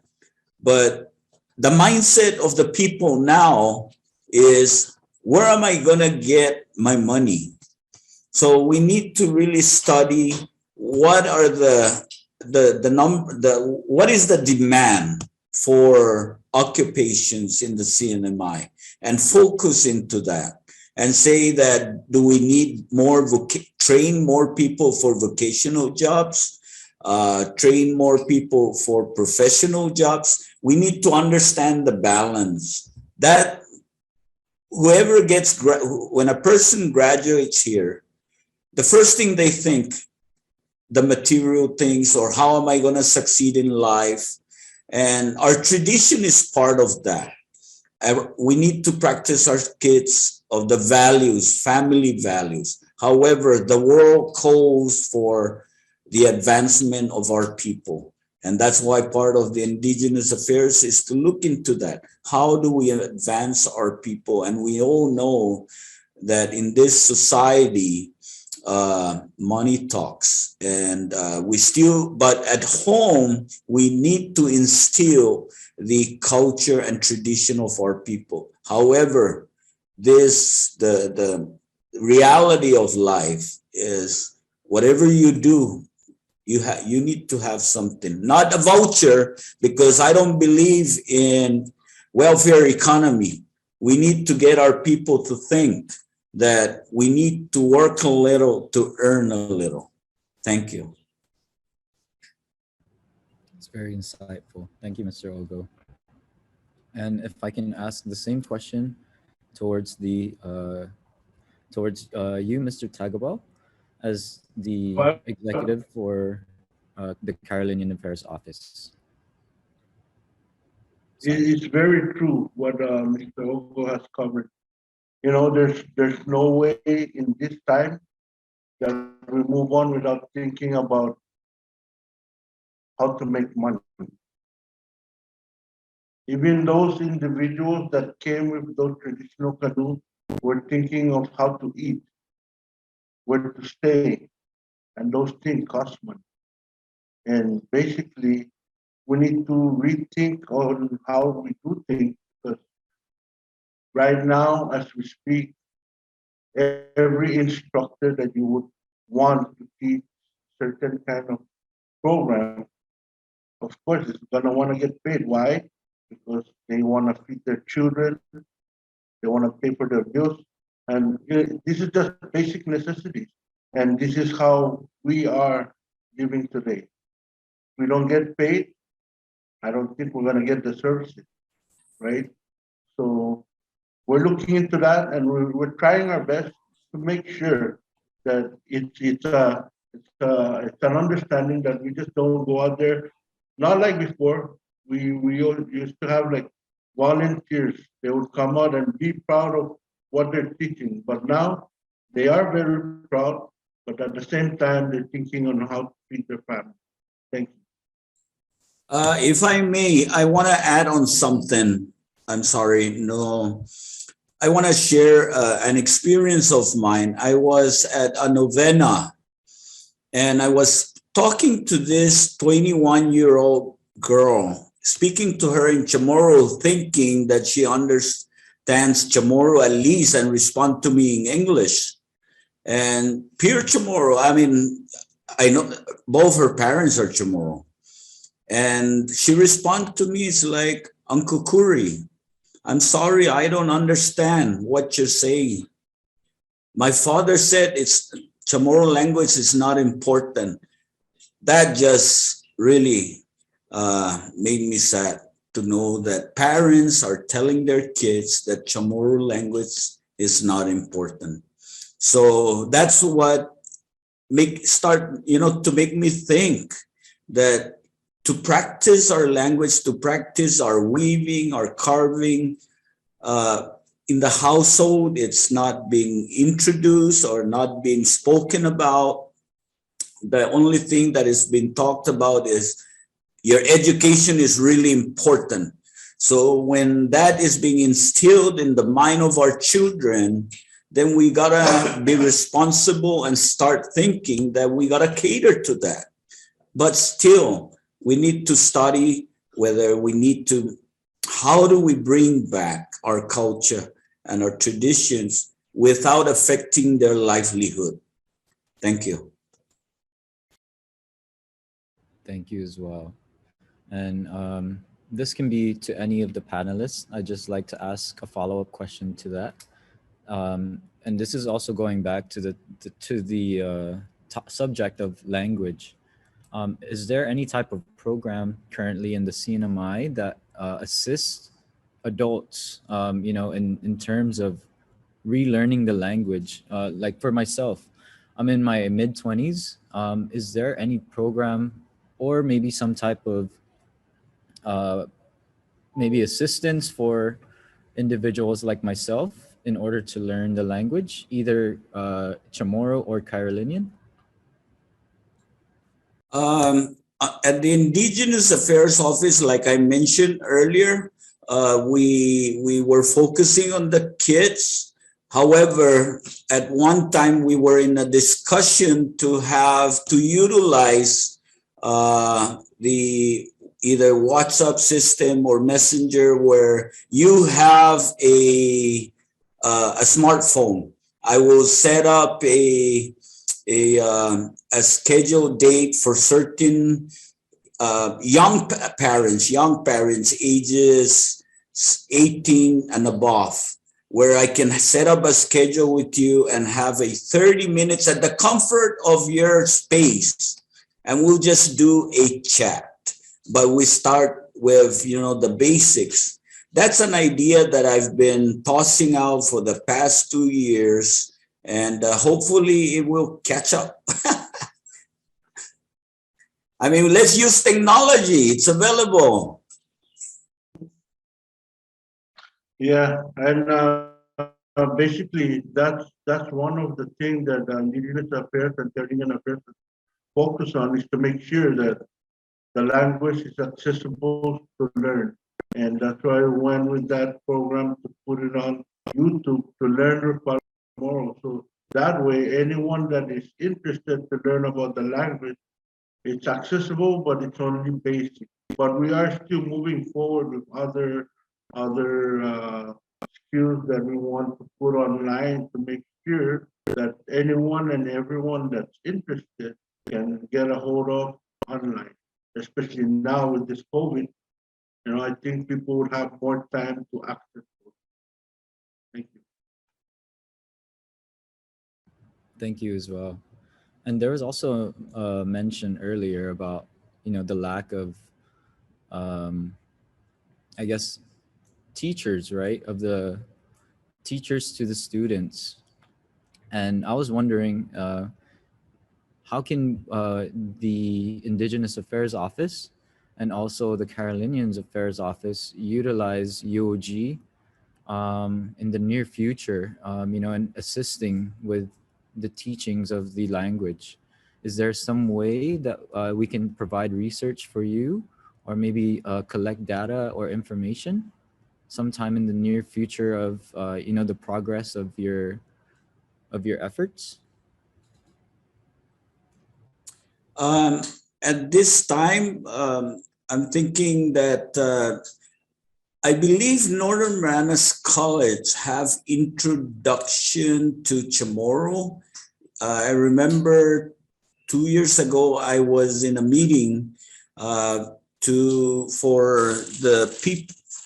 the non, I think NGOs were invited to this meeting to support that curriculum and to look at the textbook that was going to be introduced in the at the Northern Marianas College. Now, I don't want to say that to surpass NMC without sitting down with them and just bypassing them, because in our Chamorro tradition, if you know that you have an elder, you speak to that elder first before you even go to the next person. So in this regard, I appreciate your offer and I will note that down. But we would love to get your support, but let us take our time to seek Northern Marianas College first. If not, then we'll go to you. And I appreciate that offer.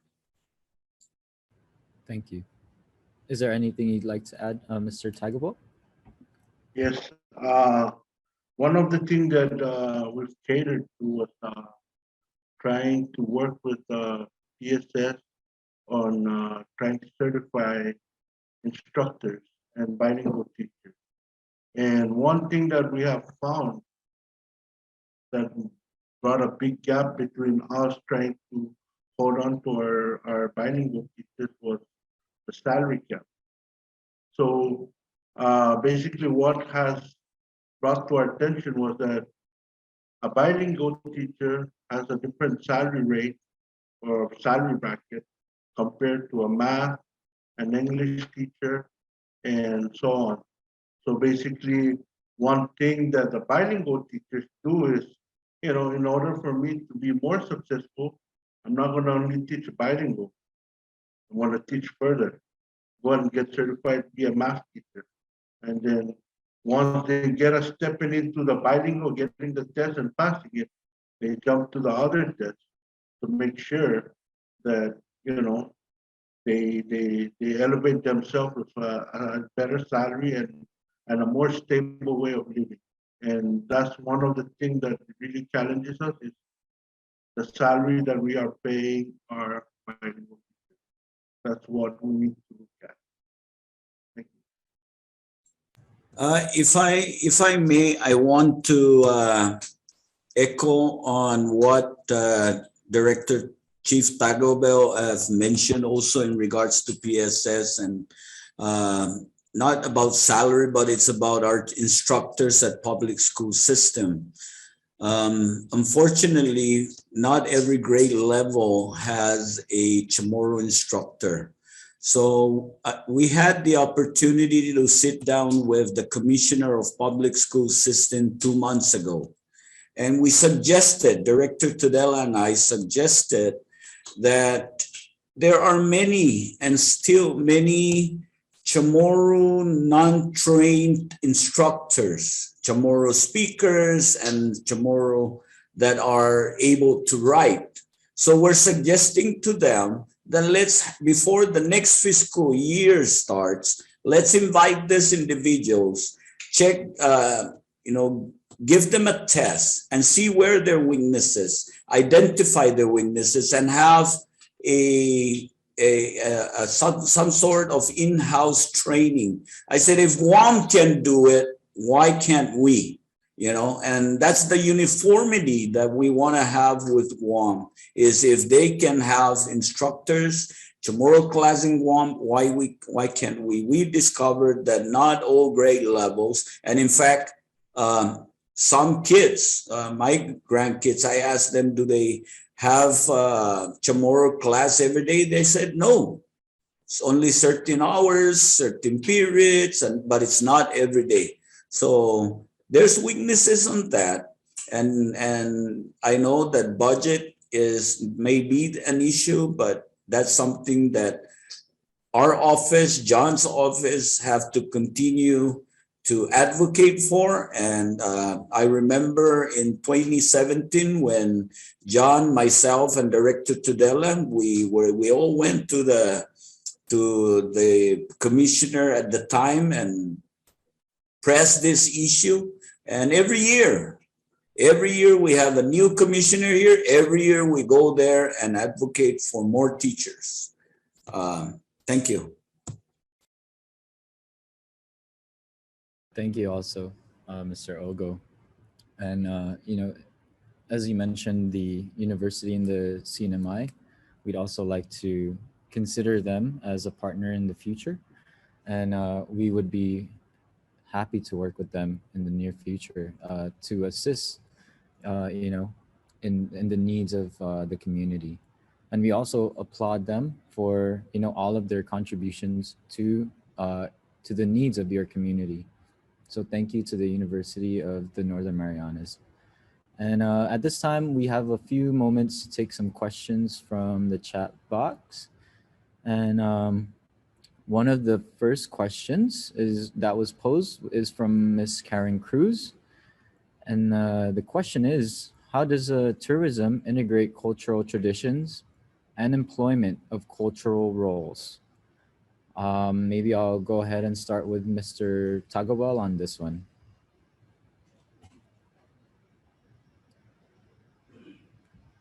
I'm sorry, if I can repeat that, it's how does tourism integrate cultural traditions and employment of cultural roles? Yes, thank you. So one of the things that we've been eyeing here is our high school graduates. Majority of them just come out and think about going to college or going to work, but at the same time want to be home. So the cultural practices here is basically what we're trying to build for them, is a way to link them into the tourism industry. And basically one of the strongest points is cultural activities, singing, dancing, and we were in line with that. And then when COVID hit, all these instructors just went away. But we were in line to getting high school students who are nearing their graduation to start teaching them things like this, to dance and also to host. Right now, we are not really sure on how things are going to come back, but we are still in contact with this instructor and being mindful on how, the flights are very limited. We don't know who's coming or who's not coming, when they're coming, but one thing's for sure, we need to start now while we're still at it and make sure that our kids have some sort of what would we say, some sort of a line of employment where they come out. It's not something too drastic where they're just gonna go in and then just give up. No, it's something where it's fun, something to build out of, interact, and get to know more about how the business goes in the tourist industry. Thank you. If I may, in the 2017 Chamorro Carolinian Identity Conference, that issue came up. Why our Chamorro and Carolinians are not in the tourism industry. The following year in 2018, I represented resident executive Roman Tudela by contacting the Hotel Association of the Northern Mariana Island. They offered me the opportunity to speak to all the managers. During that meeting, I questioned them why in the front lines, the front desk and the frontliners of the hotel industry, we barely see Chamorro or Carolinian faces or hear our language. I said, I experienced myself walking into a hotel and I hear Tagalog. And I say, you know, we're in the Marianas. We want to hear Chamorro.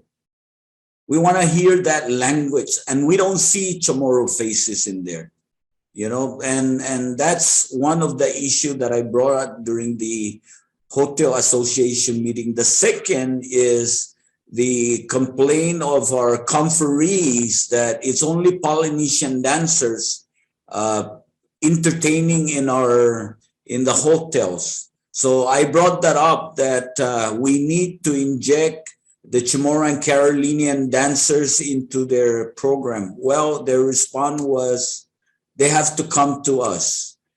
But later on, I found out that it's a contract. They contract certain group and they cannot just come because this entertainment company have all these shows. So it's a competition between the locals and a corporation.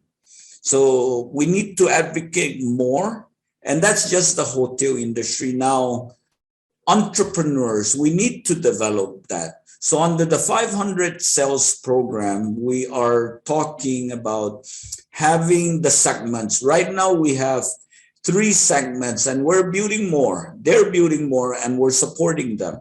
That's why we gave them the facility.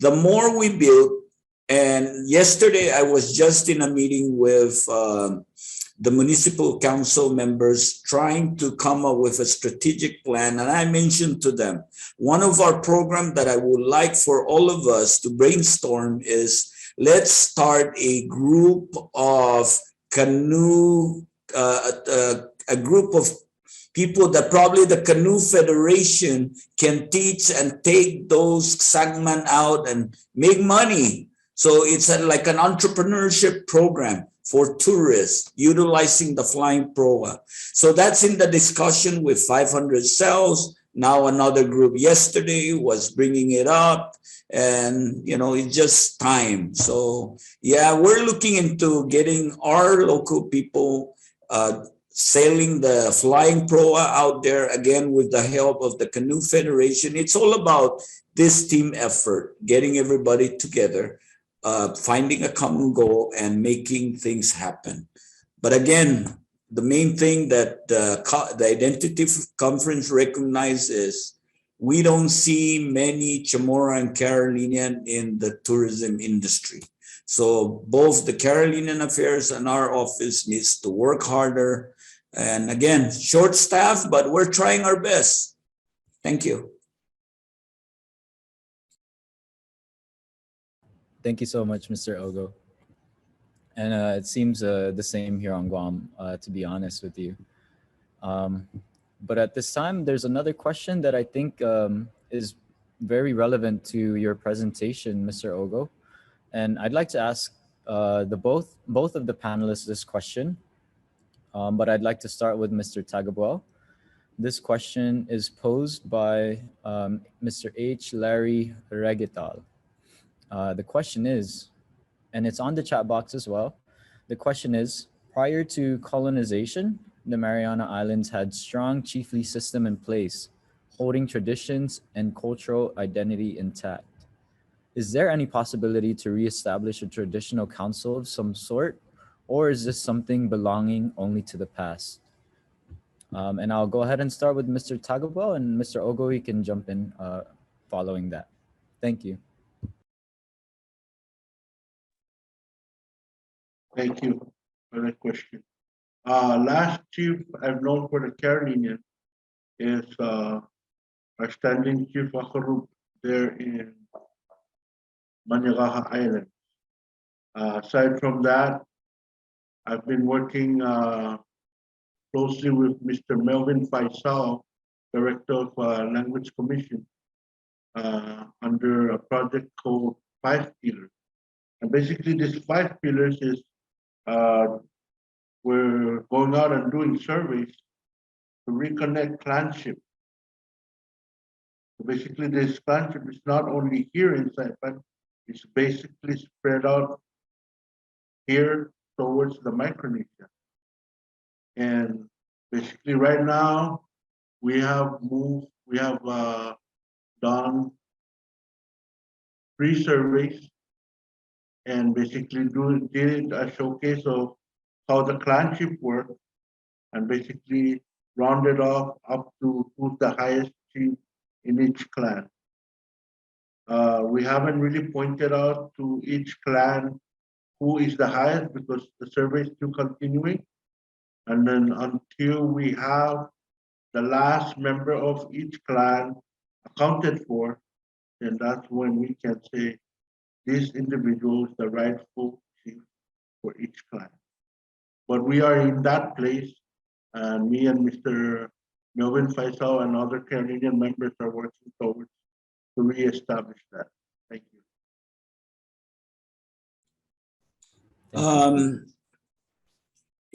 The other day, the public school system came to our office to borrow our portrait of all the Magalahi. And we gave them those portraits. And in 2018, Director Tudela and I went to the legislature to meet with Speaker Ataw at the time. We brought the idea of funding a project of genealogy because I want to know if I am a descendant of Taga or Hurao. He laughed. I said, no, Speaker, we need to start thinking. We need to start investigating, researching. What's my bloodline?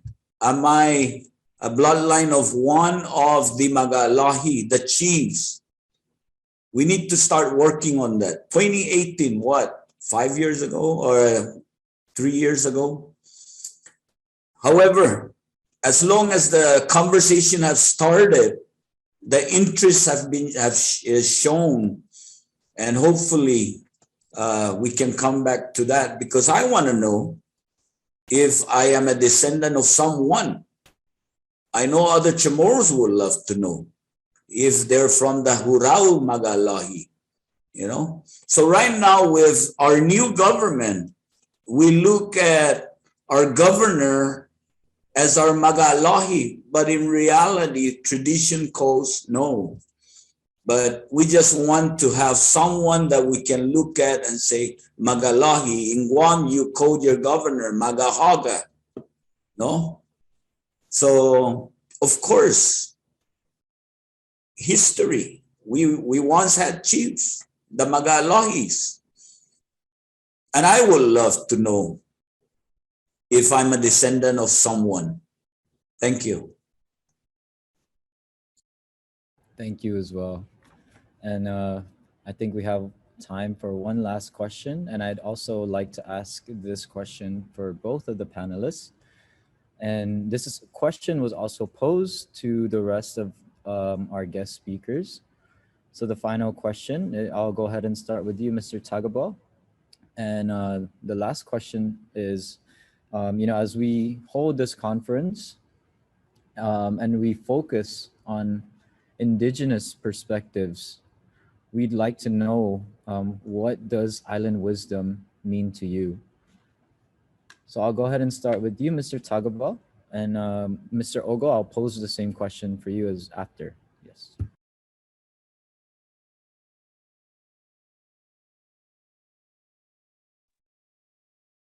That's a very good and deep question. Basically, to me, that question means generations, our ancestors, our culture. Those are the most important things that one person should have knowledge of. You just don't go anywhere without knowing where you're coming from. That's the most important thing. And growing up, that was always the thing that we're left of, to make sure that we respect our elders and we respect our culture. I remember our times were so neighborly that we could sleep with our doors open, and half a day just new to us. Greetings in our house was "Tabang mo rice, let's come and eat." Tolong mo, meaning to say just already straight up from your coming, come inside and eat. We're brothers and sisters. You're not a stranger to us. So basically, what I'm saying is we need to get back to some of the old things that we had that were good. And I think it's very ideal that we keep some of this culture of ours and keep it strong. So when people come to our islands, that's what sets us differently from everybody else. And I hope living with that kind of mentality will basically give strength to bringing back our culture. Thank you. Thank you, Mr. Tagabo. Mr. Ogo, I'll repeat the question. So as we hold this conference to focus on indigenous wisdom, we wanted to know, what does island wisdom mean to you? Thank you. When I look at that frame of question the first thing comes to mind is my identity. Who am I? And who am I represent the way I think and the way I should approach life. And I feel that after listening to Magahaga from Guam, Leon Guerrero, and she mentioned the word Inafa Maulik. And I said to myself, wow, that itself is the fundamental of a Chamorro. When you're wise enough to understand that word Inafa Maulik, regardless of the criticism, regardless of the misunderstanding, it's you maintaining your behavior and saying, you're a Chamorro, I'm a Chamorro, you're another human being, we're both the same. Like what the Lord say, let's love one another, Inafa Maulik. So a wise individual for the indigenous people is family value, the value of loving each other in this small community, respecting each other. And thus, that word Inafa Maulik just gives me all that wholesome understanding of being wise, Thank you. Thank you very much. And thank you for all of your honorable thoughts and insights. And we are very inspired. Thank you for all of your presentations. And at this time, that concludes the panel Q&A discussions. I'll turn it back to Joel, the host of the conference, for closing remarks. Thank you. Thank you very much, Adam, for the moderating the CNMI panelists. And just to reiterate, it is very inspiring to hear these remarks from the CNMI representatives. But unfortunately, we're out of time for this segment. But again, thank you, Program Manager Crispin Ogo and Executive John Tagabel, for your contributions and participation in this year's conference. We hope to find potential future partnerships and collaborations with your region, considering the insights you have shared with us today. We welcome any closing remarks from Mr. Ogo and Executive Assistant Tagabel. Again, on behalf of Resident Executive Tudela, Governor Ralph De Leon Guerrero, we truly appreciate the graduating class, master's class, and also the UOG MPA faculty for hosting this remarkable conference. We hope to partner in the future, and we hope to see you soon and hear from you. Thank you. Thank you, Mr. Ogo. Mr. First, Tagaba?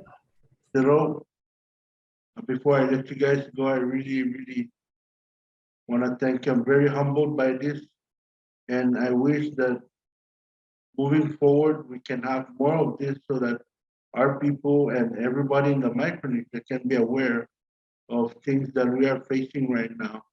Not everything can be fixed right away, but as we continue on talking about it, maybe we can find 2, 3, or things that we can fix. And I really want to thank you, UOG, for hosting this program, and thank you everybody for participating. Thank you, Mr. Tagaba. And as a reminder, if you can, please email us your mailing address. We'd like to provide you guys with a certificate of appreciation for joining on this conference. Now, this concludes part 2 of our panel presentations. Again, we are very honored to learn from all the traditional leaders of our neighboring island regions in the RMI and the CNMI. I'd like to call on conference chairperson Adam for his closing remarks. Thank you, Joel. And thank you to everyone. Thank you to all of our honorable guests, our distinguished delegates, and representatives for being here today with us. Thank you for all of the profound contributions that you have shared in this conference. And I would like to express my sincerest gratitude for all the work that you do to serve your people and to preserve your culture. We really hope that this conference was able to enlighten and provide respect for the Western traditions and their indigenous wisdoms. It's really important for us as future leaders of the region to continue to expand our awareness of the traditional roles and values as we face and tackle contemporary issues. We hope to take the discussions from today's conference as a foundation for further research and for future collaborations in the Western Pacific region. And we also hope that you've learned as much as we did in today's conference about traditional values, and we are truly inspired by each and every one of our leaders' presentation. And again, I would like to say thank you. Si Zeus Maasi, Kamagar, Kalangan, Sulang, and Komol Tata. Thank you to everyone for being here today, and we are very honored and blessed for the outcome of this conference. Thank you. Thank you, Adam. We'd like to open up the floor to any of the UOG staff if they want to make any remarks before we close out.